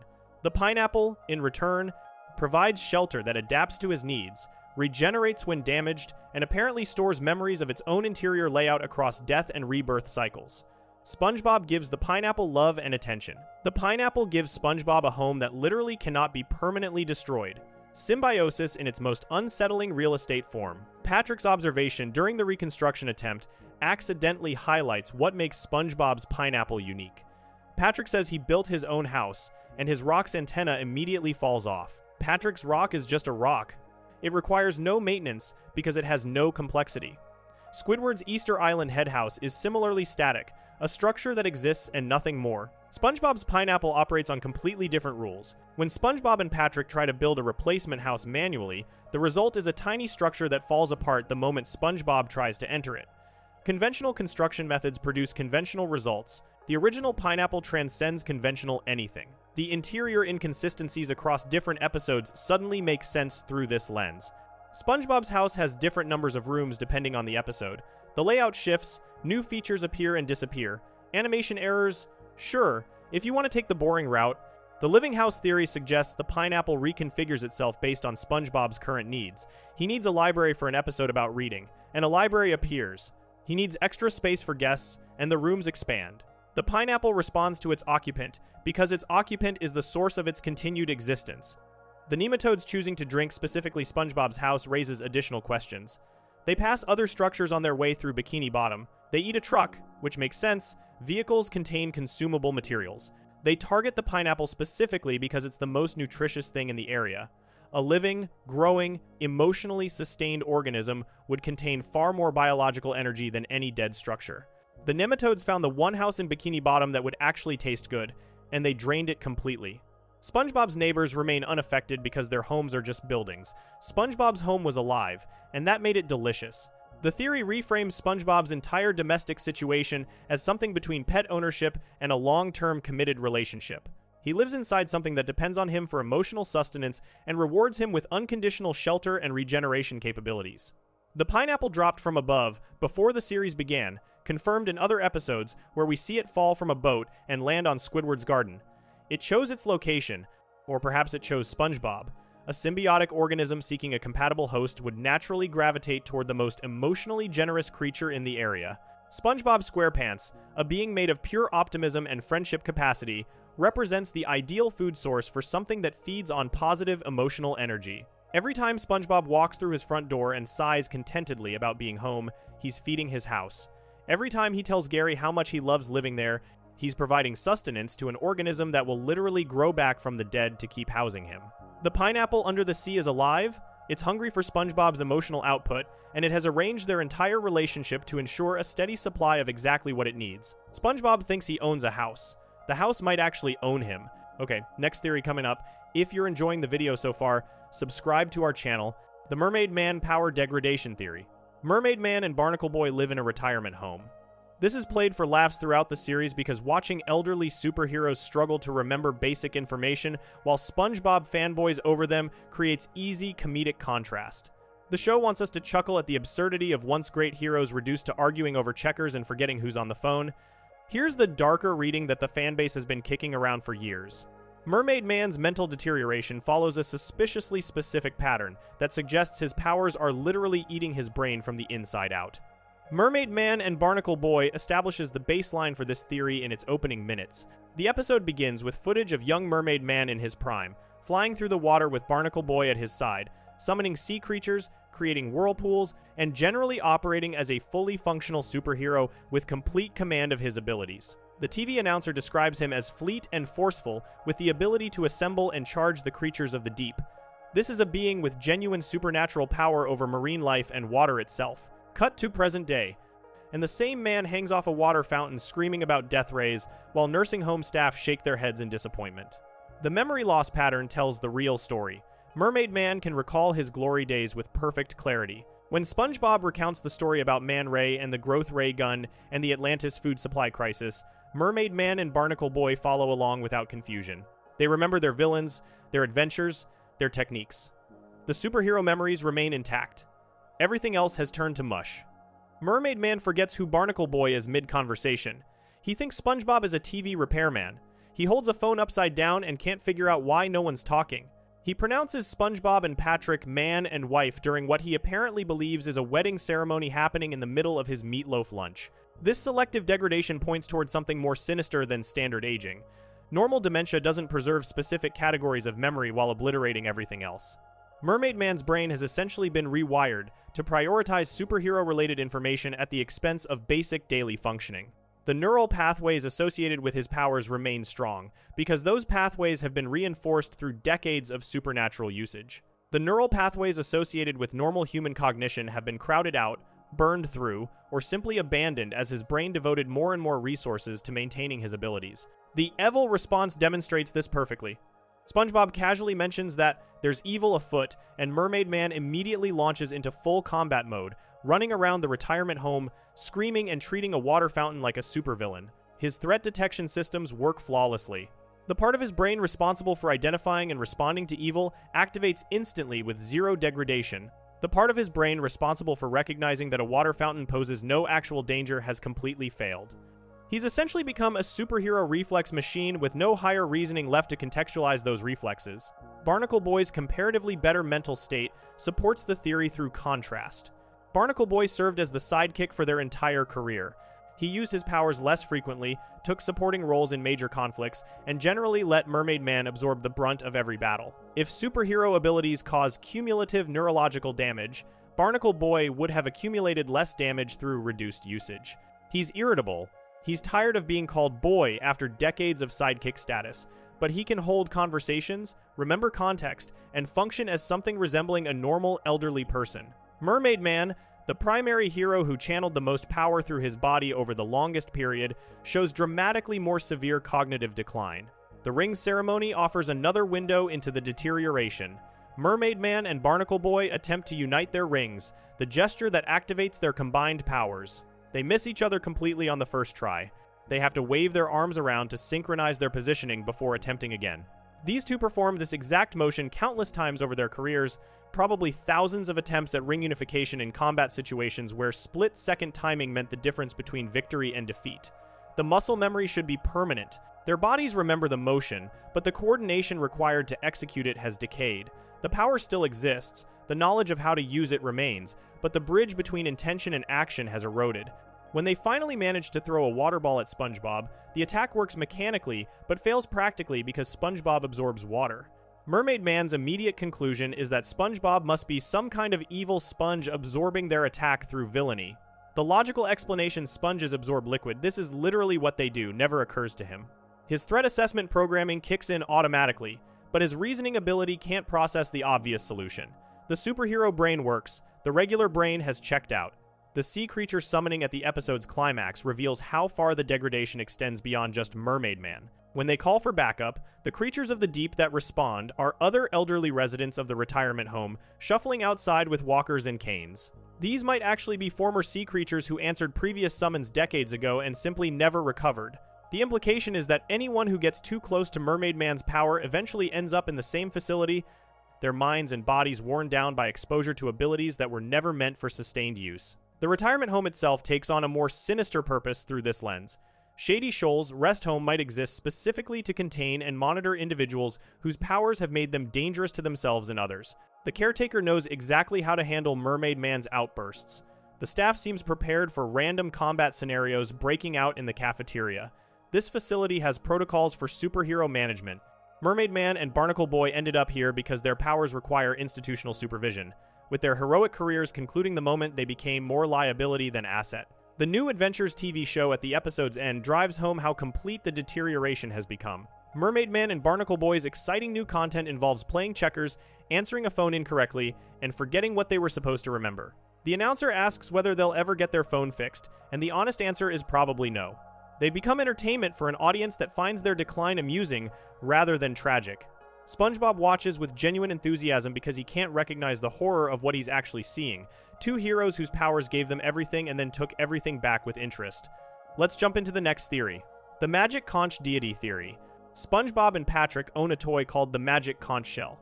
You pull a string, it gives you an answer, and the joke is that two idiots treat a cheap piece of plastic like an oracle. That's the surface level reading, and it's funny enough to carry an 11-minute episode. The deeper reading, the one that fans have been chewing on for years, suggests that the Magic Conch Shell operates as an actual divine entity with genuine supernatural authority over the physical world. The toy explanation falls apart the moment you start tracking what the shell actually accomplishes. Club SpongeBob establishes the conch's power immediately through SpongeBob and Patrick's absolute devotion. These two have been stuck in a treehouse for 3 days because the shell told them to do nothing, and they obeyed without question. 3 days of sitting in a cramped space with no food or water because a toy told them to stay put. SpongeBob describes the club's relationship with the conch in explicitly religious language. We must never question the wisdom of the magic conch, and the club always takes its advice before we do anything. Patrick adds, the shell knows all. This goes beyond toy enthusiasm. This is worship protocol. Squidward joins the club involuntarily when he climbs into the treehouse and accidentally launches all 3 of them into the kelp forest. Now stranded in a genuinely dangerous wilderness situation, the rational response would be to seek shelter, find food, and navigate towards civilization. SpongeBob asks the conch what they need to do to escape. The conch says, nothing. SpongeBob and Patrick immediately sit down and enter a state of complete stillness, refusing to move, speak, or respond to Squidward's increasingly desperate pleas. They have received their instructions and they will comply. Squidward, operating as the voice of reason, a phrase that should terrify anyone familiar with Squidward's actual decision-making capabilities, rejects the shell and ventures into the forest alone. He gets hopelessly lost, runs in circles, and eventually ends up right back where he started. The kelp forest defeats the one person who refused to follow the conch's guidance. Meanwhile, SpongeBob and Patrick sit motionless, protected by their obedience. The miracle happens when Squidward, having caught a bug and started cooking it over a fire, mocks the shell worshippers for believing that answers will fall right out of the sky. An airplane immediately begins falling right out of the sky. The pilot screams that they need to drop the load, presses a button, and a complete picnic feast of food and supplies lands directly on SpongeBob and Patrick's location. Spaghetti, turkey, soup, canned meat, soda, ketchup, cookies, orange juice, smoked sausages, sandwiches, and everything else you could want for a wilderness survival scenario. The conch said to do nothing, and doing nothing resulted in divine providence delivering a banquet. The timing here deserves scrutiny. The airplane wasn't already falling, the supplies weren't already being dropped. Squidward specifically challenged the conch's authority by sarcastically suggesting that the answers would fall from the sky, and the universe immediately arranged for exactly that to happen. The conch heard the mockery and responded with a demonstration of power. SpongeBob and Patrick recognize this instantly, praise the magic conch, followed by their victory screech. They understand that they have witnessed intervention from their deity. The conch then demonstrates the flip side of divine authority, punishment for the unfaithful. Squidward, starving after days in the forest while SpongeBob and Patrick feasted, finally humbles himself and asks the conch for permission to eat. The conch denies him. Spaghetti? Neither. Turkey? Neither. Soup? I don't think so. Anything at all? No. Squidward asks repeatedly with increasing desperation, and the conch denies him every single time. When he demands to know if it can say anything besides no, the conch tells him to try asking again. Squidward asks hopefully. The conch responds with an emphatic, drawn-out, deliberately insulting no. This is divine retribution. Squidward rejected the conch, mocked its followers, and attempted to survive through his own efforts. The conch allowed him to return to the fold, even permitted SpongeBob to welcome him back as a club member, and then systematically denied him any benefit of membership. Patrick asks the conch if he can have a sandwich and receives permission. Squidward asks and gets rejected. The conch distinguishes between the faithful and the apostate, rewarding devotion and punishing doubt. The forest ranger's arrival seals the theory completely. A stranger emerges from the kelp, machete in hand, appearing to offer rescue. Squidward celebrates his salvation. Then the ranger reveals that he also carries a magic conch shell, that his conch specifically told him to come save these people, and that he is a fellow member of the shell-worshipping community. He performs the victory screech. SpongeBob and Patrick perform the victory screech. 3 separate individuals, operating independently, all following instructions from their respective conch shells, have been brought together by coordinated divine guidance. The conch shells communicate with each other, or they're all connected to the same source, or there's a single entity speaking through multiple physical vessels distributed across Bikini Bottom. The Ranger's conch knew that SpongeBob and Patrick were stranded. It knew their location. It sent its follower on a rescue mission through dangerous wilderness to reach them. This coordination requires either supernatural communication between the shells or a single consciousness operating all of them simultaneously. When the Ranger asks his conch what they should do now, it gives the same answer SpongeBob's conch gave at the beginning. Nothing. All 4 characters, including Squidward, who has finally broken under the weight of evidence, sit down together and do nothing. All Hail the Magic Conch becomes a group chant. The episode ends with 4 people in the middle of a dangerous forest, sitting motionless, waiting for their deity to provide the next instruction. The faithful have been rewarded with community. The doubter has been broken into compliance. The magic conch has demonstrated its power, its reach, and its willingness to punish those who question its authority. The toy explanation requires you to believe that a string pull randomizer coordinated an airplane crash, denied food to a specific individual across multiple requests, and guided a stranger through miles of wilderness to a precise location. The deity explanation just requires you to accept that SpongeBob and Patrick accidentally started worshipping something real. Moving forward to the next theory, the utility belt mass evacuation theory. Mermaid Man's utility belt contains a shrink ray. SpongeBob gets his hands on it, accidentally shrinks Squidward, panics, shrinks more people, keeps panicking, and eventually shrinks the entire population of Bikini Bottom before solving the problem by shrinking the city itself to match. The episode plays this as a comedy of errors driven by SpongeBob's inability to operate superhero technology. The theory underneath all the slapstick suggests that the shrink ray was never a weapon at all. Mermaid Man designed it for emergency mass evacuation, and SpongeBob accidentally demonstrated its intended purpose, while having absolutely no idea what he was doing. Mermaid Man and Barnacle Boy 4 opens with the French narrator describing the Krusty Krab as a place where all the many kinds of undersea life pass through its doors.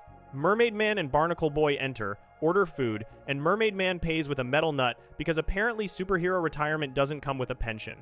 The belt falls off when Mermaid Man's pants drop, a running gag about the belt's secondary function of keeping his costume intact, and SpongeBob picks it up with the reverence of someone handling a religious artifact. He describes it as the emblem of submersible justice, and claims it has helped prevent the fall of nations and pants for 65 years. 65 years of service.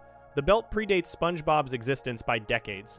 Mermaid Man wore this thing through countless battles, disasters, and world-threatening events during his prime superhero years. A utility belt designed purely for combat would contain offensive weapons, defensive shields, communication devices, and mobility enhancements. The primary function of Mermaid Man's belt is a size-changing ray that can affect living creatures without harming them. The shrunk characters experience confusion and inconvenience, but no actual physical damage from the shrinking process itself. Squidward gets transformed into various horrifying configurations when SpongeBob hits wrong buttons, but the shrink ray specifically produces clean, safe, reversible miniaturization. The scale of the ray's capability tells the real story. SpongeBob shrinks individual people at first. Squidward, then Patrick, then Sandy, then a cascade of Bikini Bottom citizens who happen to walk by. By the episode's climax, he has miniaturized the entire population of the city. Every single resident fits inside a pickle jar. The shrink ray can process unlimited targets without depleting its charge, losing accuracy, or causing collateral damage. This technology was calibrated for mass application from the beginning. Picture a disaster scenario from Mermaid Man's glory days. A giant monster attacks Bikini Bottom. A toxic chemical spill threatens the population. An underwater volcano prepares to erupt. Conventional evacuation would be chaos. Thousands of panicking citizens trying to flee through limited escape routes while the threat closes in. Mermaid Man's solution: shrink everyone, collect them in a container, transport the entire population to safety in his pocket, and restore them once the danger passes. The shrink ray transforms impossible logistics into a one-step process. Point, click, and suddenly 10,000 people fit in your hand. The belt's other features support this interpretation. Throughout the series, Mermaid Man's equipment includes the invisible boatmobile rapid transport for moving evacuees, communication devices coordinating rescue efforts, and various protective capabilities. These tools form a complete emergency response kit. The shrink ray represents the evacuation component. Reduce the population to portable size, load them into the vehicle, and drive them somewhere safe. Mermaid Man operated as Bikini Bottom's one-man FEMA before FEMA existed. SpongeBob's accidental mass shrinking actually demonstrates the protocol working exactly as designed. He panics, fires indiscriminately, and successfully miniaturizes the entire city without killing anyone. The ray has safeguards. It defaults to shrinking rather than any harmful effect. Even when SpongeBob has no idea what he's doing, the technology protects its targets from the operator's incompetence. Mermaid Man built idiot-proofing into his emergency equipment because emergencies involve chaos, and chaotic situations produce mistakes. The Wumbo solution reveals something important about the belt's interface. Patrick claims the ray was set to M for Mini when it should be set to W for Wumbo. This sounds like Patrick being Patrick, but Mermaid Man later confirms, "Did you set it to Wumbo?" The belt has a simple toggle between shrinking and enlarging. Minimized complexity for high-stress situations. A superhero responding to a disaster can't afford to scroll through menus or remember complex button combinations. Flip a switch one way to shrink, flip it the other way to restore. Patrick's stupidity accidentally uncovered the design philosophy. The shrunken citizens remain perfectly healthy throughout their miniaturized state. They can talk, move, think, and express their entirely justified anger at SpongeBob. The shrinking process preserves all biological functions at reduced scale. Oxygen requirements presumably decrease proportionally, meaning a jar full of shrunken people could survive for extended periods without suffocating. Mermaid Man could theoretically keep an evacuated population safe for hours or even days while the disaster resolved itself. The technology accounts for everything. SpongeBob's final solution of shrinking the city to match the people inverts the intended use but proves the ray's flexibility. Mermaid Man's original plan would involve shrinking people, moving them, then restoring them to normal size in a safe location. SpongeBob's plan involves shrinking everything to match the already shrunk population. The ray accommodates both approaches. It can affect living beings, structures, and apparently entire geographical areas without discrimination. Mermaid Man built a tool that could adapt to whatever evacuation scenario presented itself. The belt's disappearance from Mermaid Man's possession raises its own questions. He drops it accidentally when his pants fall down, forgets about it completely, and drives away with Barnacle Boy without noticing. A piece of equipment capable of shrinking entire civilizations gets treated like a misplaced wallet. Either Mermaid Man's mental deterioration has progressed far enough that he's lost track of phenomenally dangerous technology, or the belt has built-in tracking and recall features that would return it to him eventually. SpongeBob's possession of the belt might have been temporary no matter what happened. The existence of this technology implies that Bikini Bottom has faced extinction-level threats before. Mermaid Man built the belt during his active career, meaning he anticipated scenarios where shrinking everyone became necessary. The show treats current-day Bikini Bottom as relatively peaceful, with Plankton's schemes representing the most significant ongoing threat. The belt suggests a past era of much more serious dangers, disasters that required the ability to evacuate an entire city in seconds. Mermaid Man's retirement coincides with a period of relative safety, but the tools he built for worse times remain functional and ready for deployment. SpongeBob just happened to be the one who demonstrated their capability. Time to check out the next theory, the Rock Bottom Ancient Civilization theory. SpongeBob and Patrick accidentally take the wrong bus home from Glove World and end up in Rock Bottom, a terrifying underground city at the bottom of a 90-degree cliff face. The episode plays this as a fish-out-of-water comedy, where SpongeBob struggles to communicate with the locals and catch a bus home. The deeper implications of Rock Bottom's existence suggest something far more significant, an ancient civilization that predates Bikini Bottom, built by a species that no longer exists in their original form, now inhabited by their mutated descendants. Rock Bottom establishes the city's otherness from the moment the bus descends. The road drops at a perfect 90-degree angle, an engineering impossibility that somehow functions as regular public transit infrastructure. The bus driver treats this vertical plunge as routine. The alarm sounds, SpongeBob and Patrick get plastered against the back window, and the vehicle arrives at its destination like nothing unusual happened. Someone built a road straight down into the abyss and connected it to the Bikini Bottom transit system. That construction project required technology, planning, and resources that the current residents of Rock Bottom clearly don't possess. The architecture of Rock Bottom screams remnants of something greater. The bus station has the framework of organized society, schedules, lines, service windows, ticket systems. These structures exist, but they operate in ways that seem deliberately hostile to outsiders. The bathroom doors have question marks instead of gender symbols. The schedule board might as well be written in an alien language. The vending machines work on principles SpongeBob can't comprehend. Everything in Rock Bottom was designed by someone, and that someone had completely different assumptions about how civilization should function. The residents themselves provide the strongest evidence for the collapsed civilization theory. Every creature in Rock Bottom speaks with raspberry sounds inserted between their words. This linguistic quirk isn't random rudeness. It's a distinct dialect that developed in isolation over generations. SpongeBob eventually realizes he needs to add raspberries to his own speech to be understood. The next bus. Raspberry to Bikini. Raspberry Bottom. The window attendant immediately comprehends him once he adapts to the local communication style. Rock Bottom has its own language that evolved separately from surface Bikini Bottom, suggesting a population that's been cut off long enough for linguistic drift to occur. The physical appearance of Rock Bottom's inhabitants diverges significantly from Bikini Bottom residents. They have bioluminescent features, elongated bodies, and adaptations for living in complete darkness. These aren't cosmetic differences. These are evolutionary adaptations to an environment that differs fundamentally from the surface world. The creatures of Rock Bottom descend from whatever species originally built this place, transformed by generations of living in conditions that would kill most Bikini Bottom citizens. The soil itself is sentient and asks SpongeBob to put it down. This throwaway gag implies that Rock Bottom's environment operates on completely different biological rules. Soil with consciousness and the ability to communicate suggests either extreme mutation or an entirely different form of life that developed in isolation from the surface ecosystem. The ground itself has evolved alongside the inhabitants.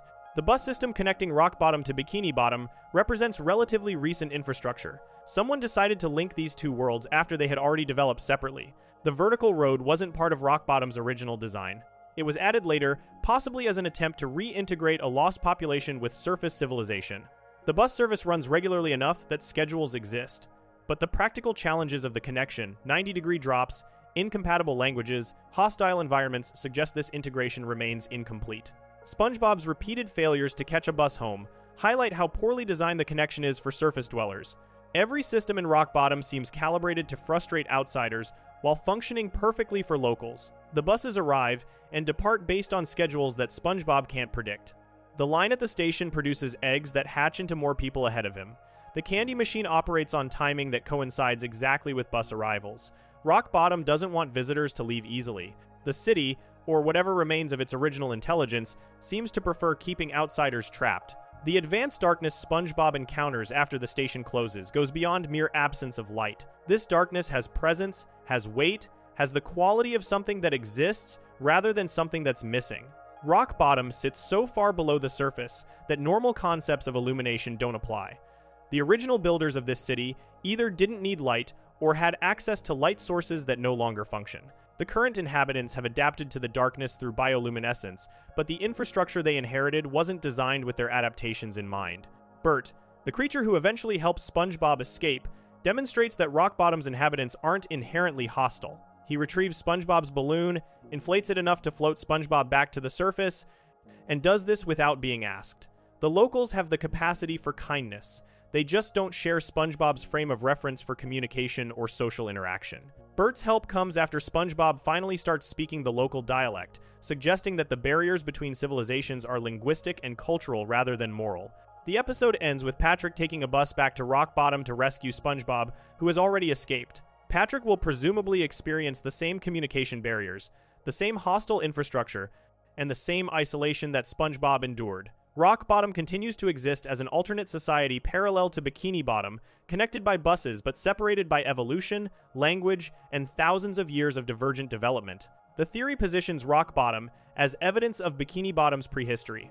Before the nuclear testing that created the current talking fish civilization, something else existed in these waters.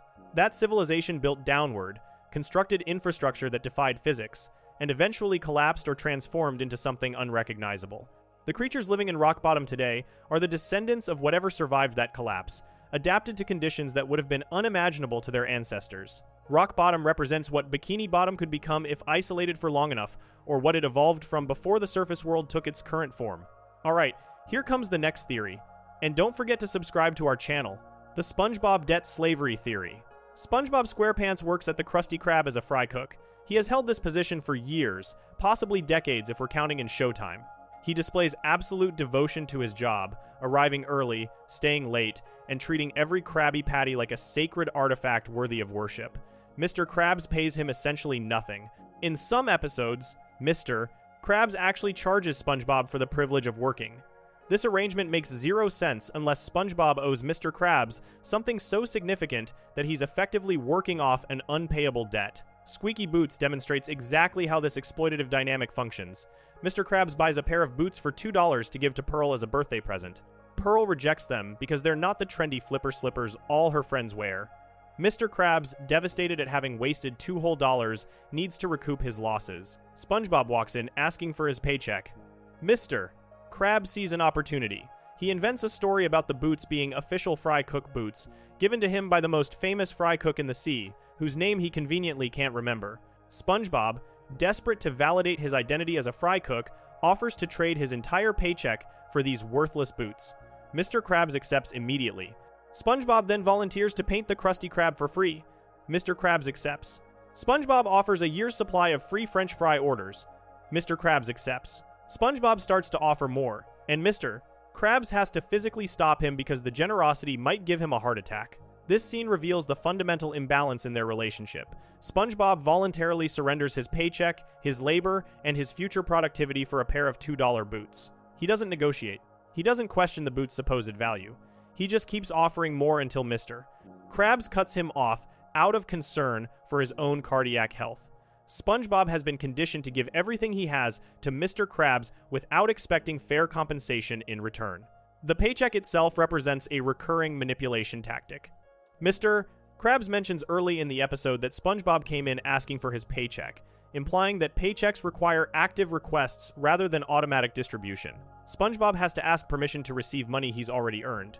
Mr. Krabs controls when and whether SpongeBob gets paid, which gives him leverage to extract additional concessions. The boots become a tool for absorbing SpongeBob's entire paycheck plus extra labor, converting what should be a simple wage transaction into an opportunity for exploitation. The episode's climax shows Mr. Krabs stealing the boots back in the middle of the night because their squeaking drives him insane.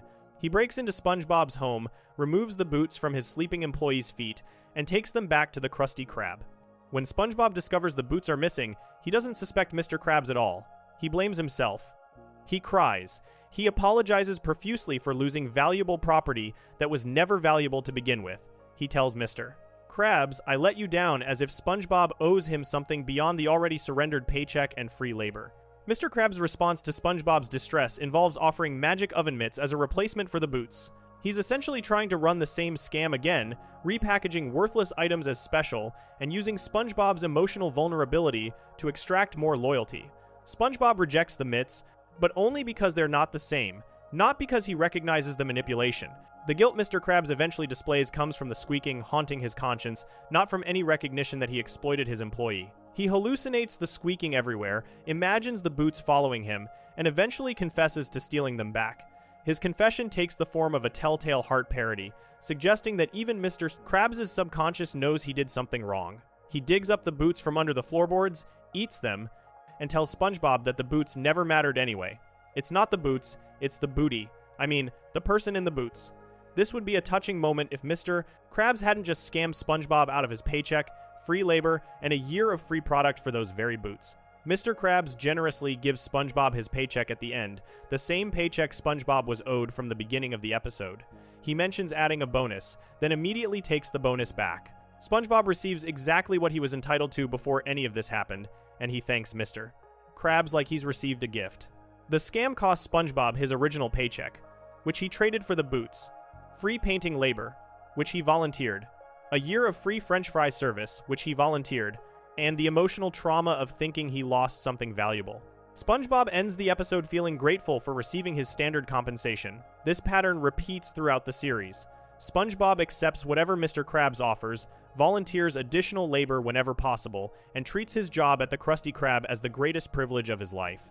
He never asks for raises, he never complains about working conditions, he never questions why he works harder than anyone else and receives less compensation than anyone else.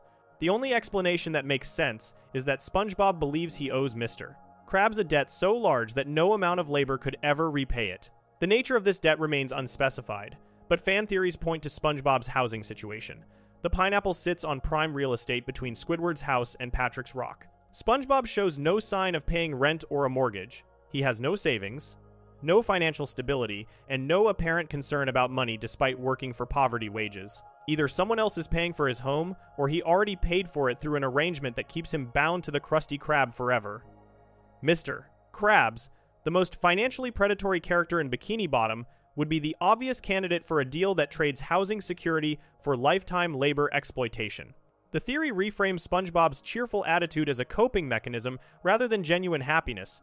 He convinces himself that he loves his job because the alternative is acknowledging that he's trapped in a system designed to extract maximum value from his labor while returning minimum compensation. His enthusiasm for fry cooking, his devotion to Mr. Krabs, his willingness to work for free. These become symptoms of someone who has accepted their situation so completely that they've stopped recognizing it as exploitation. SpongeBob smiles because smiling is the only response he has left. Let's roll into the next theory. The jellyfish energy harvest theory. SpongeBob and Patrick spend a suspicious amount of time catching jellyfish. They treat it as a hobby, a recreational activity that provides joy and fulfillment in their otherwise mundane underwater lives. The show frames jellyfishing as an innocent pastime, equivalent to fishing or butterfly collecting in the surface world. The theory lurking beneath this cheerful presentation suggests that jellyfish serve as Bikini Bottom's primary energy source, and the hobby of jellyfishing functions as unrecognized essential labor that keeps the entire city's power grid operational. Jellyfish Jam demonstrates the electrical potential of jellyfish in ways the show never explicitly acknowledges. SpongeBob brings a wild jellyfish home as a pet, and the creature immediately demonstrates an intense relationship with electronic equipment. The jellyfish gravitates towards SpongeBob's stereo system, turns it on without assistance, and refuses to let it be turned off. When SpongeBob tries to go to bed, the jellyfish keeps activating the music. More jellyfish arrive throughout the night, drawn to the electrical output of the stereo, until SpongeBob's house contains a massive swarm all pulsing in sync with the electronic beats. The jellyfish enhance the music. SpongeBob's house vibrates with energy as the party intensifies. The music plays for 18 hours straight without the stereo showing any sign of power drain. Squidward complains about the noise lasting through the night and into the next day, suggesting that the jellyfish are somehow sustaining or amplifying the electrical output rather than depleting it.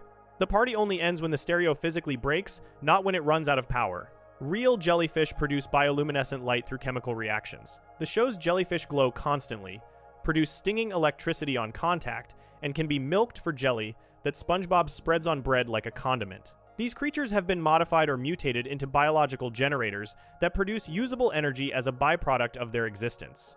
The nuclear testing theory for Bikini Bottom's creation would explain how normal jellyfish evolved into the glowing electrical creatures that populate jellyfish fields. The scene where SpongeBob milks a jellyfish like a cow carries implications beyond the surface joke. He extracts jelly from the creature using a technique that suggests established practice, as if this is something he's done many times before.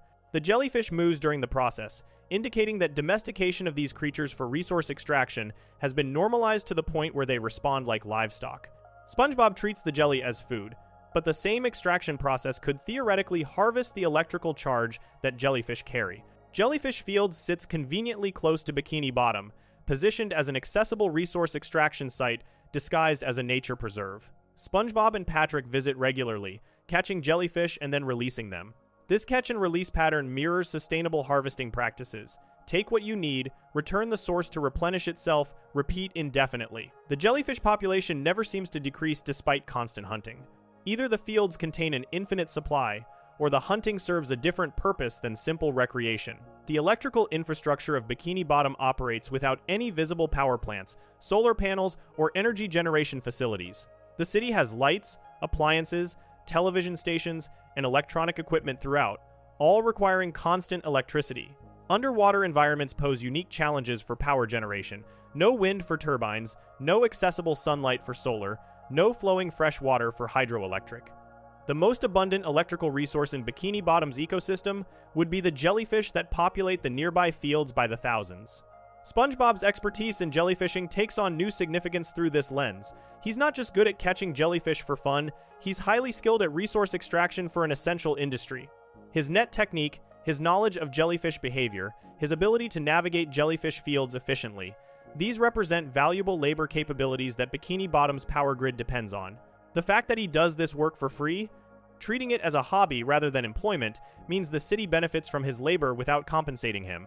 The swarm behavior in Jellyfish Jam shows what happens when jellyfish energy concentrates in one location. SpongeBob's house becomes a focal point for electrical activity, drawing more and more jellyfish as the party intensifies.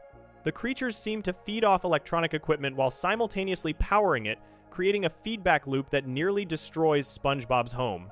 This dangerous potential explains why Bikini Bottom might prefer distributed harvesting through recreational jellyfishing rather than concentrated extraction facilities. Too many jellyfish in one place creates instability. Gary's solution at the episode's end involves using rhythmic sounds to lead the jellyfish back to their fields. The creatures follow a beat, moving in synchronized patterns that respond to acoustic stimulation. This suggests that jellyfish could be herded and controlled through sound-based systems, making large-scale harvesting operations feasible if Bikini Bottom's leadership chose to industrialize the process. The fact that they haven't industrialized implies either that the current hobby-based system works well enough, or that someone benefits from keeping the arrangement informal and unpaid. Squidward's clarinet playing causes the jellyfish to become aggressive. They sting him repeatedly for producing unpleasant sounds. The jellyfish have preferences, opinions about the acoustic input they receive, and the willingness to enforce those preferences through violence. Creatures this responsive to stimuli, this capable of coordinated action, and this electrically charged represent both a valuable resource and a potential threat. Bikini Bottom's approach of encouraging recreational interaction rather than industrial exploitation might be a deliberate strategy to maintain peaceful coexistence with a species that could easily become dangerous if provoked. The wild animals can throw very wild parties moral the French narrator delivers at the episode's end works as a surface-level lesson about respecting nature. The deeper implication is that jellyfish possess power that Bikini Bottom's residents underestimate at their peril. These creatures can take over a home, operate electronic equipment, attract hundreds of their kind to a single location, and resist human attempts to control them. SpongeBob only resolves the situation by giving the jellyfish what they want: music, rhythm, a path back to their natural habitat. He doesn't defeat them, he negotiates with them. The jellyfish hold more power in this relationship than anyone wants to acknowledge. Next theory on the list: the Pearl adoption theory. Mr. Krabs is a crab, Pearl is a whale. The show never explains this biological impossibility, and the characters treat it as completely unremarkable. Pearl calls Mr. Krabs daddy, Mr. Krabs refers to Pearl as his darling daughter, and everyone in Bikini Bottom accepts that a tiny crustacean somehow fathered a massive cetacean. The theory that has circulated through the fanbase for years offers a far darker explanation. Mr. Krabs adopted Pearl after her biological parents were killed, likely by whale hunters, and his obsessive protectiveness stems from survivor's guilt and a promise to keep her safe. One-course meal provides the most disturbing window into how whales are perceived in the SpongeBob universe. Plankton has a deep, primal terror of whales that goes beyond simple phobia. When Pearl enters the Krusty Krab, Plankton screams, "Call off your daughter, Krabs! Call her off!" and backs away in absolute panic. He specifically references documentaries. I've seen those documentaries. The documentaries he's referring to show whales consuming plankton by the billions, filtering entire populations through their baleen plates. To Plankton, whales represent existential genocide. The nightmare sequence takes this further. Plankton dreams of falling into Pearl's mouth, sliding down her throat, and landing in her stomach where he encounters his ancestors. His grandfather greets him with "Glad you could join the rest of the family," before pointing out that Plankton is standing in gastric acid. The implication is unmistakable. Whales have been eating Plankton's family for generations. His fear isn't irrational, it's ancestral trauma encoded into his very being. This establishes that whale-related violence exists in the SpongeBob universe as a known, documented phenomenon. Whales eat smaller creatures. Nature documentaries record this predation. The food chain operates with brutal efficiency. If whales prey on plankton in this world, what preys on whales? The surface world looms above Bikini Bottom throughout the series. Humans appear occasionally, usually in the form of fishermen, beachgoers, or the mysterious live-action segments. Bikini Atoll, the real-world location that gives Bikini Bottom its name, has a long history of human activity including nuclear testing and, historically, whaling operations. Pearl's biological parents could have been victims of surface world hunters who took everything from a whale family except one calf small enough to escape notice or lucky enough to survive. Mr. Krabs' naval background appears in multiple episodes. He served on a ship, acquired nautical knowledge, and developed connections to the surface world that most Bikini Bottom residents lack. A younger Mr. Krabs, perhaps during his sailing days, could have encountered an orphaned whale calf and made the decision that would define the rest of his life. He took responsibility for a creature that had no one else, a creature so different from himself that their relationship defies biological explanation. The money obsession takes on new dimensions through this lens. Mr. Krabs hoards every penny with pathological intensity. He pays SpongeBob in wacky bucks that aren't real currency. He charges employees for breathing, for standing still, for existing on Krusty Krab property. This behavior reads as comedic greed on the surface, but whales are expensive to raise. Pearl's food costs alone would be astronomical. A whale's nutritional needs dwarf anything a crab would naturally consume. Mr. Krabs' obsession with money might stem from years of struggling to afford keeping his adopted daughter alive and healthy. Pearl's birthday episode in One-Course Meal shows Mr. Krabs buying her cheap fishing boots instead of the trendy flipper slippers all her friends wear. He spent $2 on her present. Pearl's reaction is dramatic teenage disappointment. But Mr. Krabs' genuine distress at wasting $2 suggests ongoing financial anxiety around providing for her. He wants to give Pearl everything. He can never afford to give Pearl everything. The gap between his love and his resources creates constant tension. The protectiveness Mr. Krabs displays toward Pearl throughout the series exceeds normal parental concern. He monitors her social life obsessively. He threatens anyone who shows romantic interest in her. He panics when she's in any kind of danger. This could be standard overprotective father behavior, or it could be the trauma response of someone who made a promise to protect this child after failing to protect her original family. Every threat to Pearl reminds him of what was lost before he found her. Pearl herself shows no awareness of being adopted in any episode. She calls Mr. Krabs daddy without hesitation, treats their relationship as completely natural, and never questions why she looks nothing like him.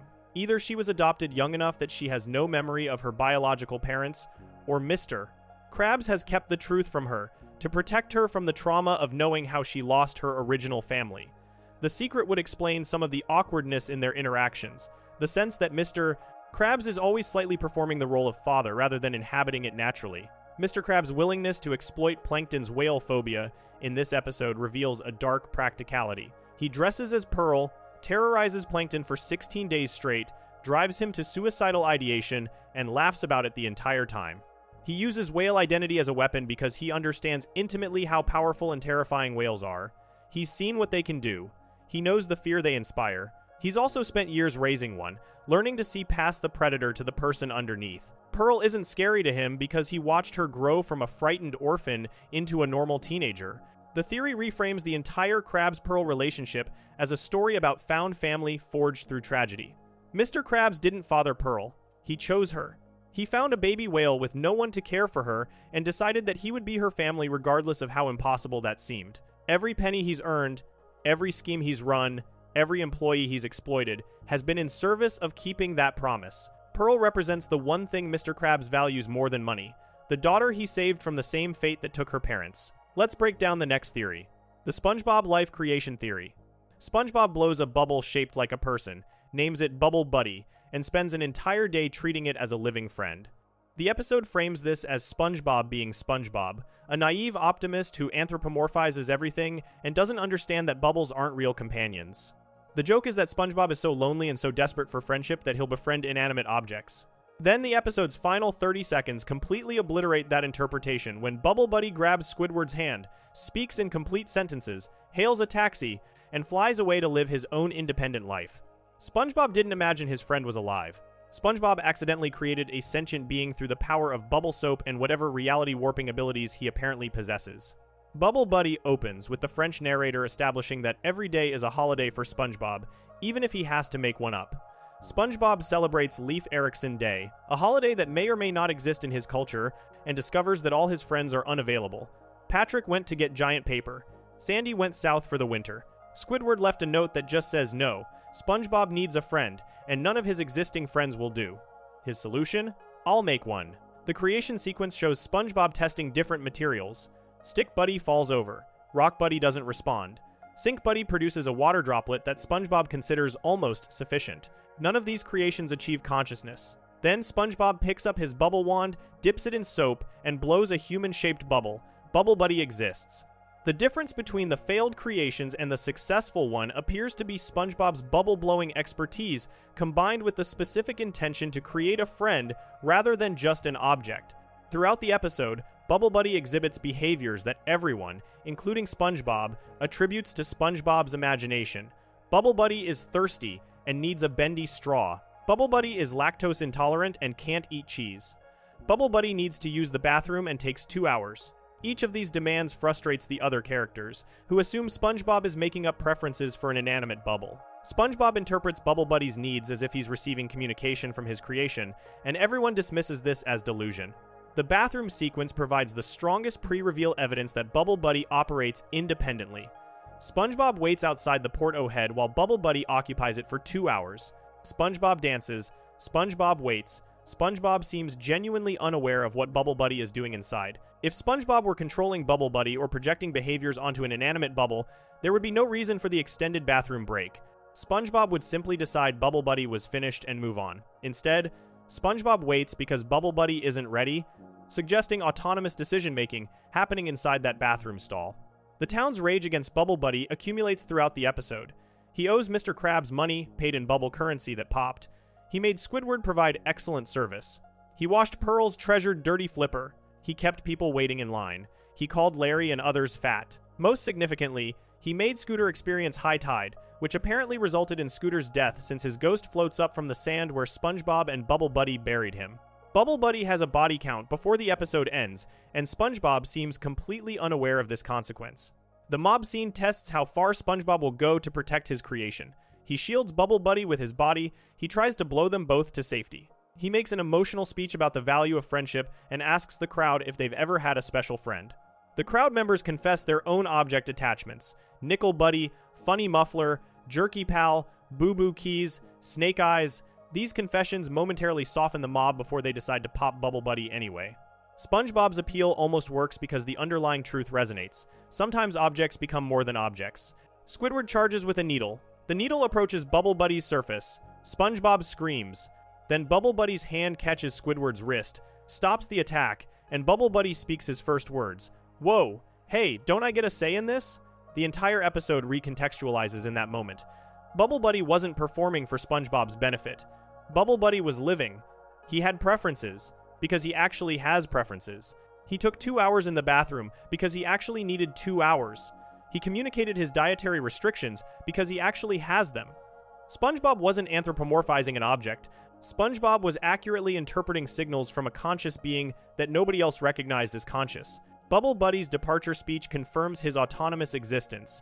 I'll see you later, SpongeBob. Things are getting a little weird around here. He hails a bubble taxi, climbs inside, and floats away into the sky while wishing SpongeBob a happy Leif Erikson day. He remembers the holiday SpongeBob was celebrating at the episode's beginning. He has continuity of experience. He has opinions about his environment. Things are weird. He has the ability to leave when he chooses, and the social intelligence to know when leaving is appropriate. SpongeBob's reaction to Bubble Buddy's departure is emotional but not surprised. Of course, he says when Squidward expresses shock that Bubble Buddy is alive. Otherwise, he couldn't tell such funny jokes. SpongeBob always knew Bubble Buddy was real. He wasn't delusional. Everyone else was failing to perceive reality correctly. The implications of SpongeBob's creation power extend far beyond this single episode. If SpongeBob can blow a bubble that becomes a sentient being with its own personality, preferences, and autonomous will, what else has he created? How many of his imaginary friends throughout the series were actually real? What happens to the bubble creations that don't achieve visibility to other characters? SpongeBob blows bubbles constantly. He's demonstrated the ability to create complex bubble sculptures, bubble animals, and bubble architecture. Any of these could theoretically achieve consciousness under the right conditions. The episode ends with Squidward noticing a remaining bubble floating nearby. He nervously says, hi, and the episode cuts to black. The question hangs in the air. Is that bubble alive too? Did SpongeBob create multiple conscious beings in a single day? Does every bubble SpongeBob blows have the potential for sentience, waiting for the right moment to reveal itself? SpongeBob possesses the power to create life, and he exercises this power casually, without training, without understanding its implications, and without any apparent limits. Bubble Buddy exists because SpongeBob wanted a friend. If SpongeBob ever wanted something more dangerous, the same creative power could manifest it into reality. The cheerful yellow sponge who lives in a pineapple under the sea might be the most powerful entity in Bikini Bottom, and he has absolutely no idea. Heading into the next theory. The Squidward Fallen Artist Theory. Squidward Tentacles lives between SpongeBob and Patrick on Conch Street, works as a cashier at a fast food restaurant, and spends his free time playing clarinet badly and creating art that nobody appreciates. The show presents him as a delusional mediocrity, someone who believes himself talented while demonstrating consistent incompetence. His paintings are ugly. His music is painful. His attempts at sophistication fall flat in the face of Bikini Bottom's working-class indifference. The theory lurking beneath this comedic surface suggests that Squidward wasn't always like this. Something destroyed his artistic career before the series began, and the bitter cashier we know is what remains of someone who once had genuine talent and success. Squidward the Unfriendly Ghost opens with Squidward admiring a wax sculpture he created of himself. This sculpture demonstrates actual craftsmanship. The proportions are accurate. The detail is impressive. Squidward adjusts the eye placement with the precision of someone who understands sculptural technique. He declares that by creating this piece, he has conquered all artistic media, implying that he's achieved mastery across multiple disciplines: painting, sculpture, music, and presumably others. This isn't the language of a delusional amateur. This is the self-assessment of someone who has genuinely worked through different artistic forms and developed competence in each. The sculpture itself becomes central to the episode's plot when SpongeBob and Patrick accidentally destroy it. Squidward's reaction when he discovers the melted wax goes beyond simple frustration at property damage. His scream contains genuine horror.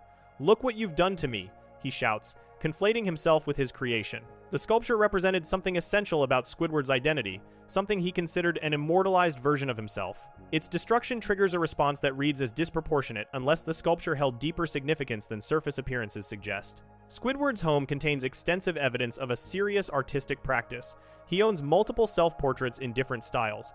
He has a dedicated space for creative work. He possesses the materials and tools of professional artistry. The sheer volume of self-focused artwork suggests either narcissism, the show's surface reading, or an extended period of artistic exploration, using himself as the most readily available subject. Professional artists frequently use self-portraiture to develop technique because the subject is always available and requires no payment. The expensive tastes Squidward displays throughout the series exceed what a Krusty Krab cashier salary could support. He appreciates fine art, classical music, and sophisticated culture. He owns a clarinet, which represents a significant investment. His home contains furniture and decorations that suggest middle-class or higher aesthetic sensibilities. Either Squidward has always lived beyond his means, or he accumulated these possessions during a more prosperous period of his life and now clings to them as reminders of what he once had. His job at the Krusty Krab represents the kind of employment that artists take when their primary career fails to provide stable income. Fast food work offers flexible hours, minimal creative investment, and steady, if small, paychecks. Many struggling artists work service jobs while pursuing their passion on the side. Squidward treats his cashier position with open contempt because it represents the gap between his aspirations and his reality. He's not lazy or ungrateful. He's someone who expected a different life and ended up here instead. The relationship between Squidward and SpongeBob takes on new dimensions through this lens. SpongeBob represents everything Squidward has lost: joy in simple work, enthusiasm for life, the ability to find meaning in everyday activities. SpongeBob's genuine talent at fry cooking torments Squidward because SpongeBob succeeds at something he cares about, while Squidward fails at everything he values. The resentment isn't about SpongeBob personally. It's about what SpongeBob's happiness highlights in Squidward's own misery. The clarinet performances tell their own story. Squidward practices constantly. He clearly knows music theory based on references throughout the series. His technique appears correct even when the sound is terrible. This suggests either that Squidward was never actually good at clarinet, or that something happened to his ability. The former explanation satisfies the show's comedic needs. The latter fits the fallen artist theory. Squidward once played beautifully, some event damaged his confidence or his technique, and now he can only produce painful noise despite retaining the mechanical knowledge of how to play. His physical reactions to criticism reveal deep wounds around his artistic identity. When anyone mocks his painting or his music, Squidward doesn't shrug it off as a hobby enthusiast might. He reacts with defensive anger, dejection, or elaborate justifications. These responses indicate that his artistic identity is core to his self-concept, that attacks on his art feel like attacks on his fundamental worth as a person. Someone who merely dabbles wouldn't internalize criticism so deeply. The episode's climax has SpongeBob and Patrick attempting to send Squidward to the great beyond by trapping him in a bubble and floating him to the surface. Squidward ends up suspended above the ocean, surrounded by seagulls, trapped in a bubble that distorts his attempts to communicate. Patrick says he's in a better place now. The irony is that Squidward is literally trapped between worlds, visible but unable to interact, present but isolated. This physical situation mirrors his psychological state. An artist suspended between the creative world he aspires to and the mundane world he's forced to inhabit. Whatever destroyed Squidward's career remains unspecified, but the show offers hints. He lives alone, suggesting relationships that didn't survive his decline. He chose to settle in Bikini Bottom rather than an artistic community, suggesting exile or escape. He never mentions galleries, patrons, or professional connections that a working artist would maintain. He's cut off from the creative ecosystem that supports artistic careers. Someone or something severed those connections, and Squidward has spent the years since trying to convince himself that he can still create meaningful art in complete isolation. The wax sculpture's destruction might have been devastating, specifically because it represented Squidward's attempt to prove he still had talent. He created something genuinely good, something that demonstrated the skill he feared he'd lost, and then watched it melt into unrecognizable goo because of forces beyond his control. The sculpture's fate mirrors what happened to his career, something he built carefully, something that represented his best self, destroyed by circumstances he couldn't prevent. SpongeBob and Patrick become stand-ins for whatever forces originally wrecked his artistic life, and his exploitation of them throughout the episode reads as displaced revenge against the universe that took everything from him. Let's slide into the next theory. The hash-slinging slasher reality theory. Squidward invents a scary story to frighten SpongeBob during the night shift. The hash-slinging slasher, he claims, was a clumsy fry cook who cut off his own hand, replaced it with a rusty spatula, got hit by a bus, and was fired at his own funeral. Now his ghost returns every Tuesday night to wreak horrible vengeance. Squidward immediately admits he made the whole thing up. The story is fake. The monster isn't real. SpongeBob can stop screaming. Then every single element of the story comes true. Graveyard Shift structures itself as a fake-out horror episode. Squidward invents specific supernatural warning signs. The lights will flicker on and off, the phone will ring with nobody there, and the hash-slinging slasher will arrive on the ghost of the bus that killed him. These details feel absurdly specific because Squidward is making them up on the spot, pulling horror movie cliches out of thin air to torment his coworker. The joke is supposed to be that nothing will happen because none of it is real. The lights flicker on and off. Squidward initially assumes SpongeBob is pranking him back, but SpongeBob is on the ceiling cleaning with suction cups. Neither of them is touching the light switch. Squidward rationalizes. It must be the stupid faulty wiring in here. This place isn't built to run 24 hours a day. This explanation satisfies him momentarily, though it requires believing that the Krusty Krab's electrical system chose this exact moment to malfunction in the exact way Squidward's made-up story predicted. The phone rings with nobody there. Squidward answers, says hello repeatedly, and receives only silence. SpongeBob assumes Squidward is continuing the prank. Squidward insists he's not doing this. The second sign of the hash-slinging slasher's approach has manifested exactly as the invented legend described. Two coincidences now stack on top of each other. A bus arrives at 3 in the morning. Buses don't run this late. SpongeBob notes this casually. Squidward confirms it with growing terror. The bus drops off a shadowy figure across the street, someone holding what appears to be a spatula. The figure crosses toward the Krusty Krab. Squidward's fictional story included the detail that the slasher crosses the street without looking both ways because he's already dead. The figure approaches without checking for traffic, the tapping on the window with the spatula hand, the door opening, the slow approach to the counter. Every beat of Squidward's improvised horror story plays out in sequence.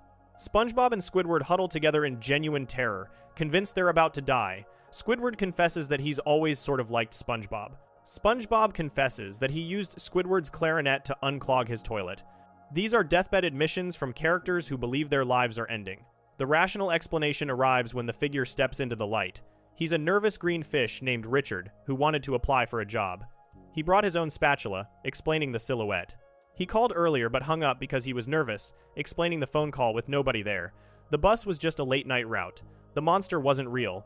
Everyone laughs with relief. Except the lights. Richard explicitly says he was the one on the phone and on the bus. He does not and cannot explain the lights.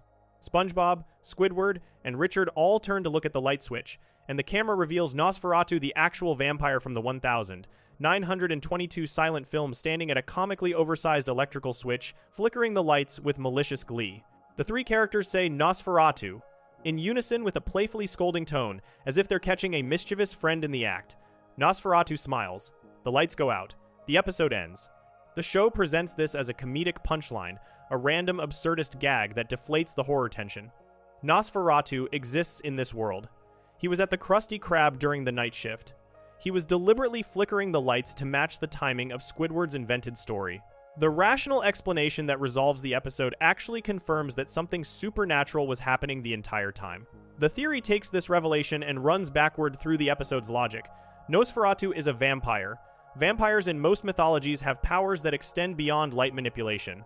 If Nosferatu exists in the SpongeBob universe and was present at the Krusty Krab that night, his involvement might extend further than just the lights. He could have influenced the phone call. He could have summoned or redirected the bus.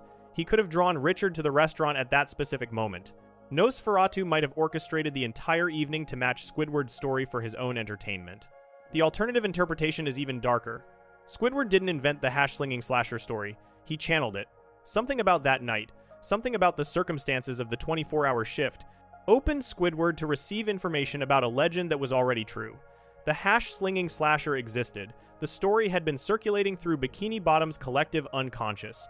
Squidward accessed it without realizing he was describing real events rather than creating fiction. Richard's convenient explanations might themselves be suspicious. He claims he called and hung up nervously, but how would calling a restaurant and hanging up help with job application anxiety? He claims he took the bus, but admits that buses don't normally run at 3 a.m. His spatula, which he brought himself, creates the exact silhouette that Squidward's story predicted. Richard might be exactly what he claims to be. He might also be the hash-slinging slasher in a form designed to avoid detection. The episode's comedic framing lets it have things both ways. Richard provides explanations. Nosferatu provides the unexplained. The audience is meant to laugh and move on. The theory suggests that the laughter is a defense mechanism against recognizing what actually happened. Squidward accurately predicted a supernatural sequence of events. Something genuinely paranormal caused at least one of the warning signs. And the hash-slinging slasher legend might be based on actual history that the Krusty Krab has carefully suppressed.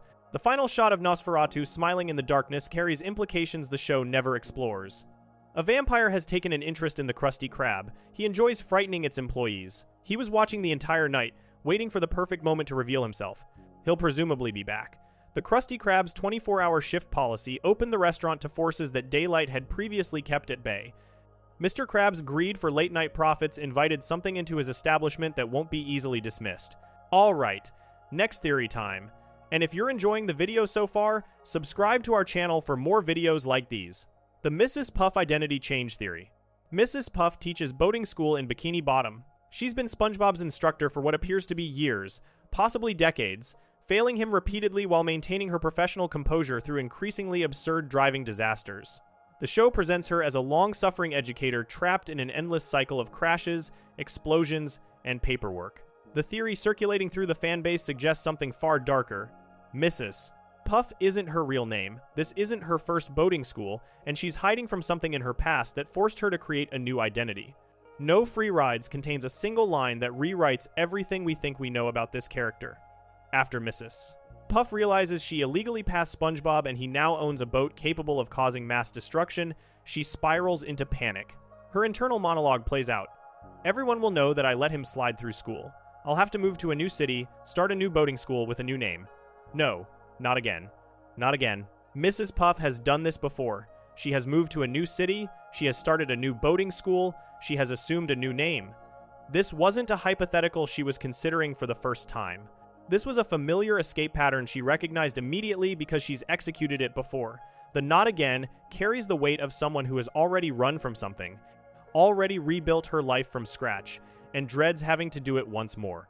The episode never explains what she was running from originally. The surface reading suggests she's fled previous boating school failures, perhaps other students as catastrophically untrainable as SpongeBob.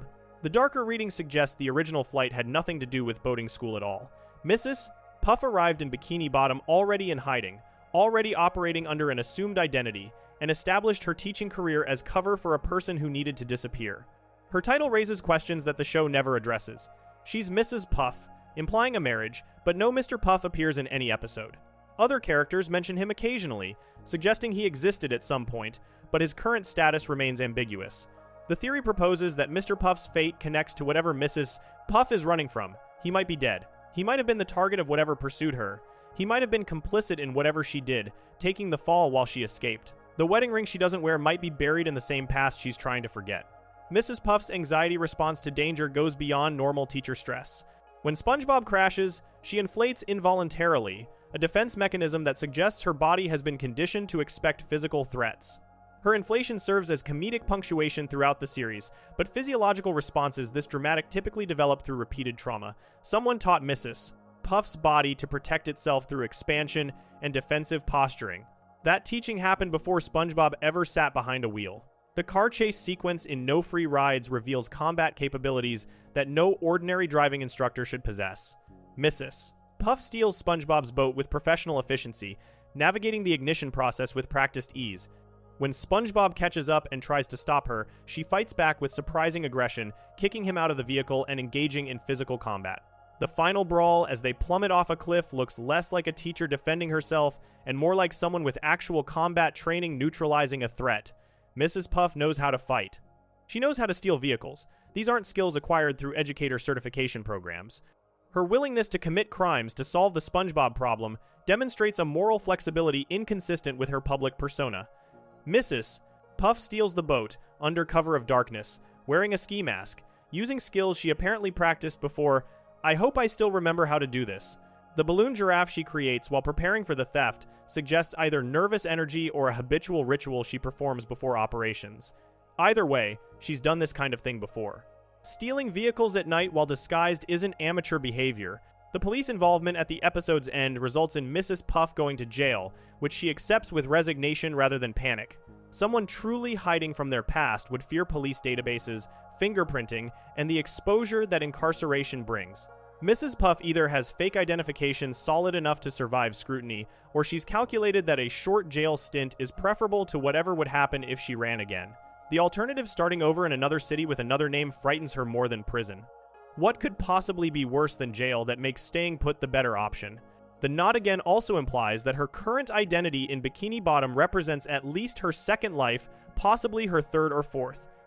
Each iteration of Mrs. Puff would have required building a new teaching career from scratch, establishing credentials, earning community trust, and maintaining the performance of normalcy while knowing that her past could catch up at any moment. The exhaustion she displays is about the cumulative weight of living as someone else for years, maybe decades, without ever being able to relax her guard completely. The theory connects to other episodes where Mrs. Puff's past surfaces in suspicious ways. She's mentioned having a husband who was used as a lamp in some retellings, a fate so bizarre and specific that it sounds like either a trauma response or a practiced cover story designed to shut down questions. She exhibits signs of PTSD that the show plays for laughs, but which paint a darker picture when assembled together. She has nightmares about SpongeBob driving, but those nightmares might be layered over older nightmares about whatever she originally fled. Mrs. Puff teaches boating school because it's the most portable career she could establish. Driving instruction requires minimal, permanent infrastructure, can be shut down quickly, and provides a reason to always have access to vehicles for rapid escape. Her profession isn't random, it's strategic. She chose a job that would let her run again if necessary, and the fact that she's still in Bikini Bottom despite SpongeBob's destruction suggests that whatever she's hiding from hasn't found her yet. She's enduring the torture of teaching him because the alternative, abandoning her current identity, would put her back on the run from something she fears more than any car crash SpongeBob could cause. Let's get into the next theory. The Patrick regeneration theory. Patrick Star survives things that should kill him. He gets crushed by rocks, dried out by sun exposure, torn apart by machinery, and subjected to violence that would destroy any normal sea creature. The show plays this as cartoon invincibility, the same rubber band physics that lets characters fall from great heights and walk away unharmed. The theory lurking beneath the surface draws on actual starfish biology to explain Patrick's impossible durability. He regenerates. Every time Patrick dies, his body reconstructs itself from whatever remains, and the process costs him memories, personality, coherence, and cognitive function. I Had an Accident demonstrates Patrick's relationship with physical destruction in its opening minutes. Patrick plays a video game where his avatar crashes into a mountain and the word "dead" flashes on screen. Seconds later, real Patrick hits a rock and bashes his body in pieces on Sand Mountain, just like on his video game. His body shatters. He's shown in pieces. The scene transitions and Patrick appears whole again, eating yellow sand off a plate as if nothing happened. The episode doesn't explain how Patrick reassembled. It doesn't need to. Patrick always reassembles. Real starfish possess remarkable regenerative capabilities. A starfish can lose an arm and grow it back.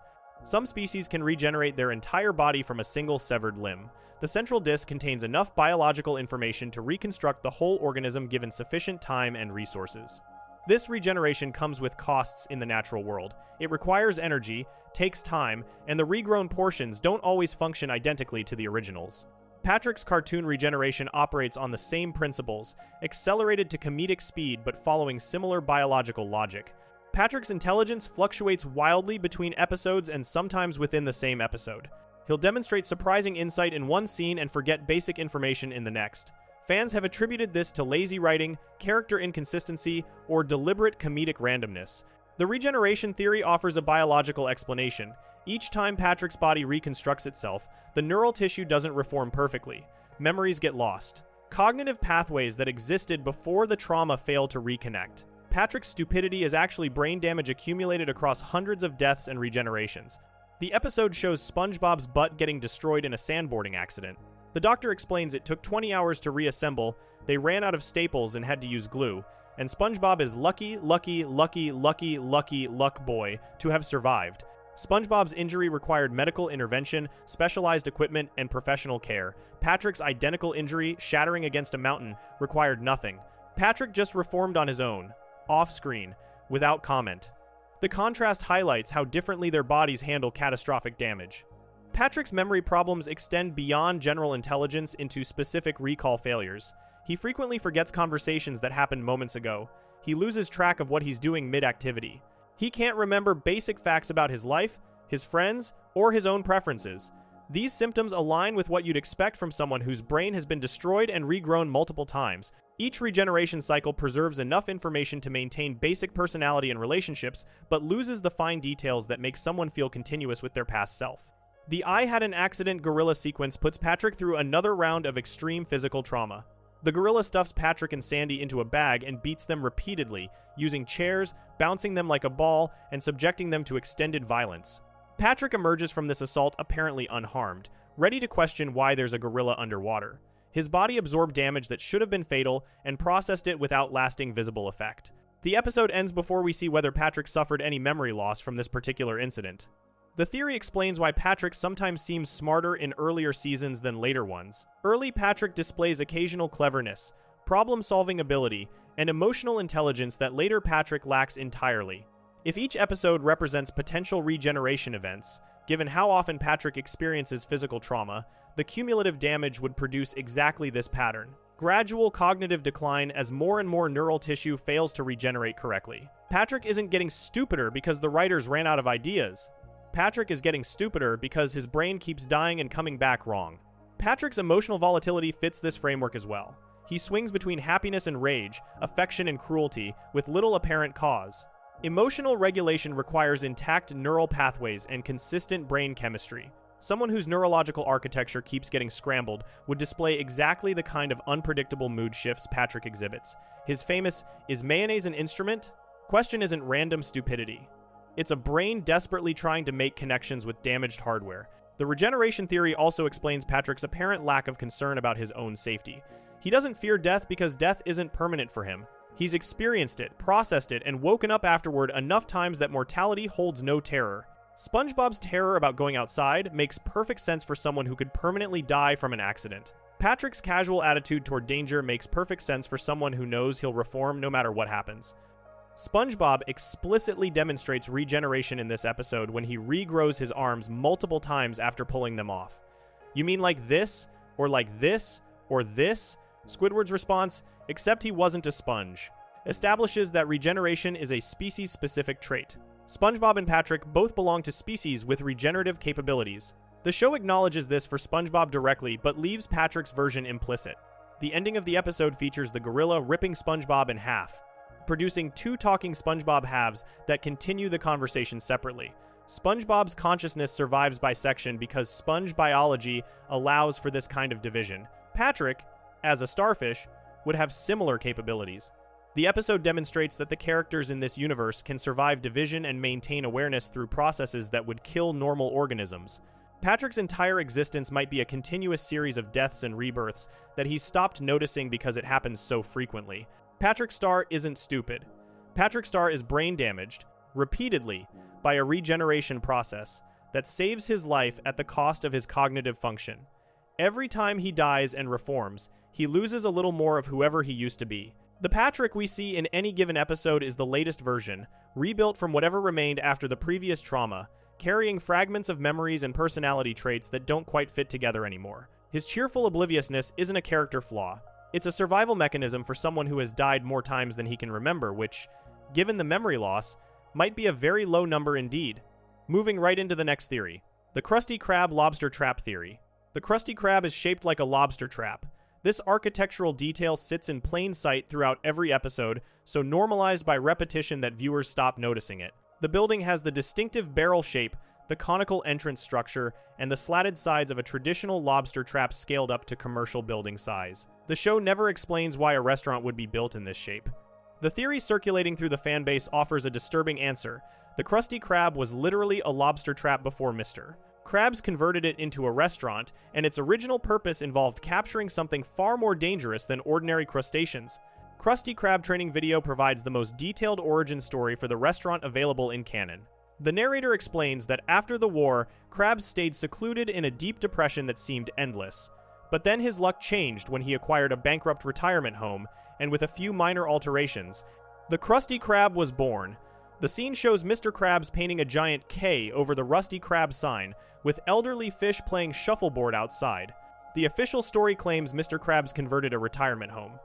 The building's shape contradicts this explanation entirely. Retirement homes accommodate elderly residents who need accessible spaces, comfortable rooms, and practical layouts. Lobster traps are designed to lure creatures inside through a narrow entrance and prevent them from escaping. The Krusty Krab's architecture matches the trap, not the retirement home. Either Mr. Krabs converted a retirement home that was already shaped like a lobster trap, raising the question of why anyone would build such a facility, or the retirement home story is a cover for the building's actual history. The name Rusty Krab on the original sign suggests the structure existed before Mr. Krabs acquired it. Rust implies metal construction exposed to seawater over time. Lobster traps are traditionally made of metal wire or wooden slats designed to withstand ocean conditions. A giant metal trap sitting on the ocean floor would absolutely develop rust over years of disuse. Mr. Krabs didn't build the Krusty Krab. He found it, recognized its potential, and repurposed it. The question becomes, what was the trap originally designed to catch? Standard lobster traps capture lobsters and crabs, creatures small enough to fit through the entrance funnel. The Krusty Krab's entrance accommodates full-sized fish walking upright. Whatever this trap was built for, it was meant to capture creatures approximately human-sized or larger. The scale suggests either giant crustaceans that no longer exist in Bikini Bottom, or something else entirely that required containment. Mr. Krabs is a crab. He bought a building shaped like a device designed to trap crabs and lobsters. This choice seems counterintuitive, unless Mr. Krabs has specific knowledge about what the trap was for and why it's no longer dangerous. He might have purchased the structure specifically because he understood its history and wanted to control that narrative. A trap converted into a restaurant becomes normalized, its original purpose forgotten. Mr. Krabs literally sits inside a giant version of a device meant to capture his own species, serving food to the public, as if nothing about this situation is strange. The retirement home cover story takes on sinister implications when examined closely. Retirement homes house elderly individuals who are approaching the end of their lives, people who enter and don't leave. A lobster trap operates on the same principle. Creatures enter easily but cannot exit. If the building functioned as a retirement home while retaining its trap architecture, the facility might have been designed to contain elderly residents rather than care for them. Mr. Krabs acquired a structure with a history of keeping living beings inside against their will. The interior layout supports the trap interpretation. The Krusty Krab has a single main entrance that all customers pass through. The kitchen is positioned in the back, separated from the dining area. Emergency exits are never shown or referenced. The building funnels visitors inward through a narrow point and provides limited options for departure. These design elements make perfect sense for a trap and terrible sense for a commercial restaurant that should prioritize customer flow and fire safety. Mr. Krabs' military background after the war connects to potential explanations for the trap's original purpose. Military operations might have required containment facilities for captured enemies, dangerous specimens, or experimental subjects. A trap large enough to hold humanoid creatures would serve military purposes that civilian retirement homes wouldn't require. Mr. Krabs' deep depression after the war might have been guilt over what the trap was used for, and his conversion of the building into a restaurant might represent an attempt to transform something used for harm into something that serves the community. The training video's narrator describes the Krabby Patty as the lost gold of Atlantis and emphasizes protecting it from thieves. This framing positions the restaurant as a vault protecting treasure. The trap architecture suddenly makes more sense. The Krusty Krab wasn't designed to keep customers in, it was designed to keep something else out. The building might have originally protected whatever was stored inside from external threats. Mr. Krabs converted a defensive structure into a business, using its inherent security features to protect his secret formula.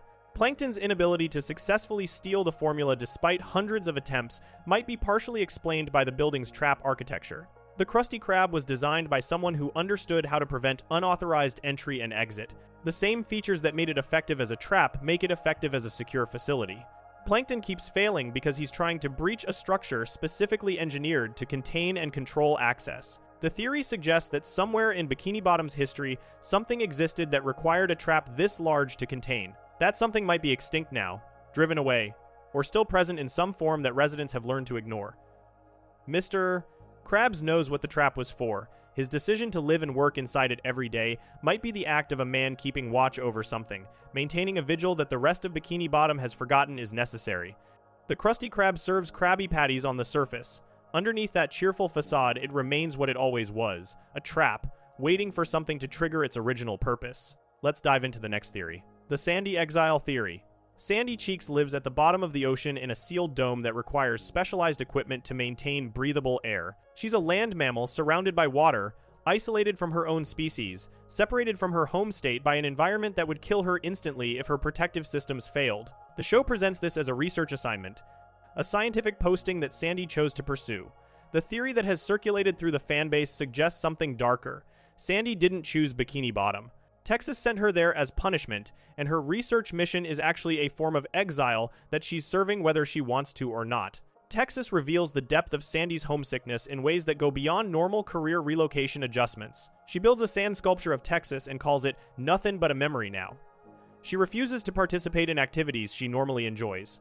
She composes an entire song about wanting to go home, a song so emotionally devastating that it makes Mr. Krabs cry, causes customers at the Krusty Krab to beg for it to stop, and reduces SpongeBob and Patrick to sobbing wrecks. This isn't someone who misses their hometown after voluntarily moving away for work. This is someone experiencing the grief of forced separation. The song's lyrics paint a picture of complete displacement. Sandy describes Texas as the prettiest place in the world and declares she'll always be a Texas girl. She misses 20 acres, barbecues, and pecan pies. She states directly, "I want to go home." These aren't the sentiments of someone on a temporary research posting who can return whenever she wants. These are the words of someone who believes she cannot go back, someone mourning a life she's been permanently removed from. Sandy's living situation in Bikini Bottom requires extraordinary resources to maintain. Her tree dome contains an entire ecosystem, a tree, grass, flowers, and breathable air. The technology needed to sustain this environment underwater would cost more than any individual researcher could afford. Someone is funding Sandy's dome, paying for the equipment, the air supply, and the ongoing maintenance. If Sandy were a voluntary researcher, she would work for an organization that provided these resources. If she were in exile, the same resources would be provided as part of her sentence, ensuring she survives her punishment without being able to escape it. The protective dome itself functions as a prison. Sandy can leave her dome, but only while wearing a suit that constantly reminds her she doesn't belong in this environment. Every breath she takes outside her home comes from a tank with limited capacity. She can never fully integrate into Bikini Bottom society because her biological needs prevent casual participation in underwater life. The dome keeps her alive while simultaneously confining her to a single location. She's not being tortured, but she's definitely being contained. Sandy's aggressive reaction to insults about Texas reveals how central her identity remains despite her displacement. When SpongeBob and Patrick mock Texas to get her attention, she transforms from a homesick scientist into something much more dangerous. She crashes through solid rock. She creates what appears to be a nuclear explosion when catching Patrick. She karate chops SpongeBob in half. She threatens to be on you like Ugly on an ape. This level of defensive rage suggests that Texas is the core of who she is, and her separation from it constitutes an attack on her fundamental sense of self. The show never explains why Sandy, specifically, was chosen for underwater research. Texas has no obvious connection to marine science. Sandy's skills involve karate, rodeo, and general scientific tinkering, none of which require an underwater laboratory. If Texas wanted to study ocean life, they could send actual marine biologists. Instead, they sent a squirrel with no particular aquatic expertise to live alone at the bottom of the sea. This makes sense as punishment. Remove the problematic individual to an environment where they can't cause trouble, frame it as an honor to save face, and provide enough support to keep them alive indefinitely. The bosses, Sandy occasionally mentions, remain faceless and unnamed throughout the series. She references having to report to someone, having obligations to fulfill, and needing to justify her continued presence in Bikini Bottom. These references suggest oversight without providing any details about who's watching or what they want. Legitimate research positions come with named supervisors, institutional affiliations, and clear reporting structures. Sandy's arrangement has the vagueness of something designed to be unexaminable, a cover story that holds up only as long as no one asks too many questions. Sandy's decision to stay at the end of Texas comes with notable qualifications. She realizes that home is where you're surrounded by critters that care about ya, and declares she's staying. This sounds like personal growth, but it also sounds like making peace with a situation she cannot change. Sandy doesn't say she's choosing to stay instead of returning to Texas. She says she's staying because she's found something meaningful where she already is. The distinction matters. She's not rejecting Texas, she's accepting Bikini Bottom as a substitute for something she can't have. The theory connects to Sandy's occasional references to past incidents that the show never fully explains. She has skills that suggest military or covert operations training. She demonstrates knowledge of demolitions, combat techniques, and survival strategies that exceed normal civilian experience. Whatever Sandy did before Bikini Bottom involved activities that would make exile a plausible consequence. Texas might have sent her away to prevent her from causing further problems, to remove her from situations she kept escalating, or to protect others from whatever made her dangerous in the first place. Sandy Cheeks is serving a sentence disguised as a research mission. Her dome is a prison with life support. Her isolation from her own species is the punishment. Her homesickness is the constant reminder of what she lost. The only way she survives emotionally is by building relationships with creatures who will never fully understand what she's going through, creatures who breathe water and live freely in an environment that would kill her instantly. Sandy's cheerful adaptation to Bikini Bottom isn't resilience. It's the coping mechanism of someone who has accepted that she's never going home, no matter how much she wants to. Here we go. Next theory. The Plankton Victory Reset Theory. Plankton has failed to steal the Krabby Patty formula thousands of times across the series. His schemes range from elaborate technological assaults to pathetic disguises that fool absolutely no one. Each attempt ends in humiliation, defeat, and often physical pain. Any rational being would have abandoned this obsession decades ago. The repeated failures should have broken him. Instead, Plankton maintains an unwavering confidence that his next plan will succeed, a certainty that defies all available evidence. The theory suggests an explanation. Plankton has already won once.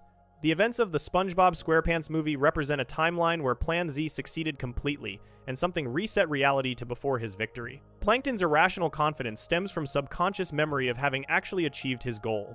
The SpongeBob SquarePants movie shows Plankton executing his most successful scheme ever. He steals King Neptune's crown and frames Mr. Krabs for the theft. Neptune freezes Krabs and threatens execution. While SpongeBob and Patrick embark on a seemingly doomed quest to Shell City, Plankton walks into the Krusty Krab, takes the secret formula directly from the safe, and begins selling Krabby Patties at the Chum Bucket. He distributes free bucket helmets with every purchase. Once enough citizens wear the helmets, he activates their mind control function and enslaves the entire population of Bikini Bottom. Every resident becomes a drone chanting, "All hail Plankton." He forces them to build monuments to his glory. He even captures King Neptune himself with a helmet, giving Plankton control over the most powerful being in the ocean. For a significant period of time within the movie's narrative, Plankton has won completely. He possesses the formula, he controls the population, he commands a god. Bikini Bottom has been renamed Planktopolis. His slaves construct statues in his image. Karen sits beside him as he rules from a throne. This isn't a near victory or a temporary advantage. This is total, absolute triumph. Plankton experiences the full reality of having achieved everything he ever wanted. The victory unravels through a sequence of events so improbable they border on miraculous. SpongeBob and Patrick survive the journey to Shell City despite having no resources, no vehicle, and no apparent survival skills. They are captured by the Cyclops and literally die under a heat lamp, only to be resurrected by their own tears activating a sprinkler system. They somehow encounter David Hasselhoff, who launches them back to Bikini Bottom from his chest. SpongeBob defeats the mind control helmets by playing an electric guitar so righteously that the helmets cannot handle this level of rock and roll. The probability of this sequence occurring approaches 0. The movie's ending feels less like a natural resolution and more like a cosmic correction. Reality itself seems to reject Plankton's victory. Every impossible coincidence aligns perfectly to undo what he accomplished. The universe conspires to restore the status quo with such precision that it suggests intervention rather than chance. SpongeBob doesn't outsmart Plankton or overcome him through superior planning. He defeats enslaved Neptune and an army of mind-controlled citizens through the power of a song about being a goofy goober.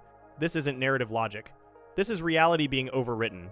After the movie, Plankton returns to his pattern of constant failure. He continues scheming, continues being defeated, continues suffering humiliation. The show proceeds as if the movie never happened. Bikini Bottom shows no memory of having been enslaved. No one references the time Plankton controlled their minds.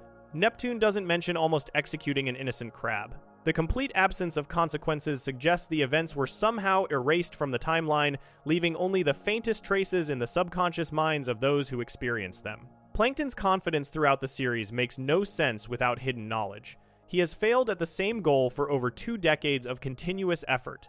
His plans are often absurd. His disguises are transparent.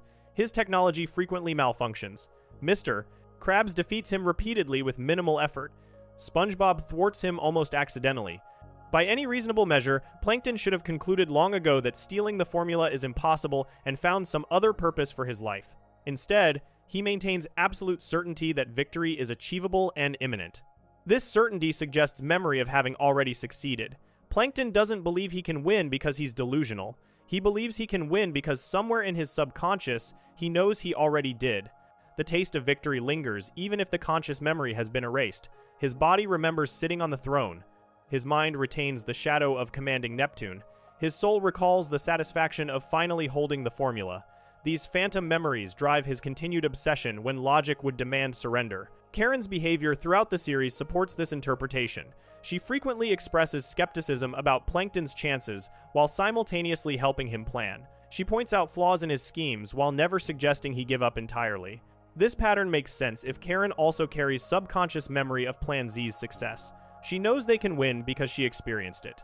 She also knows something went wrong, something undid their victory, something they need to avoid repeating. Her caution reflects awareness that triumph once achieved can be mysteriously reversed. The movie explicitly positions itself as a culmination, an ending to SpongeBob's journey that sees him achieve his dream of becoming manager. Creator Steven Hillenburg intended the movie as a finale to the series. When the show continued afterward, it effectively reset the narrative to before the movie's events. SpongeBob remains a fry cook. The Krusty Krab 2 doesn't exist. Mr. Krabs never experienced near execution. The movie exists in a timeline that the show's continuation has overwritten. If the protagonist's victory was reset, then Plankton's defeat was also reset, meaning his victory was real before reality corrected itself. Plankton's reaction to failures throughout the show contains subtle hints of déjà vu. He sometimes seems surprised by defeats that should be entirely predictable. He expresses shock when simple plans fail despite having experienced identical failures hundreds of times. He acts as though success should be the default outcome, as though something keeps going wrong that shouldn't be going wrong. This makes sense if his baseline expectation was set by a timeline where he won. Every failure feels like an aberration because his subconscious insists that he should be ruling Planktopolis right now. The theory explains why Plankton never evolves his approach despite constant failure. He continues using the same general strategies because he knows one of them worked. He's not failing to learn from his mistakes. He's trying to recreate success he actually achieved. Plan Z succeeded. Something external reversed the outcome. Plankton needs to figure out how to win in a way that sticks, in a way that whatever force reset reality cannot undo. His apparent insanity is actually a rational response to having experienced timeline manipulation. Sheldon J. Plankton remembers victory at a level below conscious awareness. He tasted absolute power and had it taken from him by forces beyond his comprehension. His relentless scheming isn't the desperation of someone who can't accept defeat. It's the determination of someone who knows success is possible because he already lived it. Somewhere in the multiverse, Planktopolis still stands. Somewhere, the slaves still chant. Somewhere, Plankton won and reality didn't fight back. He just needs to find his way back to that timeline, to recreate the sequence of events that gave him everything he ever wanted. The formula is his. He just has to figure out how to keep it. On to the next theory we go. And don't forget to subscribe to our channel, the Tattletale Strangler Contract Theory. The Tattletale Strangler has a simple operating principle. He strangles people who report him to authorities. This creates a cycle of violence that should logically result in his eventual capture, since every crime generates a witness who then becomes a victim, which generates more witnesses. The Strangler's continued freedom suggests he's either supernaturally good at avoiding detection or that his reputation serves a purpose beyond personal revenge.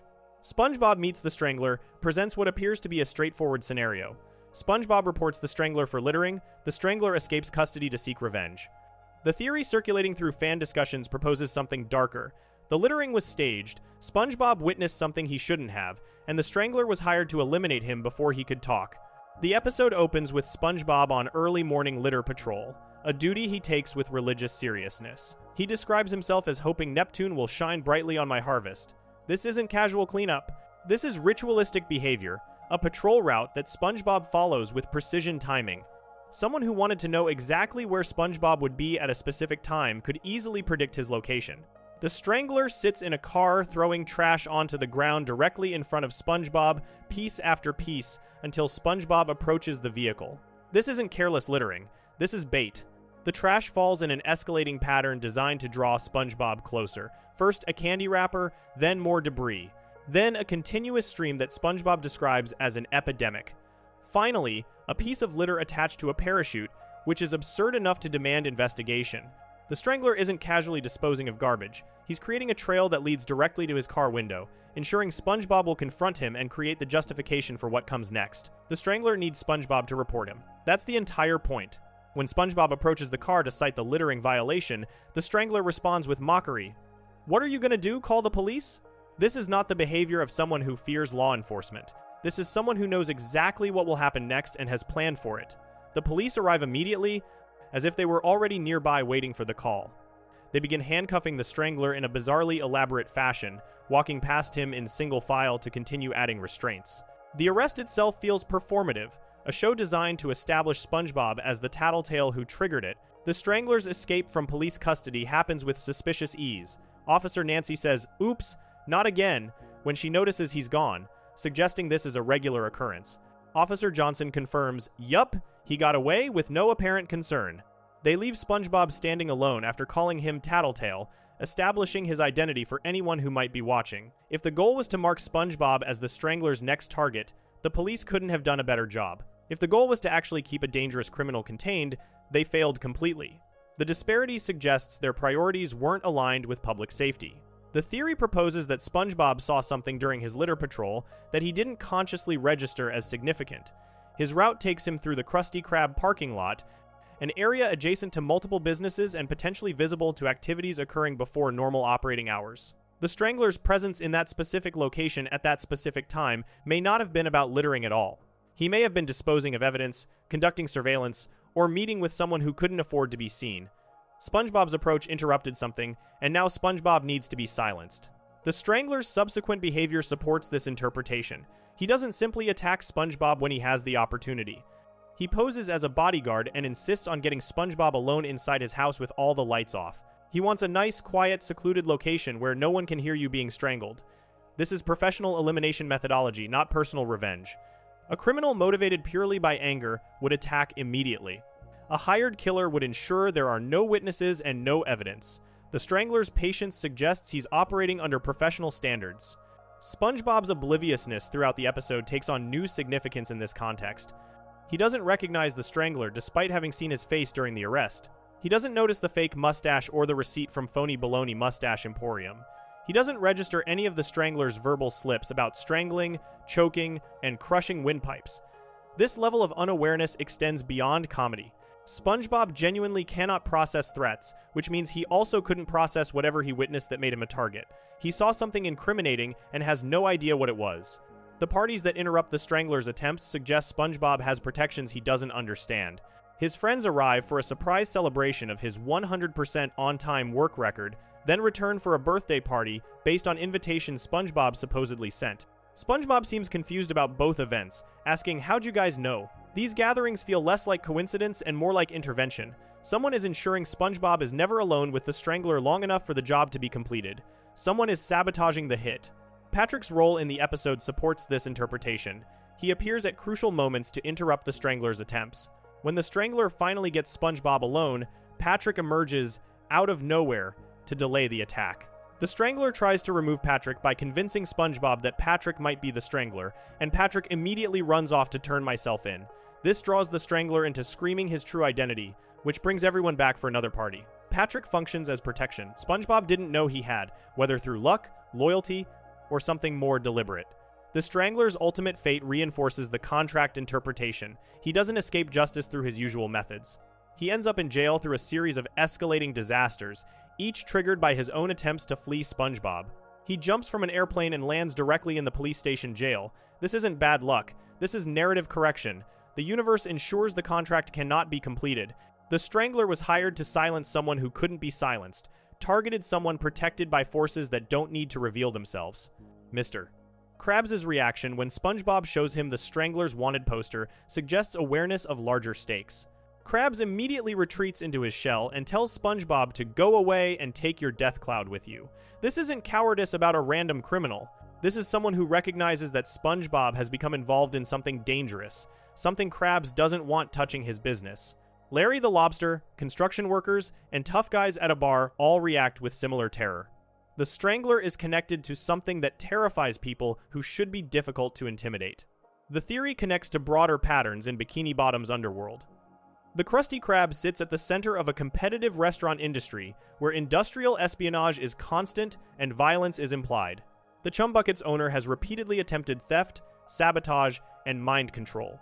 Mr. Krabs has a murky past involving the Navy, piracy, and activities he never fully explains. SpongeBob works at the nexus of these conflicts, present for countless suspicious activities without ever understanding what he's seeing. He's the perfect accidental witness, always there, never comprehending, potentially devastating if he ever connected the dots. SpongeBob witnessed something that morning in the parking lot, something worth hiring a professional killer to address, something connected to operations that operate beneath Bikini Bottom's cheerful surface. The littering was a pretext. The arrest was theater. The escape was planned. The Strangler wasn't seeking personal revenge for being reported. He was completing a contract to eliminate a witness who didn't know what he knew. SpongeBob survived not through cleverness or combat ability, but through protections he doesn't understand, friends who arrived when needed, and a universe that apparently decided he wasn't allowed to die. The Strangler sits in jail now, his contract unfulfilled, waiting to explain to whoever hired him why the job couldn't be completed. SpongeBob continues his litter patrol, oblivious to the forces that tried to silence him and the forces that kept him alive. Let's keep it going with the next theory. The Bikini Bottom time loop theory. SpongeBob SquarePants has celebrated multiple birthdays across the series. His friends have thrown him surprise parties, given him presents, and marked the occasion with varying degrees of enthusiasm depending on who's organizing. SpongeBob's big birthday blowout represents perhaps the most elaborate celebration yet, involving a surface world tour, celebrity cameos, and a massive surprise party that destroys his house. At the end of the episode, Patrick asks the most dangerous question possible in Bikini Bottom. By the way, SpongeBob, how old are you? SpongeBob begins to answer. Well, as of today, I am, and the screen cuts to static. The show refuses to let him complete the sentence. The theory that has emerged from this moment suggests Bikini Bottom exists in a temporal loop where no one ages because time itself resets, and certain characters experience this repetition with varying degrees of awareness. The episode provides multiple pieces of evidence for cyclical time. SpongeBob wakes up and immediately knows it's his birthday, despite claiming he never pays attention to those sorts of things. His alarm clock announces it. Gary has prepared a present. Streamers and confetti explode from his bed. The day arrives with the inevitability of a programmed event rather than the surprise of an organic occurrence. SpongeBob has celebrated this exact birthday before. He will celebrate it again. The loop ensures that certain days happen on schedule regardless of what came before or after. Patrick's behavior throughout the episode demonstrates the cognitive effects of temporal repetition. Sandy spends all night explaining a simple plan to him, and he cannot retain the information. His brain literally catches fire from the strain of holding two concepts simultaneously. Yet when his alarm goes off, Patrick suddenly knows exactly what he's supposed to do. Oh, would you look at the hour? It's almost time for me to take SpongeBob on that tour so you guys can decorate his house. The information exists in Patrick not because he learned it, but because this is what Patrick does on this day. His conscious mind can't process new information because his subconscious already contains the entire loop's worth of experiences. The Surface World Tour reveals that the loop extends beyond Bikini Bottom. The Trusty Slab restaurant contains exact parallels to underwater characters. Jim Bob, SpongeBob, Mr. Slabs Mr., Krabs Mr., Manward, Squidward, Patrick's live-action counterpart, Carol Sandy, Mr. Charleston, Plankton, and Pearl Slabs. These aren't coincidental similarities. These are the same patterns repeating across different environments. The loop imposes specific relationship dynamics and conflict structures wherever consciousness exists. Mr. Charleston tries to steal the secret sauce recipe. Carol uses karate. Jim Bob obsesses over cooking patties to perfection. The same story plays out everywhere because the same story is the only story that exists. Rube attempts to sing Happy Birthday to SpongeBob multiple times throughout the tour, and each attempt is interrupted by external events. Patrick causes chaos with beans. A road hog appears. The bus gets trapped in a fish store. The lever accidentally activates. The universe actively prevents the birthday song from being completed, as if acknowledging SpongeBob's age would create a paradox the timeline cannot resolve. If SpongeBob is officially 1 year older, time has passed. If time has passed, the loop would break. The interruptions aren't coincidences. They're the temporal structure protecting itself from contradiction. The surprise party at SpongeBob's house descends into chaos that literally destroys his home. Walls collapse. Sections of the building fall apart. Party guests cause structural damage that should render the pineapple uninhabitable. Yet when SpongeBob arrives, he responds with pure joy. A surprise party? For me? He shows no concern about the destruction because he knows, on some level, that it doesn't matter. The house will be restored. It's always restored. The loop ensures that SpongeBob's pineapple exists at the beginning of each cycle, regardless of what happens to it during the cycle. SpongeBob's closing monologue carries unsettling implications when viewed through the time loop lens. He looks at the destroyed remains of his home and says, "I live in the bestest place in the whole wide world, Bikini Bottom, where nothing bad can ever happen, and there's nothing to ever be scared of. This is either profound delusion or complete awareness. Nothing bad can happen because nothing that happens is permanent. There's nothing to be scared of because consequences don't persist." SpongeBob might be the most aware character in Bikini Bottom, fully understanding that reality resets and choosing to embrace the eternal present rather than fight it. Squidward's behavior throughout the series suggests a different relationship with the loop. He alone seems to experience genuine despair about his circumstances. He alone recognizes that his dreams will never be achieved, that his neighbors will never change, that his life will never improve. At the end of the birthday song, as everyone cheers, Squidward can be heard saying, "I still don't like you." This isn't character consistency. This is someone who has experienced this exact celebration thousands of times and no longer has the energy to pretend. Squidward remembers. Squidward knows. Squidward is trapped in hell, and the hell is awareness. The static that interrupts SpongeBob's answer about his age represents the loop's most aggressive self-protection mechanism. The question of age implies the passage of time. The passage of time implies change. Change implies that the loop might eventually end. The timeline cannot permit this information to exist, so it erases the moment entirely. We don't hear SpongeBob's age not because the show is being coy with continuity, but because within the show's reality, that information literally cannot be spoken. The words would destroy everything. Patrick's relationship with the purple fish he meets at the pet store demonstrates how the loop handles attachment. He falls in love instantly, experiences genuine emotion, and then watches her swim away as the bus descends back to Bikini Bottom. He blows a kiss. She responds. Then they're separated forever, except forever in a time loop means nothing. Patrick will meet this fish again. He will fall in love again. He will lose her again. His ability to form instant, deep attachments might be because he's formed this exact attachment countless times before, each iteration strengthening the emotional pathway without retaining the specific memory. The presence of Patchy the Pirate creates a bridge between the animated and live-action worlds that complicates the loop's boundaries. Patchy knows SpongeBob exists.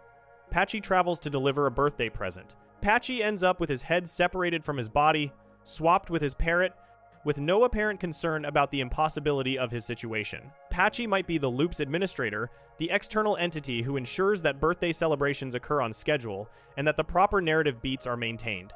His cheerful acceptance of body horror suggests someone who has seen far stranger things in his role as temporal maintenance.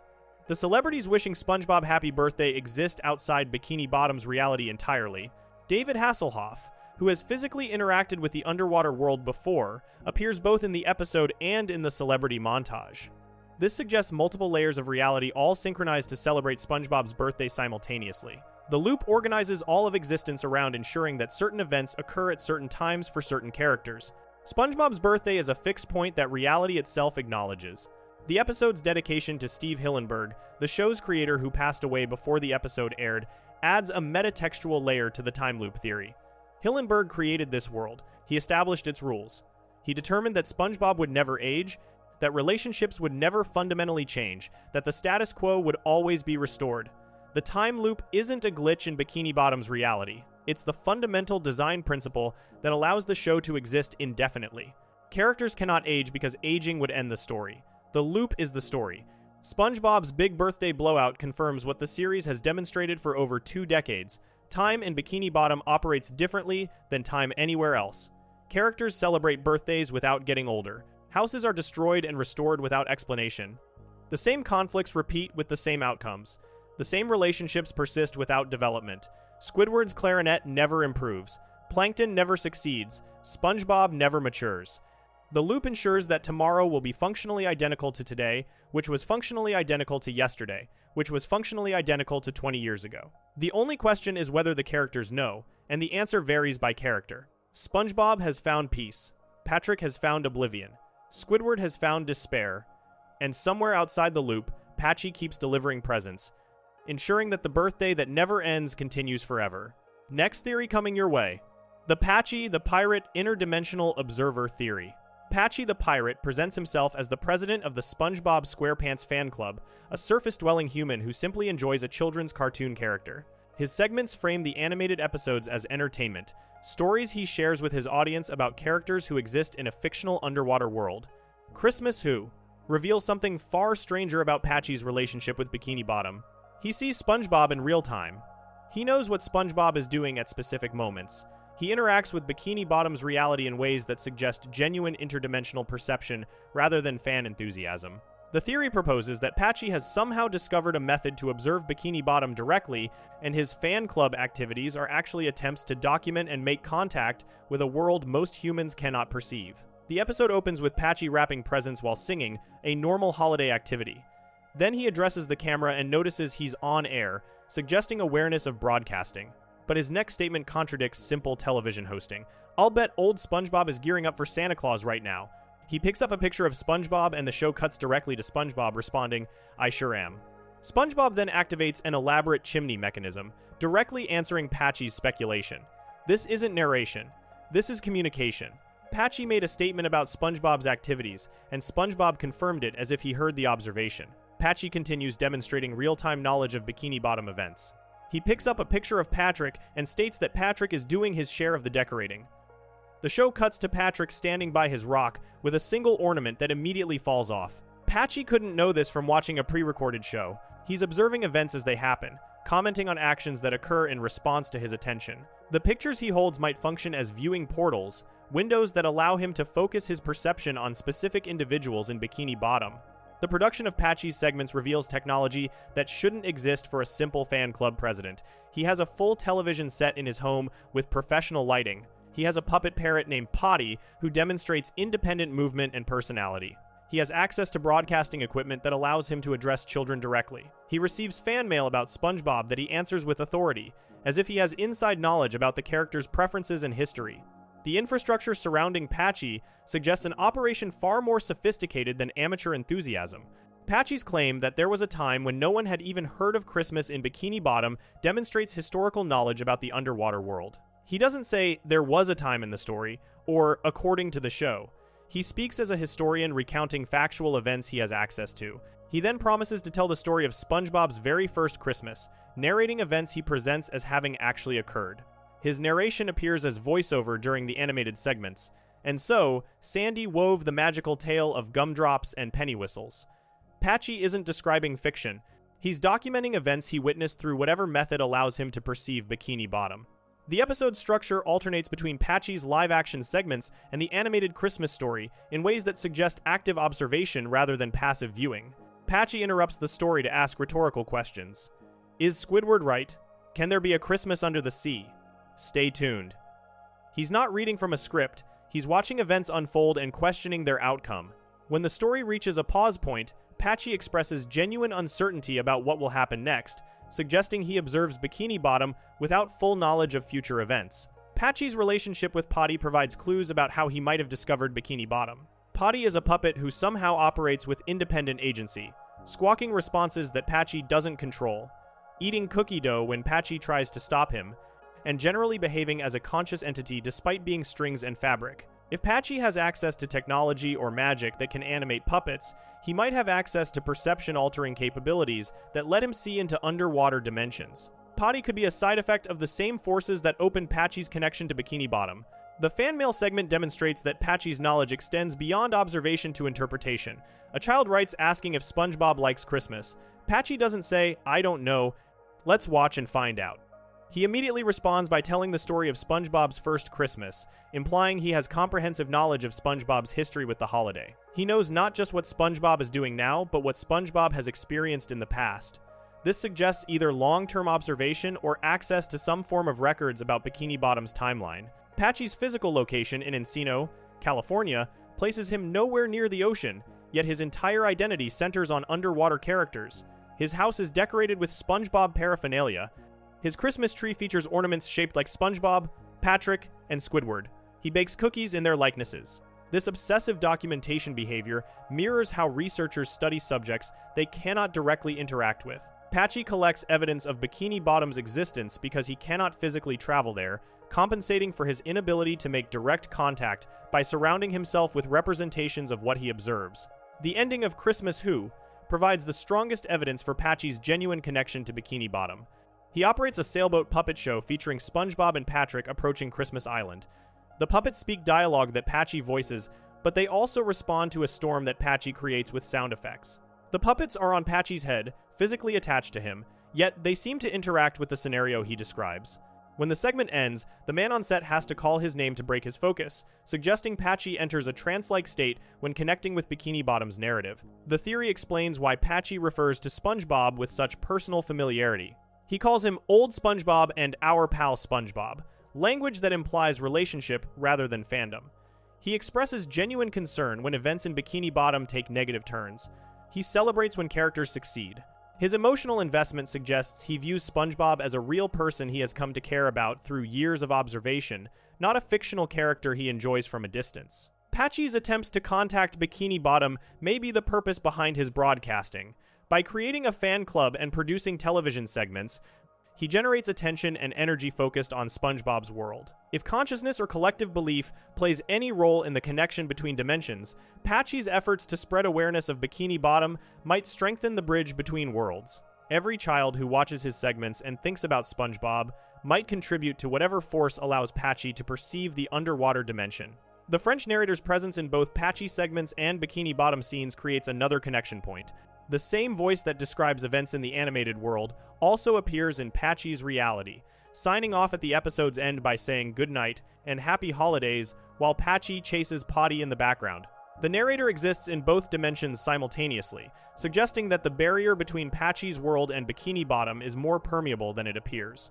Patchy may have discovered a gap that others don't know exists. Patchy the pirate sits in his Encino home surrounded by images of creatures who live at the bottom of the Pacific Ocean. He speaks to them through photographs. He narrates their history. He celebrates their holidays. He dedicates his life to documenting their existence and sharing their stories with anyone who will listen. This isn't the behavior of a casual fan. This is the behavior of someone who has seen something impossible and cannot stop looking. Patchy discovered Bikini Bottom, and his fan club is the cover story he uses to process and share what he observes. Somewhere between the surface world and the seafloor, there's a window that only Patchy knows how to look through. He's been watching for years. He's been trying to tell us. And every time he picks up a picture of SpongeBob and says, "I'll bet he's doing something right now," SpongeBob answers, because somewhere in the depths, SpongeBob can feel Patchy watching. Let's switch over to the next theory, the chum ingredient theory. Chum is a real substance. In the surface world, fishermen use it to attract prey by throwing ground-up fish parts into the water. The smell draws larger fish to the area where they can be caught. Chum consists of fish blood, fish bones, fish organs, and fish flesh, all processed together into an oily, pungent slurry. Plankton operates a restaurant called the Chum Bucket in a city populated entirely by sentient fish. He serves a product called chum to potential customers who are themselves fish. The implications of this arrangement have generated one of the darkest theories in SpongeBob fandom. Plankton's chum is made from processed Bikini Bottom citizens, and the reason no one eats it is because they instinctively recognize they're being offered their own kind. Plankton's regular reveals that Nat, the one customer who apparently enjoys chum, was being paid by Karen to eat it. The episode makes clear that no one has voluntarily consumed Plankton's product in years. When Mr. Krabs attempts to replicate the chum recipe, Nat describes it as the second foulest thing I've ever tasted and immediately vomits. After eating 10 chum sticks as part of Karen's paid arrangement, Nat has visited the doctor twice and requires his stomach pumped. The chum is medically dangerous to consume. This suggests ingredients that fish biology specifically rejects, ingredients that register as wrong on a fundamental level. The episode establishes that Plankton genuinely doesn't know why his food fails. He expresses sincere confusion and despair about his empty restaurant. He hasn't had a customer in years and considers himself a complete failure. When Nat first arrives, Plankton's eye pops out in shock at someone actually wanting his product. He didn't expect success because he's never understood why chum repels customers. If Plankton knew his secret ingredient was processed citizens, he would presumably understand the marketing problem. His ignorance suggests he acquired the chum recipe or ingredients without full knowledge of what they contain. Karen's willingness to pay someone to eat chum reveals that even Plankton's own wife knows the food is fundamentally inedible. She doesn't try to improve the recipe or suggest alternative ingredients. She simply pays someone to fake enjoyment so Plankton will stop complaining. Karen, as a computer, likely knows exactly what's in the chum. Her solution isn't to address the ingredient problem, but to create the illusion of success. She's managing Plankton's mental health rather than fixing his business model, suggesting the business model cannot be fixed without changing something Plankton can't or won't change. The theory connects to Bikini Bottom's suspicious population dynamics. Citizens appear and disappear throughout the series without explanation. Background characters who appear in one episode may never be seen again. The city maintains roughly consistent population levels despite no visible immigration or birth rates. Fish die in various episodes from accidents, conflicts, and disasters, but Bikini Bottom never seems to run out of citizens. If something were processing excess population into commercial products, it would explain both the population's stability and the availability of fish-based ingredients in an underwater economy. Plankton's acquisition of chum ingredients remains unexplained throughout the series. He operates a failing restaurant with no apparent income, yet he maintains a steady supply of product. Raw materials cost money, processing costs money, storage costs money. The Chum Bucket shows no evidence of fishing operations, hunting expeditions, or trade relationships that would provide fish-based ingredients. Either Plankton receives his supplies from an unknown source, or he processes locally available organic material. In Bikini Bottom, locally available organic material means the citizens themselves. The name Chum Bucket takes on sinister implications when examined closely. A bucket is a container for collecting things. Chum is ground fish. The restaurant's name literally describes a container for collecting ground fish in a city of fish people. Plankton may have named his establishment honestly without recognizing the horror of what he was describing. He's small enough that the full picture escapes him. He sees individual ingredients without connecting them to the society he lives in. Nat's physical reaction to prolonged chum consumption suggests his body recognized something wrong. He requires medical intervention to remove it from his system. His stomach specifically rejects the substance in ways that go beyond normal food poisoning. The body has evolved responses to prevent cannibalism in many species, triggering nausea, rejection, and revulsion when confronted with same-species flesh. Nat's extreme physical response mirrors what would happen if his digestive system recognized it was processing fish tissue while being a fish. Mr. Crab's attempt to create competing chum fails spectacularly, suggesting the recipe requires specific knowledge or ingredients he lacks. He has access to the same general food supplies as Plankton. He operates a successful restaurant with functional recipes, yet his chum is even worse than Plankton's, which Nat describes as only the second foulest thing he's tasted. The implication is that proper chum requires something Mr. Krabs doesn't have access to, something that distinguishes Plankton's supply chain from normal food service operations. The theory explains why Plankton obsesses over the Krabby Patty formula rather than improving his own product. If chum fundamentally cannot be made appealing because of what it contains, no recipe adjustment would help. Plankton needs an entirely different product. The Krabby Patty represents food that fish can actually eat without biological rejection responses. Plankton's decades-long quest for the formula is survival. His current business model is built on ingredients that his target market physically cannot consume. Karen's behavior throughout the series supports her awareness of the chum's nature. She repeatedly undermines Plankton's schemes, often in ways that prevent him from achieving success. If success meant expanding chum production, it would require more ingredients. More ingredients would mean more processed citizens. Karen may be deliberately sabotaging her husband not out of malice but out of recognition that his success would require atrocities he doesn't consciously intend. She keeps him small because small means limited harm. The episode's irony fixation takes on darker meaning in this context. Mr. Krabs declares he's never enjoyed myself more, watching Plankton's despair. SpongeBob mentions triple irony while Plankton suffers. The characters discuss ironic situations without recognizing the most profound irony of all. They're watching a man mourn his inability to successfully serve his neighbors to themselves. The comedy of Plankton's failure masks a horror that no character in the episode can perceive because none of them have connected the dots about what chum actually is. Plankton's final lament carries weight the character doesn't intend. Why would anyone ever eat my slop? He frames this as self-pity about his cooking abilities. The actual answer is that no one eats his slop because his customers are the slop. The cannibalistic nature of the enterprise ensures its failure not through market forces but through biological imperative. Evolution has programmed fish to reject fish, and no amount of seasoning or preparation can override millions of years of survival instinct. Plankton serves a product that his customers' bodies recognize as themselves, and their bodies refuse to cooperate with his business plan. The Chum Bucket sits across from the Krusty Krab, two restaurants offering fundamentally different relationships with their customers. The Krusty Krab serves food made from unknown ingredients that fish happily consume.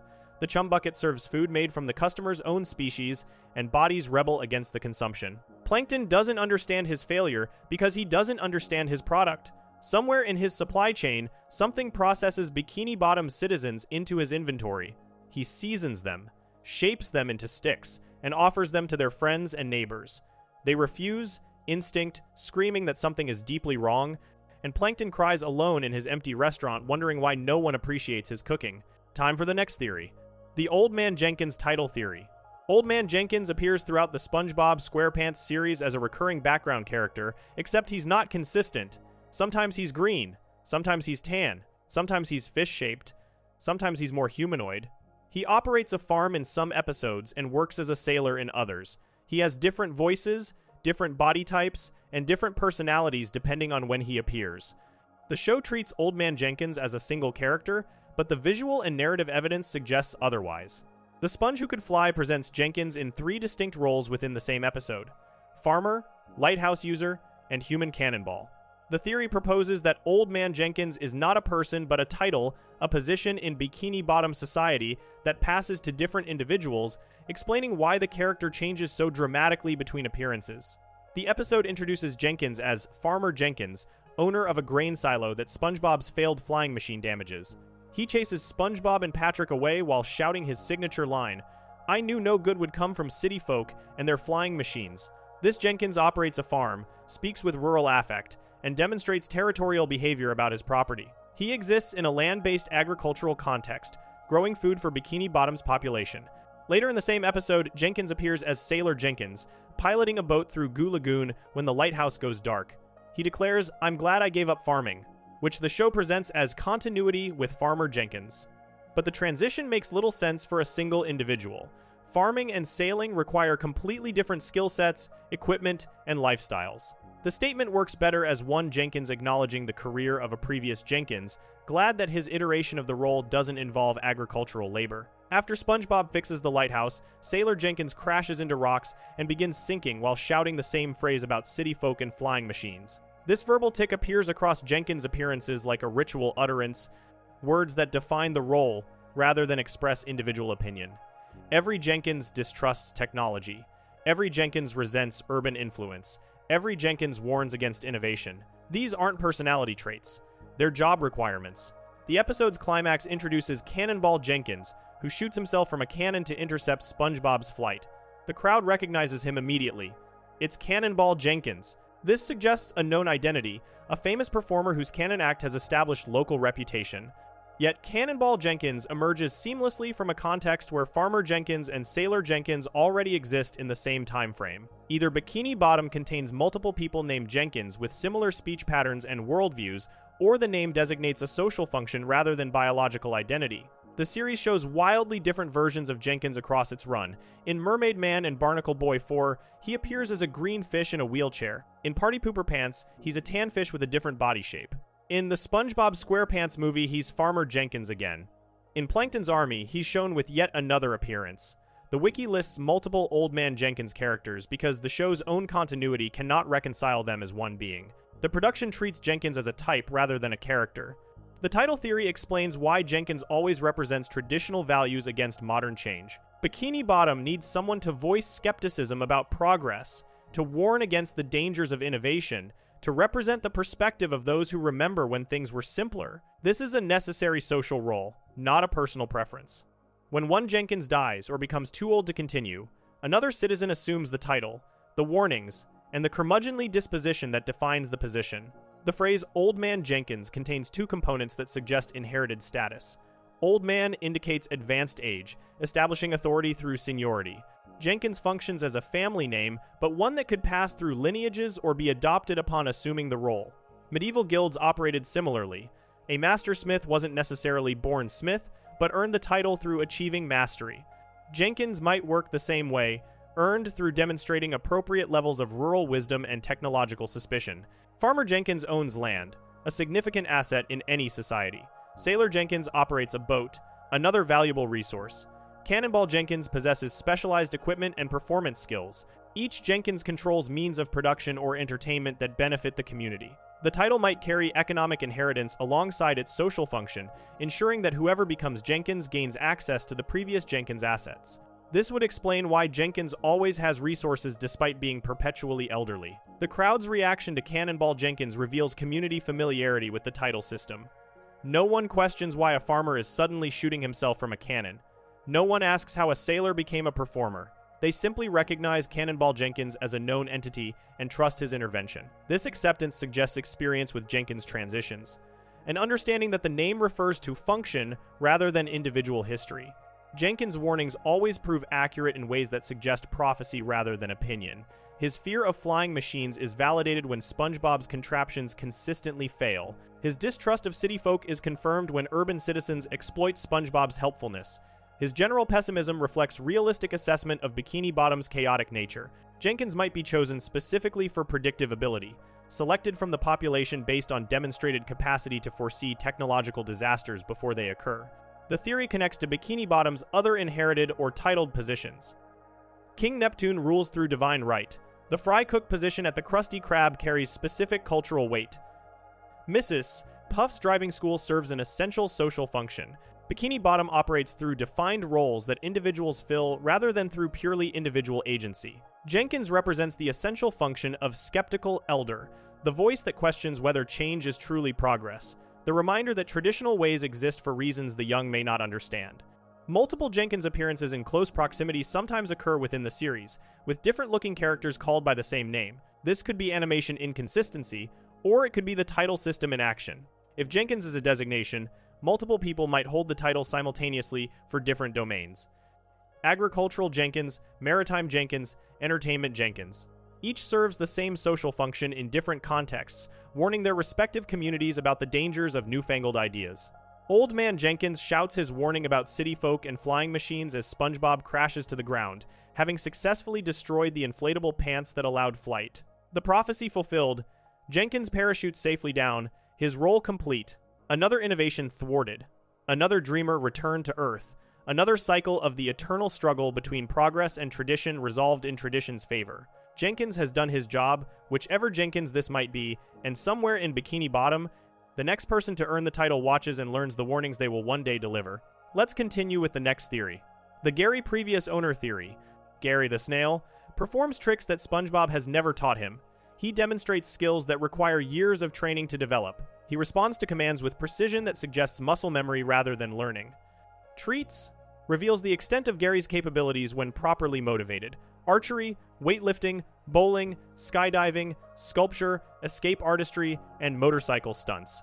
SpongeBob reacts to these performances with casual acceptance, giving Gary treats as if watching a snail complete the Houdini water tank escape is perfectly normal. The theory suggests that Gary lived an extensive previous life before SpongeBob adopted him from the pound, a life that included rigorous training from an owner who developed Gary's remarkable abilities.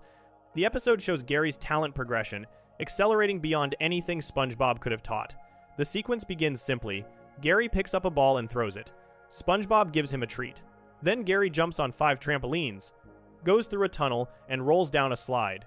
The complexity increases exponentially.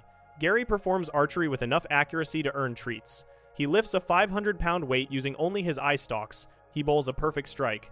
Each skill requires different physical capabilities, different training methods, and different practice time. No single evening of Snail Bite's motivation could produce this range of mastery. The skydiving sequence confirms that Gary has performed these activities before. He jumps from a plane, deploys his parachute at the correct altitude, and lands safely. Skydiving requires training. First jumps happen in tandem with instructors. Solo jumps require certification. Gary executes the jump with the confidence of someone who has done it many times, not the hesitation of a first attempt. Someone taught Gary to skydive. Someone took him up in planes and coached him through the process until it became routine. That someone was not SpongeBob. The marble sculpture Gary reveals demonstrates artistic training that takes years to develop. He pulls back a curtain to show completed work, suggesting he created the piece during the montage. Sculptors study anatomy, proportion, technique, and material properties before producing gallery-worthy pieces. Gary's sculpture earns the same casual treat as his other performances, indicating that SpongeBob has seen Gary's artistic abilities before without questioning their origin. Gary came to SpongeBob already knowing how to sculpt, already having developed the eye stalk dexterity required for fine artistic work. The Houdini escape sequence requires specific knowledge that casual pet ownership wouldn't provide. Gary restrains himself in a straitjacket, submerges in a water tank, and escapes while SpongeBob watches from the audience. This is a professional magic act. Escape artists train for years to perform safely. They learn how to manipulate restraints, control breathing, manage panic, and time their escapes for dramatic effect. Gary knows all of this. He performs the trick like someone who has done it professionally, someone who was trained by a mentor in the escape arts. The motorcycle stunt represents the pinnacle of Gary's mysterious past. He drives a motorcycle over buses, through a ring of fire, and lands on a ramp. Stunt performers build these skills through progressive training, first learning to ride, then learning to jump, then learning to incorporate hazards. Gary executes the complete sequence without hesitation. The buses, the fire ring, and the landing ramp are all prepared for him, suggesting this is a routine he has performed before. Someone built a stunt course for Gary. Someone coached him through increasingly dangerous jumps until he could perform the full sequence. SpongeBob mentions, "I picked you up at the pound while looking at a framed photograph," Gary presents. The pound takes in animals that have been abandoned, lost, or surrendered. Gary didn't come from a breeder or a pet store. He came from a facility that houses animals separated from previous owners. The photograph commemorates the moment of adoption, establishing that Gary existed before SpongeBob, that Gary had a life that ended and a new life that began when SpongeBob chose him. The pound's existence raises questions about Gary's previous circumstances. Why would someone surrender a snail with Gary's capabilities? Trained animals represent significant investments of time and resources. Gary's previous owner developed his archery skills, his athletic abilities, his artistic talents, and his stunt performance capacity. This owner then gave Gary up or lost him in circumstances that led to pound residence. The skills remained even after the owner disappeared. Gary's behavior throughout the series suggests trauma responses consistent with abandonment. He becomes extremely attached to SpongeBob, rarely leaving the house, rarely interacting with others. When SpongeBob shows attention to other pets or interests, Gary reacts with jealousy and anxiety. These patterns match animals who experience loss and fear, repeat abandonment. Gary's previous owner left him, and Gary carries that wound even if he cannot articulate it. His desperate need for snail bites might represent displaced attachment behavior, seeking comfort through food because his previous source of comfort disappeared. The commercial that triggers Gary's obsession shows snails performing tricks for treats. Gary watches these snails with recognition, not curiosity. He knows what training looks like. He knows what treat-based reinforcement feels like. The commercial activates memories of a previous life where treats meant performance and performance meant approval. Gary's subsequent behavior isn't new addiction. It's reactivated patterns from a past he cannot discuss, but clearly remembers. SpongeBob's ignorance about Gary's capabilities suggests he never questioned his pet's background.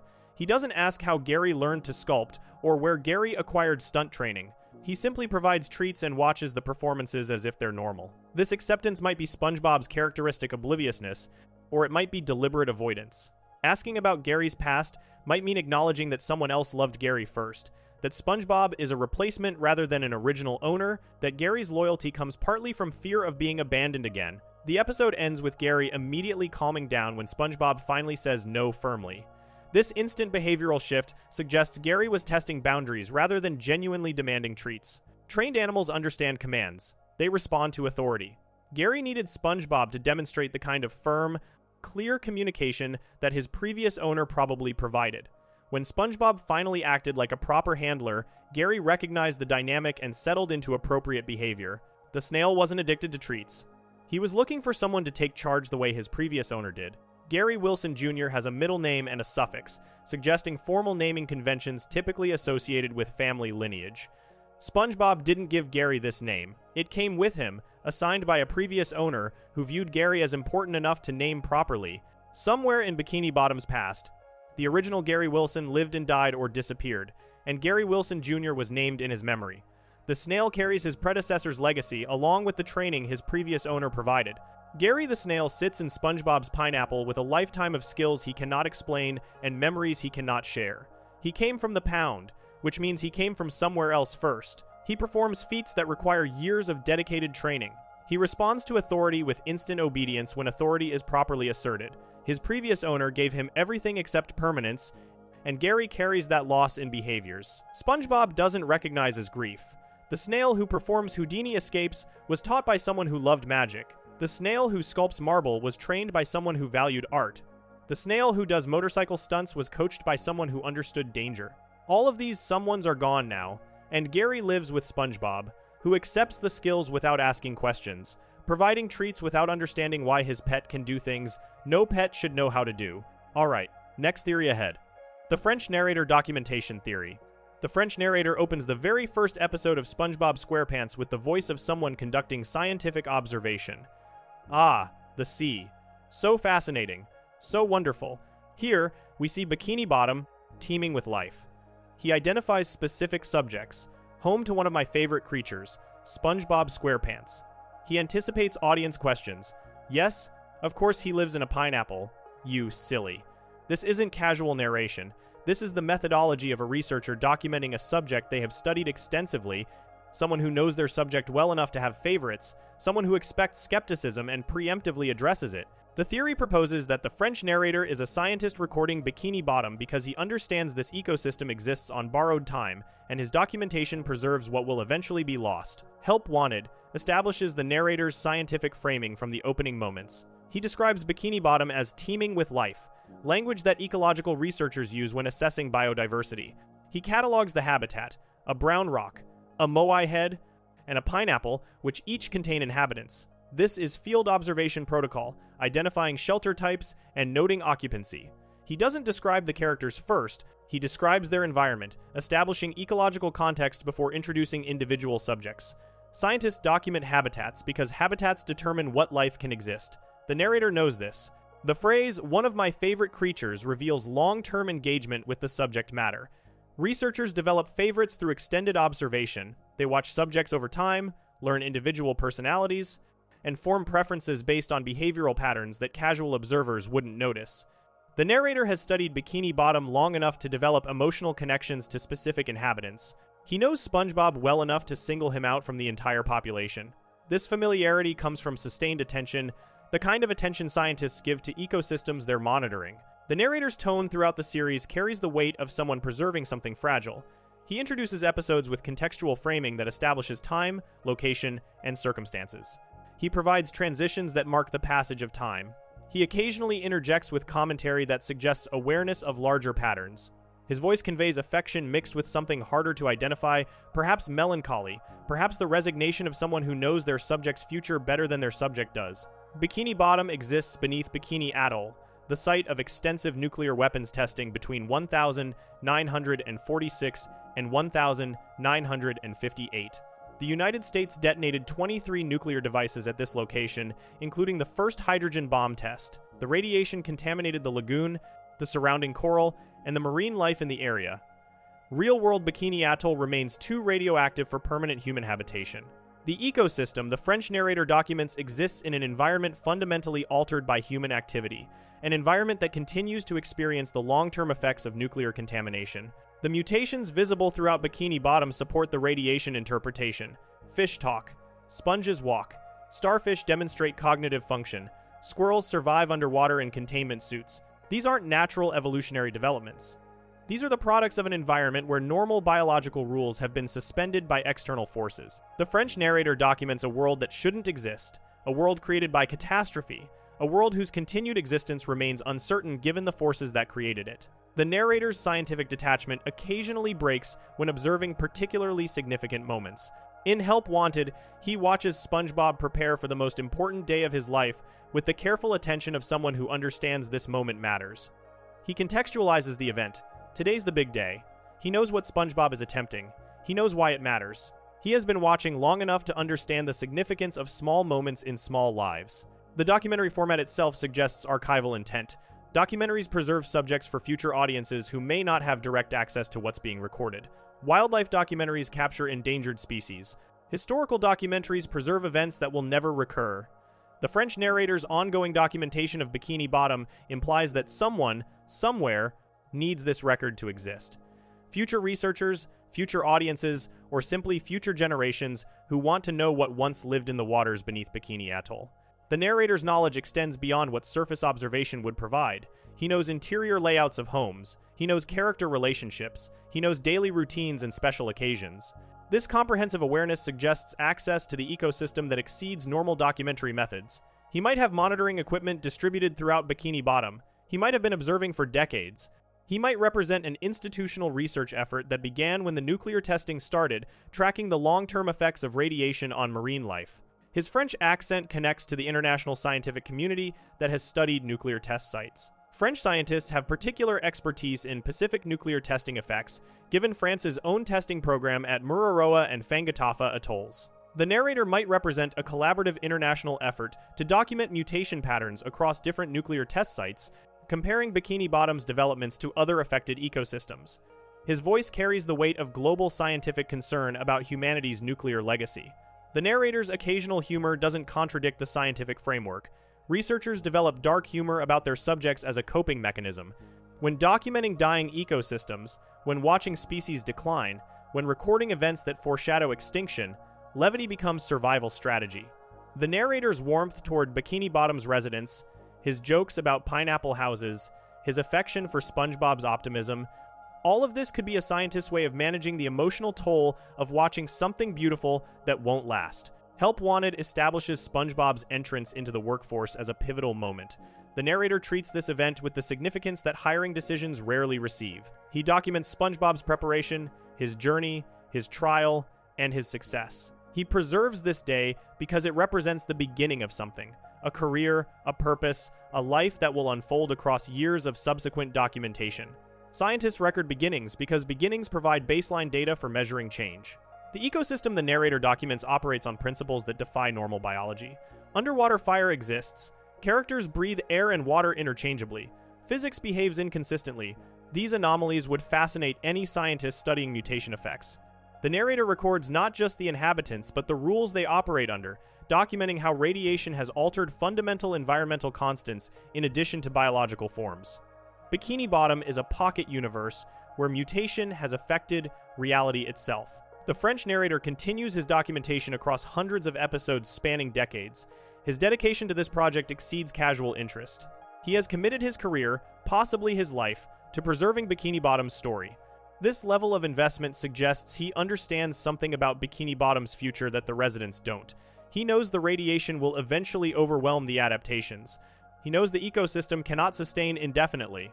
He knows that someday, Bikini Bottom will fall silent, and only his recordings will testify that it ever existed. The scientist speaks into his recording equipment, watching SpongeBob march toward the Krusty Krab with innocent determination. "I'm ready," the sponge declares, oblivious to the forces that created him and the forces that may eventually destroy him. The narrator preserves this moment, this optimism, this small creature's hope for a future in a world born from apocalypse. Somewhere above the waves, in a research facility or university office, the tapes accumulate. The documentation grows. And when the last mutation finally fails and Bikini Bottom falls quiet, the French narrator's archive will remain, a record of life that flourished briefly in the shadow of humanity's greatest destructive power, fascinating and wonderful until the very end. Alright, let's check the next theory. The sentient Moai prison theory.